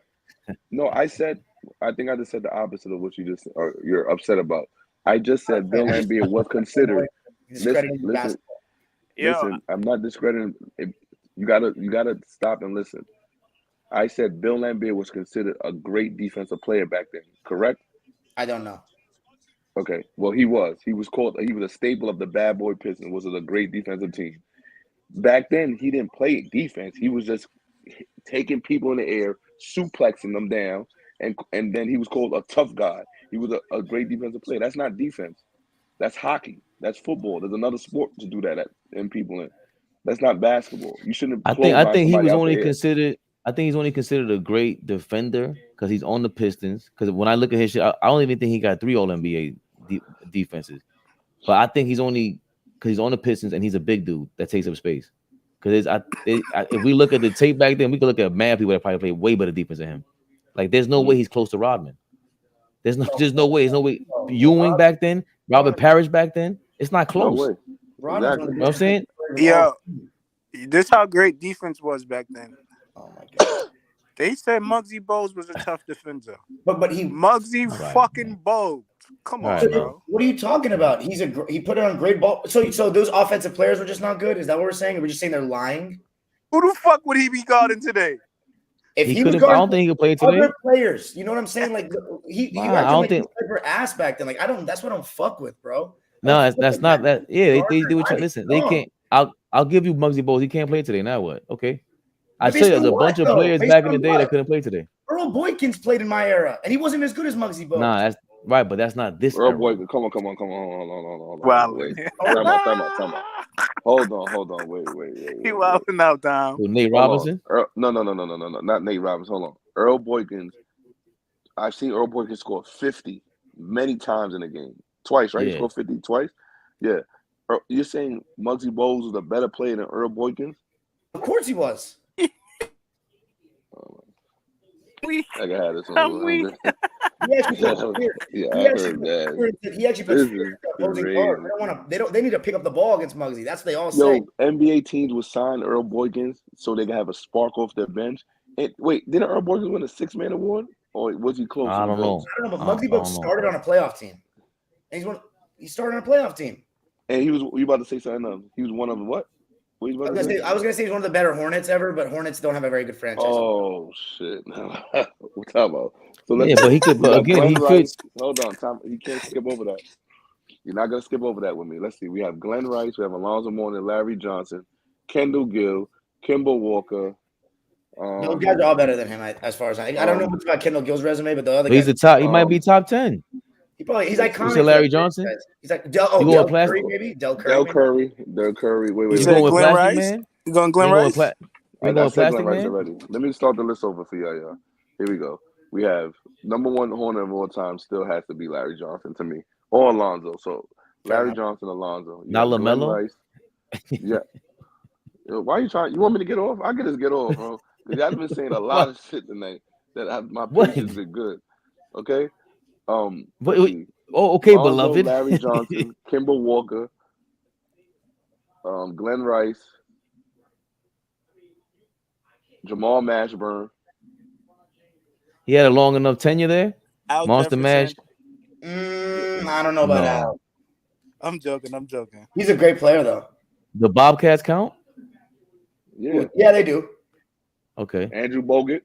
He didn't play for the Hornets. Yeah, he played for the Bobcats. That's fucked up. Andrew He's trying to do a bogus career against Muggsy. Bucks. Yeah, Bucks. He played for the Bucks. Gerald Wallace? Gerald Wallace is better. Jared Wallace. Okay, he led them to the playoffs. Where we at? That's 7 or 8? Probably 10, though. I mean, I'm just saying he's there. 10. Okay. But when any guard says that they're afraid no pun in, against you, that's a big compliment, dude. Because in the 90s, you could do that. So you got 10 seconds to do all that shit in the back. Fabe, they really I heard Zach say it the other day, but I didn't notice. They really used to pair Kendall Gill to Michael Jordan. Kendall Gill thought he was Michael Jordan. Kendall Gill thought he was Michael Jordan. I never in my life compared him to Michael Jordan. He thought he was Michael Jordan. Who? That was a difference. Kendall Gill, because he's a Chicago dude. Kendall Gill always thought his talent was up there, but he had a good NBA career. Nothing to shit on, but he was never Michael Jordan. Like there was only 1-2 guard that ever even like sniffed around Mike. Was Mitch Richmond, The Rock. That was the only 2 guard like that only sniffed around Mike was The Rock. Mitch Richmond. Did he play today? Mitch Richmond, yeah. You see Mitch Richmond today. Klay Thompson, he's just a slower version of him. Why do you even ask that question? He's slower. Mitch Richmond, Mitch Richmond came over every pick. If Wayman Tisdale wasn't there, these guys like, what are we doing here, man? Are we not? Bro, you can't say that. Yes, we can, bro. It's basketball. These guys are not all that. Like, y'all think these guys are so great because they shoot threes, bro. I grew up in this era, bro. If down droppers, I'm pissed. You guys can he play today? Are you see what he looks like? Like, what are you talking about? Who are you talking to? Me? No, Fabian. Oh, I can't ask a question, bro. I can't that's the problem. We were just going back and forth about the dream team and the redeem team, and I had a legit argument. But you're not asking. But you act like you're asking about Wayman Tisdale. You asking about Mitch Richmond and The Rock, maybe top 12 shooting guards of all time. He would have led. Yo, Fabe, look it up. Yo, he would have led the league in scoring for almost 10 years at the shooting guard spot, and Mike wouldn't play. Like, he averaged 22 as a rookie on the walk-in. On the walk-in. So can he play? The Rock is. I don't crazy. know. I don't listen. There's certain things I'm just asking, bro. So JJ Redick can play the Ricky Shrinkin? I could go back to the YouTube. I'm not remembering this game right now. I remember the post up. That was it. Okay. All right. He don't know. He don't know. I'm not remembering right now. Yeah, it's all like I sit here and go, I can't answer a question. You're gonna be attacked on my fucking channel. What's wrong with y'all? Listen. I did lose. I didn't like the sympathy ring he got, and I hate sympathy rings. I hate those. I'd rather have no ring and go out on my hill than get that sympathy ring with the Lakers. That disgusted me. I couldn't believe The Rock did that. Wait, so you think that's a sympathy? So how you feel about like Gary Payton? Glenn Rice got one. Payton, the white chocolate. Glenn Rice, all sympathy rings. Slow down. White chocolate deserved. White chocolate played. He was a starting point guard for the Heat. That's not a sympathy ring. Is Mitch Richmond, Matt Barnes on the Warriors bench. Matt Barnes maybe a sympathy ring. Who else? You going with Glenn Rice? No, he earned that one. He was starting small forward. He was a starter. Yeah. I thought Glenn Rice replaced Mitch Richmond. No, it's the other way around. The other way around. But Mitchell didn't play, bro. Glenn Rice got traded for Eddie Jones. That was a big deal here. That's how he got to thing. Eddie Jones. Right. Eddie Jones is over Muggsy Bogues, one of the greatest Charlottes of all time. Oh, was he? Yeah. I didn't watch him. Is he actually better in the Hornets than Muggsy? Yeah, because they took the playoffs. Eddie Jones took him to the playoffs. And Eddie Jones made 3 All-Star. Eddie Jones made 2 All-Star teams with the Hornets, right? I'm not sure. Eddie was still there with David Wesley and Baron Davis. Yeah. Or he went to Miami by then. No, he might have gone to Miami. There. All I know is Bogues. Eddie Jones is there, I think, with Anthony Mason. That guy's a dog. Oh shit. Yeah, but that's before he Baron Davis and David Wesley then. Yeah. That's when they traded Eddie Jones for Glenn Rice. I think David Wesley was there. David Wesley. That's what I look like if I got a season. Yeah, those are sympathy. There's a lot of sympathy rings out here. You just gotta catch them. Like a lot of funny sympathy rings. Somebody caught one in Miami under LeBron. Who caught a sympathy ring under LeBron? Rashard Lewis. No, he played. He was starter. Oh, he came out. He was a 6 man. Somebody put a sympathy ring off of LeBron in the Miami. Yo, look It may have been Rashard Lewis. Greg Oden. He played though, bro. Greg Oden, sympathy ring. Rashard Lewis didn't really play that much though into the year they won. Yeah, look up Rashard Lewis's numbers on the year in Miami. I know I saw him all the time hitting big threes, corner threes, funny layups. How much he averaged that year? Well, how many years regular season or playoffs? Playoffs. How many minutes he averaged in the playoffs? You could not touch this nigga Michael Jordan. He do a little shimmy. They call him a foul. This is incredible. Said that. Charles Oakley said that. Mel, I can't hear it. How many minutes he averaged? 4. Both times in Miami? In the second year, 18, the one they lost in the finals. So maybe I'm thinking, okay. The playoffs or the regular season? The playoffs. No, the playoffs. Nah, the playoffs, he was 31, 26, 49, 41. 4 minutes, brother. Are you lying? Oh, no, my bad. No, my bad. My fault. Yeah, he's right. The first year was 4 minutes, and the second year was 18 minutes. So 18 minutes, and that's the year they lost to Dallas, right? The Spurs. They lost to the Spurs. How many points he averaged? 5 in the playoffs. So that could he wasn't. Could be a sympathy ring. 1, 2. Yeah, it was. He didn't play much in the actual title run. Yeah, so 4 minutes is definitely not doing nothing for you. So sympathy ring, Rashard Lewis. T-Mac ain't get one, right? Did T-Mac get one? He lost. He tried to sneak one on the Spurs. Yeah. Antoine Walker, was he a sympathy ring in Miami? No, he started. I think he started. I like that Miami team with Gary Payton and Antoine. I think they earned their shit. They definitely did. Got some good. I think so. Got some nice calls in the finals. Yeah, Gary Payton had a big. You want to talk about guys not getting touched? Dwayne Wade in that finals was pretty ridiculous. That's what I was saying, and I said that's why we was arguing about beloved. Didn't he set the record for going to the free throws? That was after they removed the hand checking 2 years before, and that was like the first year to me where they really enforced it. And Tayshaun Prince wasn't the same defensive player after that rule was removed, because when he could hand check, he was like it was really hard to get by him. Kobe was like just taking such tough shots in 04 and then 06. I mean, granted, Wade was a little quicker, but he could get to the rim with no resistance. It was wild. That was my thing about Dirk. That's what I said about the Dirk on Miami Heat shit. That Dirk didn't show up anytime they lost. Yeah, it's facts. He was criticized a lot for it.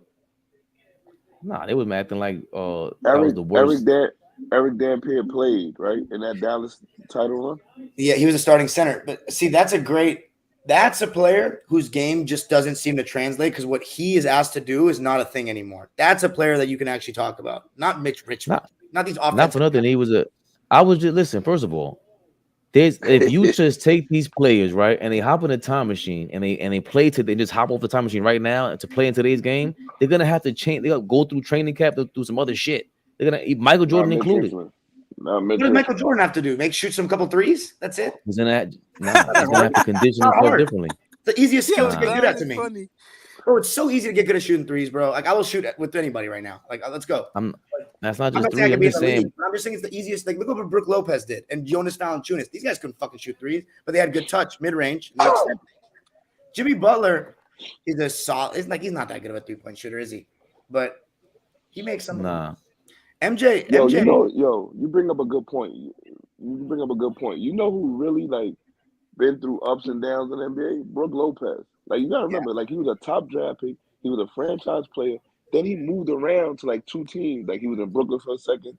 Then he was on another team. Now he's like Lakers. Back in the Lakers. Remember that? Oh, he was on the Lakers? For 1 year. Yeah, they hated him here. They hated him there. Like, they said he shot too many threes. Yeah, and then like now he's a starting center somewhere, and like he knocked down 3-pointers. It's crazy. Yeah, that was crazy. And I don't know. The Lakers got rid of big men that they had already, and then they needed. They got rid of Dwight Howard. They didn't let him heal. They should have brought him back for that after the bubble season. They should have kept bringing him back because they always had big men problems. And Brook Lopez, they should have just kept him. Like, I think the Lakers would have been a lot different if they just kept Dwight Howard after the bubble. Yeah, that was a big mistake. That was a big mistake. They got a serviceable big man. Yeah, like he's a serviceable big man. Mitch Richmond actually not in the league no more. It's crazy. Mitch Richmond averaged 1 point in that playoff run. with the Lakers. That's crazy. Oh my God. Come on, man. You can't do that to it. But he shot pretty well from 3, 38%, and that's on what 3.5 shots a game for his career. That's pretty good. He was killing his era. And his mid range was crazy. Like his midi was nuts. Yeah. I'm just thinking of him being mad big and a little bit slower. And that's when after the knee injury, he caught that knee injury. And he got too big. Richmond and Run TMC. Mitch Richmond, Run TMC, and then maybe the first 4 seasons there in Sacramento with him. Like he got bigger when Brian Williams and like Billy Owens came. Not Golden State. Yeah, Golden State. Sacramento. Not Billy Owens. The Wizard, Walt Williams, the Wizard. When the Wizard got there, they tried to move on from Mitch Richmond. When the Wizard got there, Walt Williams. So that's my point back then, beloved. What college Walt Williams went to? I'm not gonna know that. Crazy. That's crazy. North Carolina. Stop talking. Stop. Y'all can't. You got like the Wizard. I know he was the Wizard. He was a 3-point shooter. No, y'all know. I'm telling you, I don't never. Rockstar man. What school? Walt Williams went to? The Wizard. He's gonna Google it. Williams. Yeah, he know that. Williams. What the fuck would I know that? I know who it is, bro. I don't know. Yeah, why should we know where Walt Williams went? Yeah, a heroic a lot of college run. You don't watch college? Yeah. No, I don't watch college ball. But he had a good college career. Okay. You gotta have like I remember. What school Glenn Robinson went to? Hold on. He's a Boilermaker. Purdue. Yeah, Purdue. Okay. Boilermaker. But then why you know him? I don't know why. I don't know. I don't know that. I swear to God, I don't know. Like D Wade went to Marquette. I don't because he had a triple double, 2 triple doubles in the tournament, right? Yeah. Because I remember Kevin Durant was killing for Texas, so I started watching. I'm like, oh, this guy's nice. What school Pepe? Carmelo had a great run, huh? What school Pepe Sanchez went to? Pepe Sanchez. Did Patino coach him? Nope. So who am I thinking of? Not Calipari. I give you the rap lyric. The school he went to. I bring the goons out like Don Chaney. Don Chaney went to Houston, right? He didn't go to Temple. Temple. The Don Chaney from the Celtics? Yeah. Don Chaney, he coached the college basketball coach, not Don Chaney, the former NBA player. Oh, I'm thinking Don Chaney, the player, the lockdown defender from Boston. No, the lockdown defender. You talking about Don, the black guy, right? The old black guy? Light skinned dude from the 70s, yeah. No, he's not. Yeah, okay. But yeah, that's not that Don Chaney. But that Don Chaney did play for Celtics. Yeah, I like in the early 90s, I was a real, like, I know every college player. Because I used to watch college. Sanchez went where? What's the best college team in the 90s, Duke? Temple. He did go to Temple. Huh? He did go to Temple. Pepe Sanchez? Yeah, Temple. Yeah, he was in the backcourt with the other light-skinned dude. Damn, the left-handed shooter. Name that backcourt guy. Don't say Aaron McKee. Aaron McKee. No. Oh, not Kevin Ollie. What school? No. Temple. Aaron McKee, Eddie Jones. He's on that team. No, David Stoudemire went to Arizona. He went to Arizona. She didn't go there. Who? Rashid? Yeah, no, not she. She went to North Carolina. He's from Philly. That went to Arizona? Man, a Philly player that went to Arizona, or a Philly player went to Temple? No, I said she. I said I was confused she for going there because she is from Philly. But one he went to North of the Carolina. best backcourts of all time, Delonte West and St. Joe's. Yep, St. Joe's. That backcourt was so crazy. Certain shit I know. Certain shit I like that. I don't know why I know that. Why you know that? That's mad crazy though, because St. Joe's is a small school too. Right. But you asked me where the like Glenn Robinson. Why do I know where Glenn Robinson went? I don't give a fuck about Glenn Robinson. I know that's your favorite player or whatever. One, that's not my favorite player. Derek Coleman's my favorite player. But one of the I love Glenn Robinson game too. I thought that Milwaukee team was gonna go I think they broke that up too early, but they said Glenn Robinson. George Karl. That's why I don't like George Karl. He's a dick. He fucked them up. He was there today. He fucked up them. He fucked up the Sonics. Yes, he fucked up the Nuggets. He fucked everybody up. He went there after the sign, and they had a good team. They had a good defensive center, Irvin Johnson. They had Glenn Robinson. They had Ray Allen. They had a solid point guard, Sherman Douglas. They had what's his name coming off the bench? Before that was Sam Cassell? Yeah, Sherman Douglas. Cassell was there.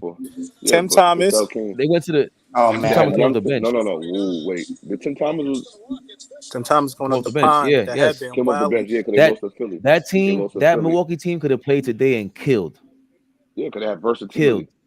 Yeah, Skip Cassell's a was on mid-range that guard. team too. Skip was third string. Ray Foster. Yeah, third string. Because that's a game. Remember, he came in the game and threw it behind the back. Yeah, they call it but I don't know. I don't know if he stayed there for the conference finals though. Who? No, he was there. He was there. He just rode the bench. That's when they had the purple and black uniform. Yeah, but I thought he threw it behind the back. Too. Yeah, he can't. Right, I can tell you what happened. At right after you get to half court, he and they said somebody started saying, "Hey," and the nigga just naturally did it behind the back, and they took it right out. That was very funny.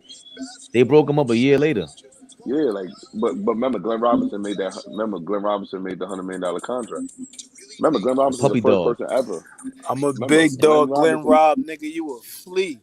Yeah, you a puppy dog. You know the bars. You know the. You bars. You mean the bars that was a year or two late? Them bars. Yeah, I hate when niggas have the '90s flow right now. It's crazy because I like it, but you're not gonna make it anywhere. So you just sound like a mad disgruntled rapper to me. Hold on. No, I meant that Jay-Z lyric was a year too late. But oh yeah. I mean, you consider Griselda having '90s bars? Yeah, and that's I'm surprised they still. But I think they got Griselda got a cult following where people just want to say, "Yo, I like Griselda." I don't really think like that flow works. Like I like the flow. Because we're from that era, brother. They give you the '90s sound and feel. Yeah, it's the feel. But like a lot of Griselda fans, I think like are kind of too young to be Griselda fan. I'm like, yo, bro, you do like this. Nah, that's kind of dope. You don't know what it is though. to cook crack.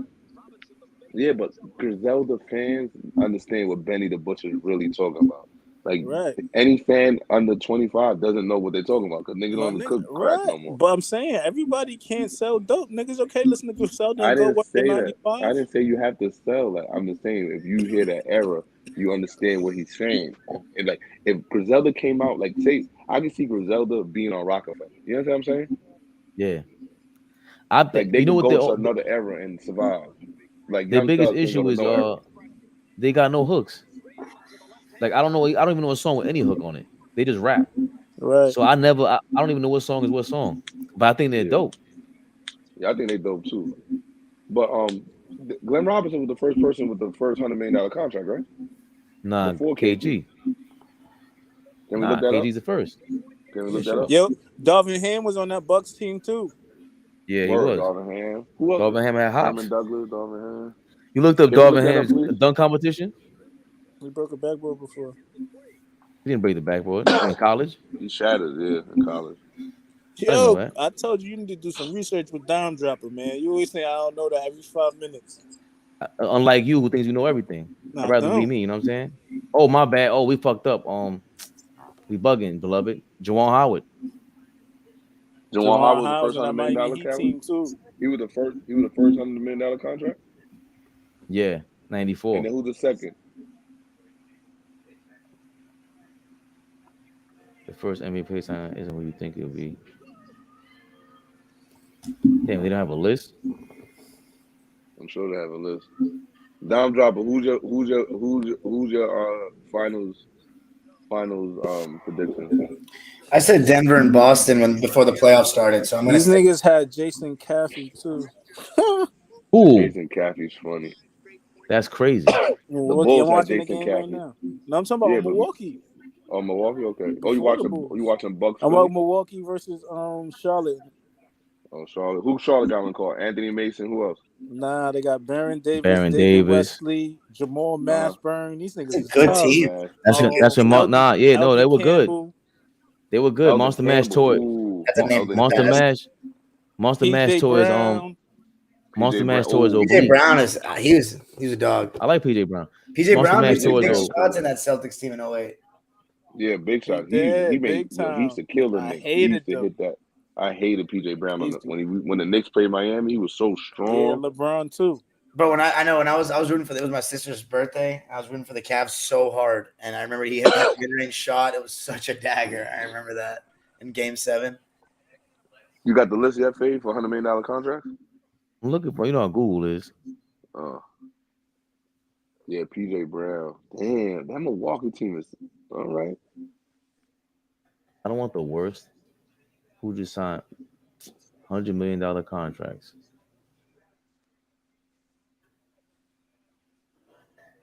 Told you, look. Let me see. I'm going Howard. You see it? What's the list? You got it, Mel? Nah. I'm looking up Garnett shit. Garnett got $100 million in 98. Which I'll tell you. Juwan guys in 196, 90. How many NBA players have 200? First NBA player signed 100. The next 10 athletes to get 100 million. Yeah, 96, 97 was Juwan Howard, the first player. Howard resigned.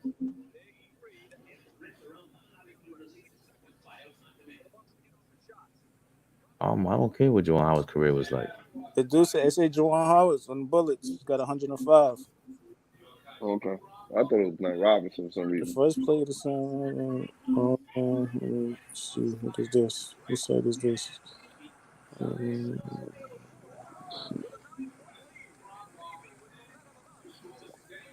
I want to say it was Dropper. What if you was the coach? I asked this earlier. If you was a coach, do you say they did what they had to do and they won their 2, or you say that to your team and then you tell your coaching staff, "Yo, Joker had a triple-double, maybe the worst triple-double of the playoffs so far, and we still lost." Wait, they won though, Denver. No, he's saying if you're the Lakers coach. I'm saying if you're the Lakers coach. If you're Mel, what do you say? Well, I mean, I think things will fall for the Lakers at home a little bit more in Game 3. As far as like actual adjustments, I don't know. I mean, AD missed a couple some easy shots tonight, and I honestly think the Lakers played pretty well. Like Murray, it's not much you can do sometimes. Your stars got to be better. You know, that's as simple as that. I mean, LeBron's defense was really good. He tried really hard. I give him credit for that. You know, I don't know. He's got to stop shooting so many threes. I would say put Murray in the action more than Jokic in the pick and roll so far. I feel like they're getting more success with putting Murray in the pick and roll than Jokic. Like defensively? So you run more pick and roll toward going at Jamal Murray than Jokic? I feel like tonight they try to go at Jokic because everybody wants to tire him out. And it honestly was kind of working. Like Jokic at the end looked pretty gassed, but it's full Murray, man. They're a tough team. They're good. They're just very good. I think, and I said this like earlier this month. I think that if you want, like, if Denver wins the championship, you could maybe see like teams going away from like super top heavy teams and try to like have at least like a 3-year run where you're more balanced than anything. You a Clippers fan? Yeah, sadly. Okay. Watch this. I'm gonna mess up. Maybe Mel know this player. I know Faye won't. You know who used to be my favorite Clipper back in the day? Danny Manning. You may not. Nope. A guy named Keith Claus. Oh, Keith Claus. I know. You see all. You said I. That's Allball in the man. He be on the live. He's cool as shit. Yeah. Wait, come on. Y'all be talking to Keith Claus? Yeah, he shit. A lot. Like Allball as a man. That's his man. Allball was just talking to him. Yeah. I had to tell Allball. Hit him on the jack. He said legendary Keith Claus. I said, yo, this nigga not legendary, bro. Respectfully to the league, but respect. Keith Claus is ahead of his time. Don't disrespect. Yo, you know why he's ahead of his time? He could guard every pick and roll. He used to punch. You talk about Dwight Howard punching niggas shit? Keith Claus used to catch it with the. Yo, I seen a highlight when I think he went to UNLV. I forgot what school he went to. Yo, Mel. I think he caught it with the left. He caught it with the left, turned, and threw it with the right before he came down. Yeah, he was on a live too, and he was big crippin'. Yo, beloved. Yes, he comes on a lot. Big crippin', nigga from the hood, from the east side of LA. Somebody please call me. Somebody call me, bro. I always wanted to. I got you. Tell Allball. I got you. Yeah, just man. like that. I was a big fan. Hold on. You said I would not know who that is. What a prick! Glove is a prick. I'm starting to realize Glove is a prick. No, nigga. This guy's a prick, bro. What a jerk! IQ, fam. I know who was. They play with your IQ. I know who was. You didn't know what school Walt Williams went to. You knew who he was though. All right, my fault. He played on the Clippers in the mid '90s. He said Shaq was crazy. He was talking Late crazy. 90s. Yeah. Yeah, that was he my Golden man, Mike. bro. He told all the stories. We gonna have him on the live. He was always on the live.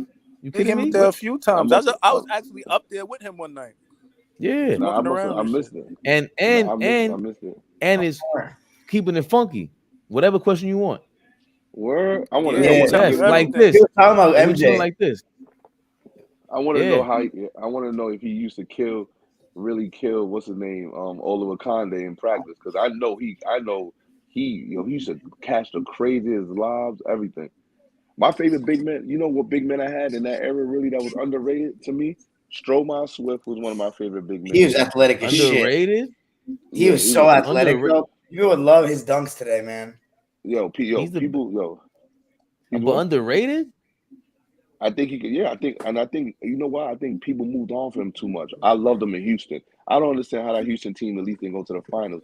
They had him and Yao Ming down low, but Yao Ming got hurt in the playoffs. They had so I had Keith Claus. Oh, God, man, my fault. No, go ahead. You got the floor. Oh, I had Keith Claus. I had Stromile Swift, and what's the big man from Phoenix? Damn, what was his name? Was it I gotta look up his name, but I think he was a good big man too. And he used to jump out the gym. He was like a kind of a swing guard. I mean, a swing big. He was there with Stoudemire. What was his name? Eric something, I think. I forgot his name, but he was an underrated big man. But him and Stromile Swift, I used to love that game. And the biggest disappointment ever for me, man. Mel, you're gonna laugh at this. I don't know if you know who it is. Well, you know who it is, Dropper. You know who I thought was gonna be like a multi-year all-star? Rafe LaFrentz. Yo, I used to love Rafe LaFrentz games, yo. He went to Kansas. How do you know that though? How do you? I don't know. Pierce, right? Did he play in the Grizzlies? He went with Paul Pierce, right? Where he played that? He played on the Denver. Dallas, right? Yeah, Denver. Denver. Dallas. Denver. But no, Dropper. He was a first round pick for Dallas. Denver big two. Denver had a big two. They had McDyess and LaFrentz. They thought that it was it. They thought that too. He went to Boston after that Boston team. He rejoined Paul Pierce. Yeah, they were all right. Yeah, that early Boston team was kind of like ahead of his time, man. Another team. I think Cybertron couldn't shoot.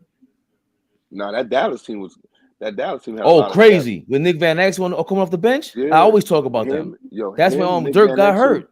Nah. Nobody talks about them. I think they go to that roster. Go to that roster. Michael Finley, Steve Nash, Nick Van Exel, Rafe LaFrentz, Sean Bradley, of course. Video games Dirk, all the time. Damn. That was like NBA Live. Walt Williams. The Wizard might be there. He might be on there. He is on that. You know who was my guy on the Clippers? Let me look him up now. Elton? Nah. Before that, probably running around Tom. Nah. What's his name? Quentin Richardson. Maurice Teller. Oh, I feel. Oh, he died. R.I.P. He did. He did. On Houston. Yeah, he died. Right. He was on the Clippers first. Yeah.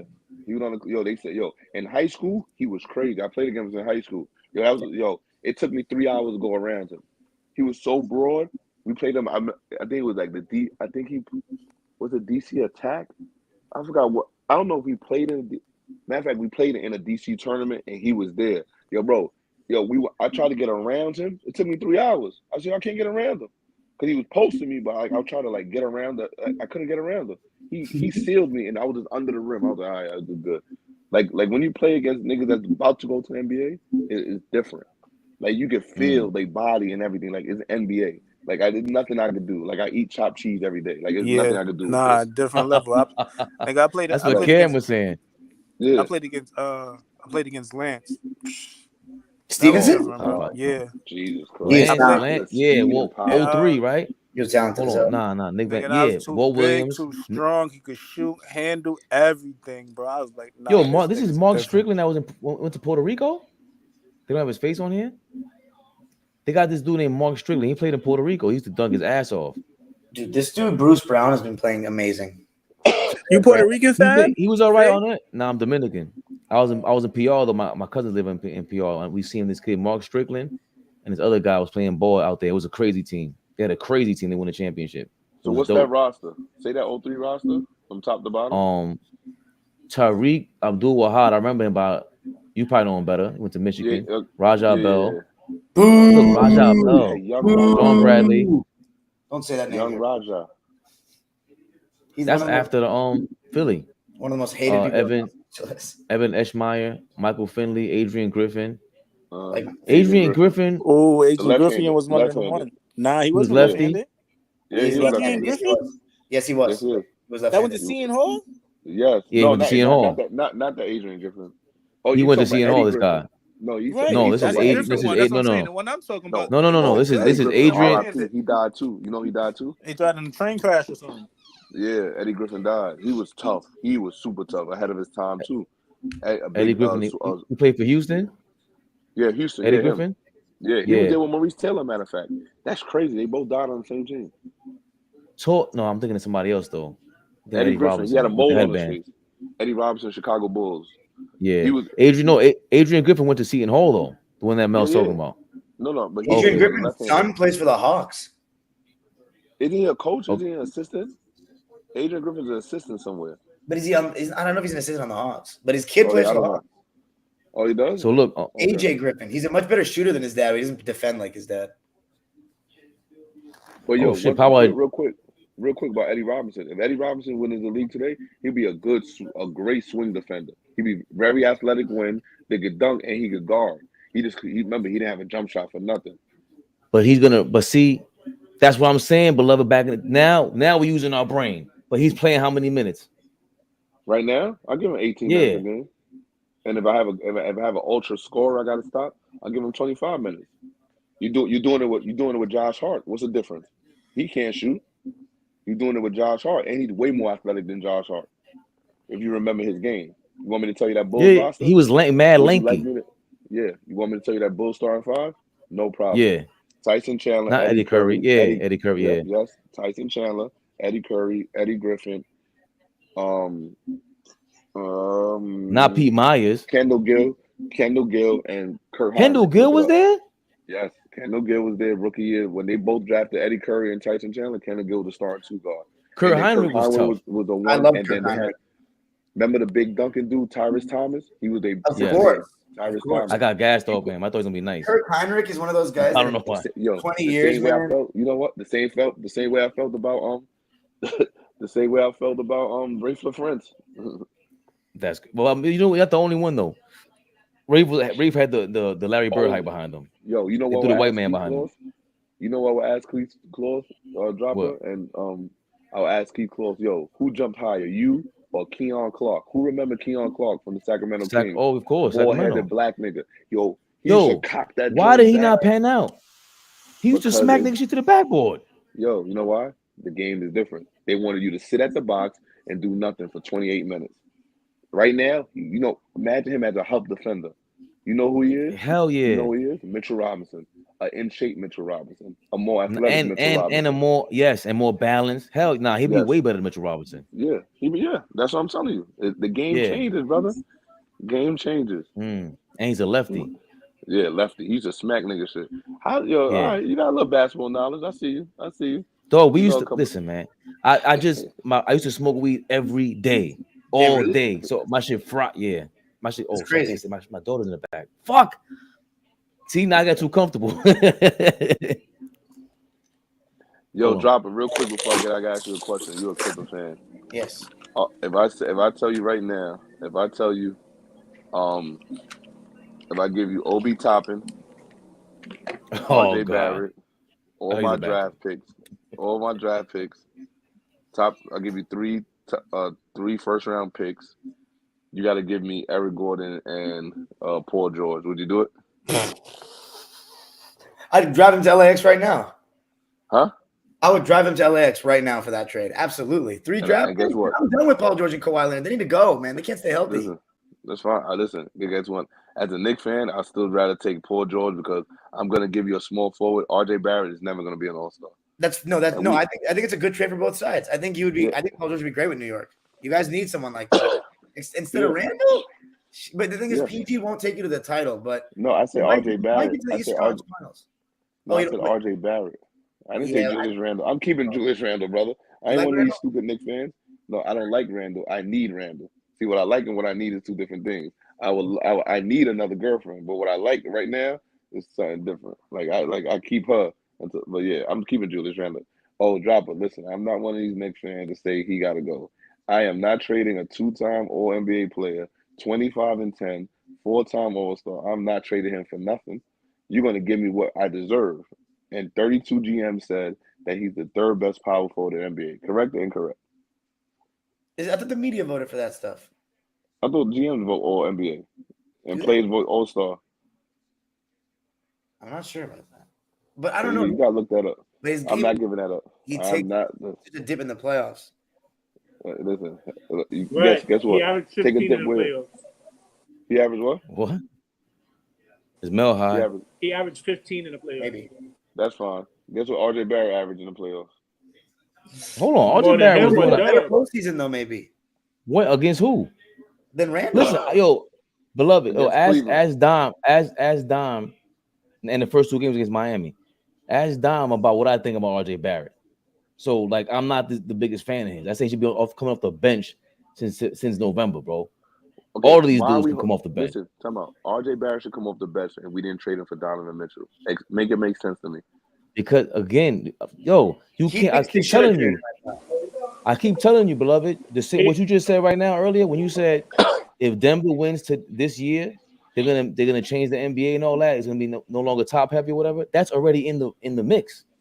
All the contract and the CBA, they already put that in place. You can't have 3 superstars anymore. So, and the game is all about depth. Look, Julius Randle ain't no superstar. You right about that? But I'm saying, if you slot those 2 guys, Julius Randle and say Brunson, as your max contracts, right? Now you stuck. You understand what I'm saying? And you still have Mitchell Robinson.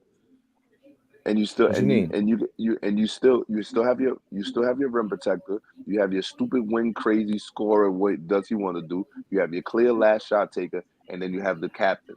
And that's what you have to have. And you have to have balance in an NBA team. You have to have a pecking order. The Knicks are you know what they are? The Knicks are a good team with no pecking order. At any time, somebody could get a shot or could win a game for you. Look at the teams now in the playoffs. Joker, pecking order. LeBron, pecking order. Tatum, pecking order. Jimmy Butler, pecking order. There's no debate. So if Donovan Mitchell's here, there's a pecking order? Yes. And then what? Like, that's what I'm saying. Brunson runs your show. You score. You rebound and score. You just block shots and stay out of foul trouble. And we will be playing Boston in the NBA Conference Finals. So you think we beat Miami? We clearly beat Miami. Yes, we don't lose that game 1. We don't go on that 7-minute scoring drought. In game 1, in the third quarter, we went 7 minutes without a field goal. We scored, but we went 7 minutes without a field goal. And that doesn't happen. We looking up? You know why? Time out. Do you remember in game 1? Sorry.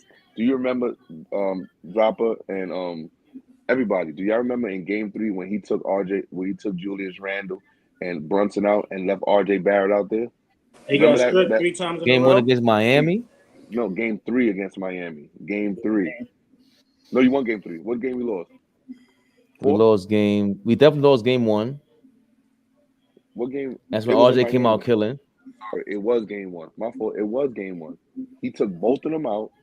Ask me how much RJ Barrett had. 0 for 5. RJ was killing early. RJ was killing early on that. And he had 2 turnovers, and he had to put them right back in. If you take Julius Randle and Brunson out and you have Donovan Mitchell out there, I like my chances more with Donovan Mitchell by himself. Who you like more by yourself? RJ Barrett or Donovan Mitchell for a 7-minute span? Well, I'd take Donovan Mitchell in any situation over Barrett. It wasn't 7 minutes. It was like 4 minutes. No, it was 7. Stop it. But either way, we get worse. Wait. RJ was coming good. And then what did he do? Wait. They bench Brunson. He's smoking. Yo, they subbed Brunson. They subbed Brunson back in the game. He ain't touched the ball again in the last 5 minutes. That's what happened. No, but what did he do when both of them were off? What did he do when they both was out? That's what I'm telling you. Oh, he was trying to get his. He's trying to go to the Baja. And did they work? Did he score? Tell the truth. No, but he was playing the hyper for All right, but look. This is what I'm saying, brother. Hold on. Yo, you know what's going to happen? Mark my words. He's going to go somewhere else, and he's going to play way better. Look, you seeing, right? RJ Barrett. It was for RJ Barrett, Obi Toppin, Mitchell Robinson, and 3 unprotected first round picks. So I'm trying to explain to you. What defense were we going to play? It's not what you thought it was. I didn't think Mitchell was in there. Okay, Obi Toppin. Ask me how much Obi Toppin had in game 5 and 6 combined. Ask me how many points. We would have had Donovan Mitchell. You interrupt. Hold on 1 second. Ask me how much Obi Toppin had in game 5 and 6 combined. Or would you like me to tell you? Points. No problem. 8 points. Yeah. Yo, Dropper, this is what we holding on to New York. Nah, we held on. We held on for. Nah, okay. I think we gotta have depth. You gotta have depth. Obi Toppin to go somewhere and ball out too. Okay. Well, yeah. Nah, I didn't like what he did, man. I'm not gonna lie to you. Him and IQ were disgusting. And hold on, but Donovan Mitchell was disgusting in his playoffs. He had 2 bad games. Nah. He had 2 bad games, and you standing there on the court with 2 statues that don't move. I don't know why Evan Mobley played like that. I thought Evan Mobley was gonna kill us, and he didn't play. I think terrible.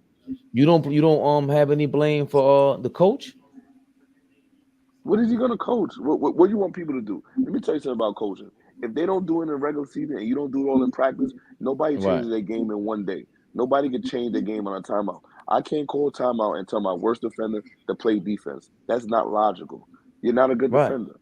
Okay, so what do you want him to do? Do you want him to tell Julius Randle stop dribbling?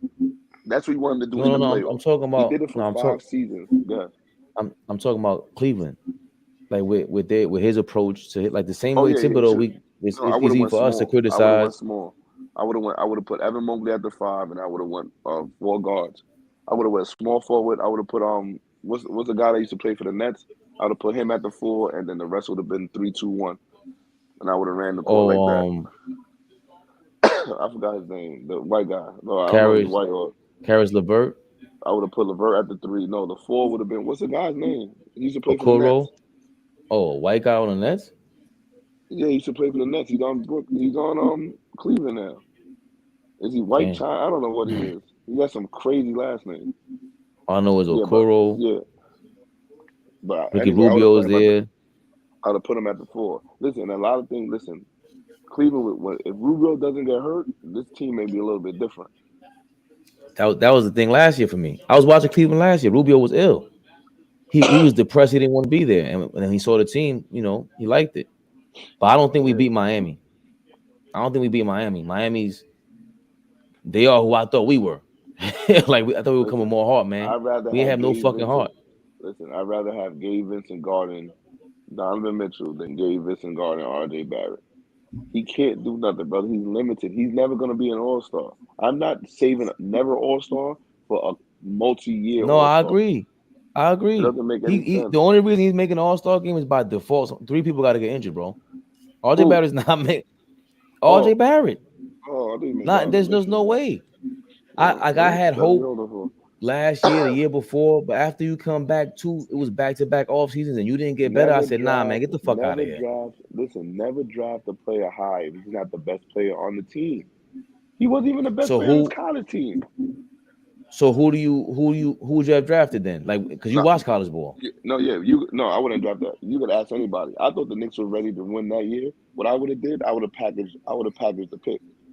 I would have packaged a pick with 2 players and went out and got like maybe a DeMar DeRozan, or I would have got, remember, look, that's DeMar DeRozan year that he left. Remember, he had those 3 good years in San Antonio. I'd rather have those 3 years than RJ Barrett 3 years. I totally agree with you because that was those the year. Wasn't good years. That was a year that San Antonio DeMar DeRozan wasn't a good year with nobody on his team. I'm shutting your mic down, Don. Don, what'd you say? He said no year. He said that wasn't a good year, but his mic is moving.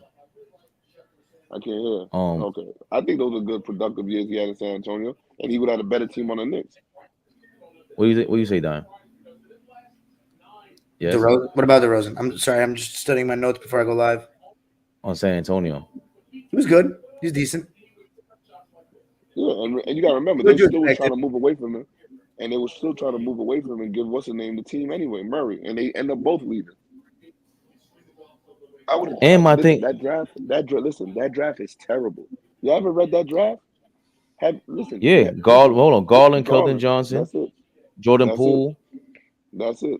Garland and Jordan Poole. Keldon After that, Johnson. nobody else plays. After that, Right. there's 3 players that play in that whole draft: Morant, Poole, and Garland. Nobody else does anything for their team.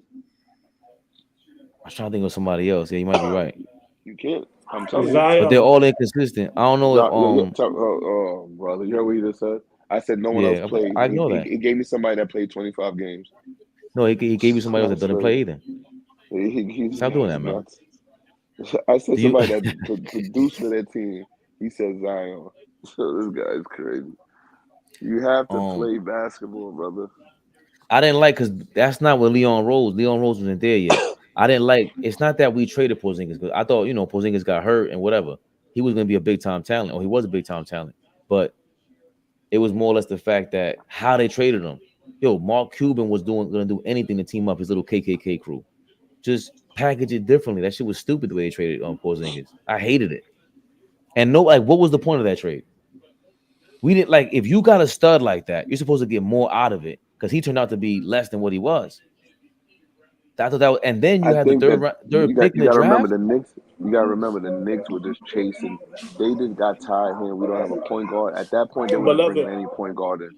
They were just bringing any point guard in. And they thought they were getting Kyrie and KD, which I did not want, by the way. Correct. Oh, you didn't want it either? What? No. You didn't want Kyrie? No, I think it would have been better in New York. Like on the Knicks, I think he would have been better. I think his father would have calmed him down and all that. I don't think that he you gotta understand and I don't know if y'all noticed like my uncle's friends is like Rod Strickland and Kyrie Irving's father. They run it. They real close. So Kyrie don't like. And another reason why listen, the real reason why none of them came to the Knicks. Dolan's racist. Nobody likes Dolan. He's a racist. So until the Knicks sell a team, they're never gonna get nobody because the word is out. If you don't buck down to Dolan, like Latrell and John Wallace, no team is coming. Allen Houston. But I think so that's why. But I think he would have been better in New York, and I would have liked to see Kyrie and KD in New York. But I think maybe it could have turned out the same way. But I still would have packaged the pick for a veteran player. Yeah. Especially if you because there's a thing. Who is because there's a Kentucky tie with Leon Rose. That's why they got Emmanuel. Emmanuel quickly went to Kentucky, right? Yeah. So and there's somebody else that went to Kentucky. They have a connection, and that's what the whole thing is. Because even Mitchell Robinson was in a 25th pick or whatever. They got something going on with that way. It's you're trying to go for the low risk, high reward shit, and it's bro, this is how you find Mitchell Robinson. Yeah, he's good for what he does, but he ain't playing 30 minutes a game. That's not the guy you want to go after. You have to make real moves. They're trying to nitpick their way to fucking being relevant. Listen, once again, the way I built, I like the way they built that the team they put out there. Well, let me see. Let me say that the team, the way they run their starting five, that's the same way I would run the starting five. I just need a rim protector. That's why I'm big on Clint Capella's. I'm big on what you have and what you need. If you have dominant guards and good wings, you have to have a rim protector. So the transition defense will run more smoothly. And when you get caught in the half court, you have someone to throw the lob to. The last resort is to penetrate to the middle and just throw it up to Mitchell Robinson. When he's healthy, he can catch it. When he's tired and not healthy, he can't catch it. But that's what I'm saying. He looks tired and unhealthy half the time while he's out there. It's 50-50 to me. It's not I don't think. I think sometimes I think sometimes with him, he gets so disengaged because he may not touch the ball for 5 minutes. And which he shouldn't touch the ball in the post. I'm just saying, you got to try to find a way to get him more engaged. A lot more live plays, maybe more pick and slip action for him. But you got to get him a little bit more involved. But what you got to do as a point guard, you give him, as soon as you come out, you give him two or three touches. He's going to want to be motivated and want to play. Yep. Right. You give him 2 or 3 lobs off rip. What you think Chris Paul did the time? Right. He's going to run. Now he's going to run the floor. Now he's going to pay harder. He's going to run harder. He don't touch that shit for the first 5 minutes, then touch it. One shot gonna be bad because he just didn't touch it. Another shot, he's gonna throw up. Yeah, and you gotta remember, Mitchell Robinson he was in contention a little bit for defensive, like a defensive first team or second team. Did he make a defensive team this year, or he made one last year? I look it up, but okay. He's never made a defensive team yet. I don't think so. Okay. Well, yeah, I'm into rim. Like you gotta. You going to discuss it? My bad. That's about to ask Dom something. Nah, he's just all rookie. That's it. Rookie, okay. Yeah, but I don't like his game. He's not quick enough. He's never gonna be Tyson Chandler. Like there's zero chance of that. Even on offense, he doesn't have that. He's not agile enough, reactive enough. He don't have that game. He ain't athletic enough. I mean, he's just mad lanky. Running gun. What was the Tyson Chandler really did? He exactly. just ran the floor and dunked. Exactly. He could do that. I think he could do that. Right, he could do that. That's what I'm saying too. He could do that. That's what he does. No, I don't think he can do that. I don't think Mitchell Robinson can do that. I think he can, bro. He averaged like 10 and 10. He did that. Yo, Tyson Chandler was fucking strong. Like we overlooked that he was very strong. Yeah, okay. Tall, strong, and the way he played was strong. Like Mitchell Robinson, I'm scared every single play for him. Can I ask you a question? Yeah. Why did the Knicks lose to Indiana? What was the main reason? Who was hurt? Indiana. Yes. When we played the Roy Hibbert, Indiana. Why did we lose? God. Tyson Chandler was hurt. Oh, Tyson Chandler, of course. Yes. The next time the Knicks make the playoffs, why do we lose to the Hawks? Who's not there? You going with Tyson again? No, Mitchell Robinson was out. But did Tyson Chandler miss any of those games against the Pacers? No, he didn't miss. He played like 7 minutes. He played like the first 7 minutes and he was out. Remember, they kept pulling him out and then putting that heat pad on his back. Like he wasn't effective. He couldn't even bend over. No, I don't even remember that. I obviously remember that series. I picked the Pacers because I thought they had a really well-rounded team. And Tyson Chandler. I was actually right on the money on that one. Pacers 6. Those are my good ones. Listen, the Knicks won 60 games that year, right? Not 60, but games. a 50 lot. Something. That's the Knicks tape. That's the Knicks tape year. With all those three, they were raining threes with Jason Kidd. Tyson Chandler gets hurt. Jason Kidd shoots 21% from the 3-point line. Look it up. Yeah, and JR had a stinker that series from my memory. Well, I'd rather go in there. I'd rather go in there with that's not Jeremy Lin. That's a Jason Kidd year. Not Jeremy Lin year, brother. Say it again. That's the Jason Kidd team, not Jeremy Lin. No, I'm saying they should have signed Jeremy Lin. All right, how I felt. I'm about to get off. You would have had the adoring. You got it. Yeah. Yo, you could do all this shit if you want.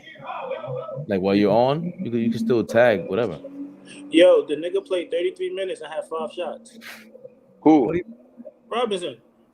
33 That's minutes. Crazy. Like, come on. Fabian, what you saying? He said you can be what it was, huh? You could click whatever you want, like because I thought you weren't clicking it because we were in this studio. No. You don't have. You can still be in here. I didn't put AllBallTV in here. You can still be in here. Oh, okay. Yeah, you could. I'm saying you could do it if you want. I don't care. Nah, I'm not gonna kick you out. You can't kick me out. I'm trying to tell you. No, you don't. It's all good. It won't. I've done it before. Hopefully we get good views tonight because Lakers lost to their fans. They love to not show up when they lose. But this wasn't like a shattering loss, so niggas should come in still. Yeah, I agree. All right, I'm gonna be. There's still a lot of hope. Yeah. All right. Real quick about a stat tonight. I just heard LeBron scored 23 in the whole game, right, Mel? Yeah. Jamal Murray had 23 in the fourth. Not gonna win like that. You saw Jamal Murray had the most 23 points in the fourth quarter. He had more than the whole Lakers at one point. He had more than the whole Lakers team. He had 14, the Lakers had 5. If I was a Laker fan, I'm like, that's an anomaly. If he does that one more time, then we just have to say, okay, y'all better right now.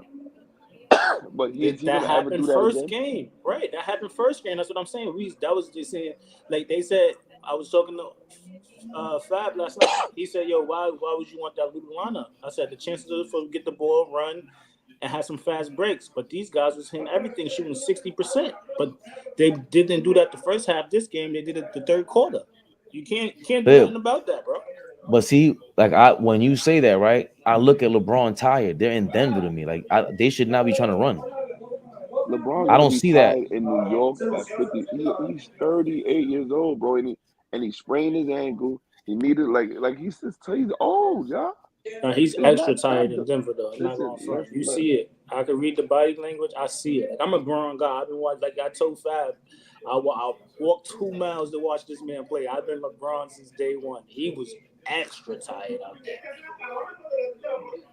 and he wasn't even going to the hole like that, shooting threes and shit. Feel me? Playing. He's the king front runner. He's the king out of all front runners. But LeBron. Every time he's up, he's just like, oh. That means when you up, you want to celebrate and you go quick talk shit. I know what I mean with front runner. Okay, yeah. Oh yeah.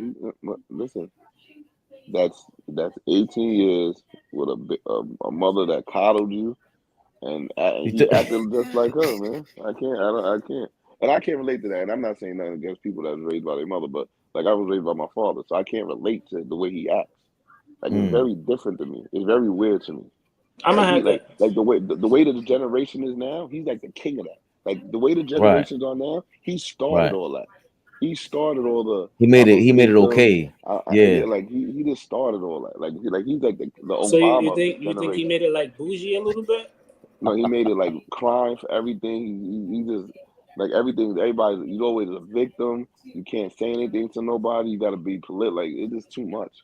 Like I'm glad my mom was like that. My mom is fucking. She ain't playing none of that bullshit. She ain't spoiled my ass. I don't think I act like LeBron. Yo, his mother came on the court. Y'all remember that? Like his mother, like he thought he told her to shut the fuck up. Yeah, he came on the court. Nah, his mom just be wild and ain't going front. Like I mean, she probably better now, but she used to be wild. Haven't seen her since. Any family members ever told you this? Never should have gave you niggas money. Never should have gave you niggas. That's true. Now that you they say don't make up sayings for nothing. Right now, make up sayings for nothing, right? Now that you say it might be true. Like every saying comes from something. Like my man always says, and somebody in Alabama said it, and it traveled. My man always says, a stereotype is stereotypes for a reason.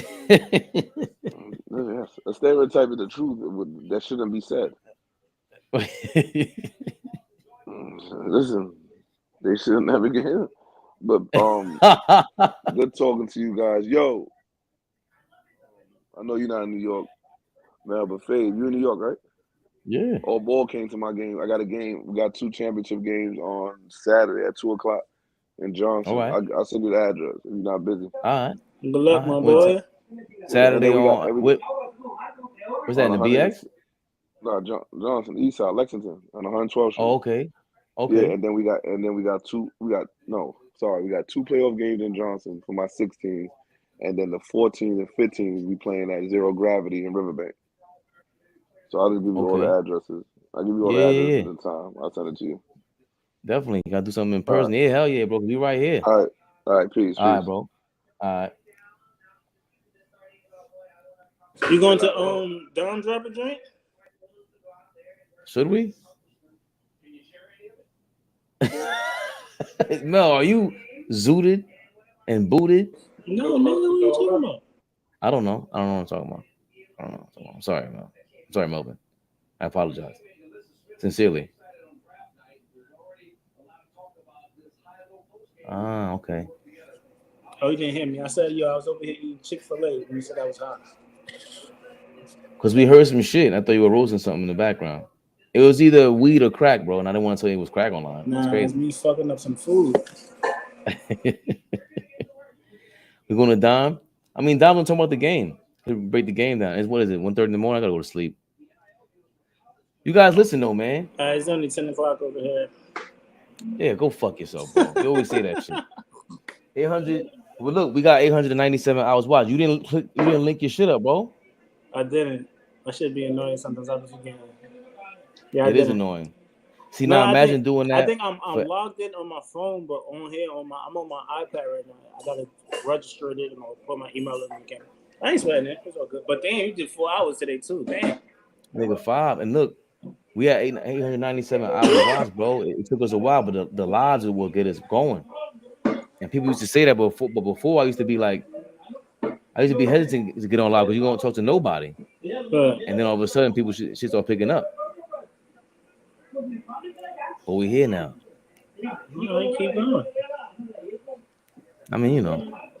Oh, shit. All right, Mel. All right, man, bro. You want to down all right, bro. You're the man. Thanks, guys, for visiting the AllBallTV channel. I'm tired. Peace out.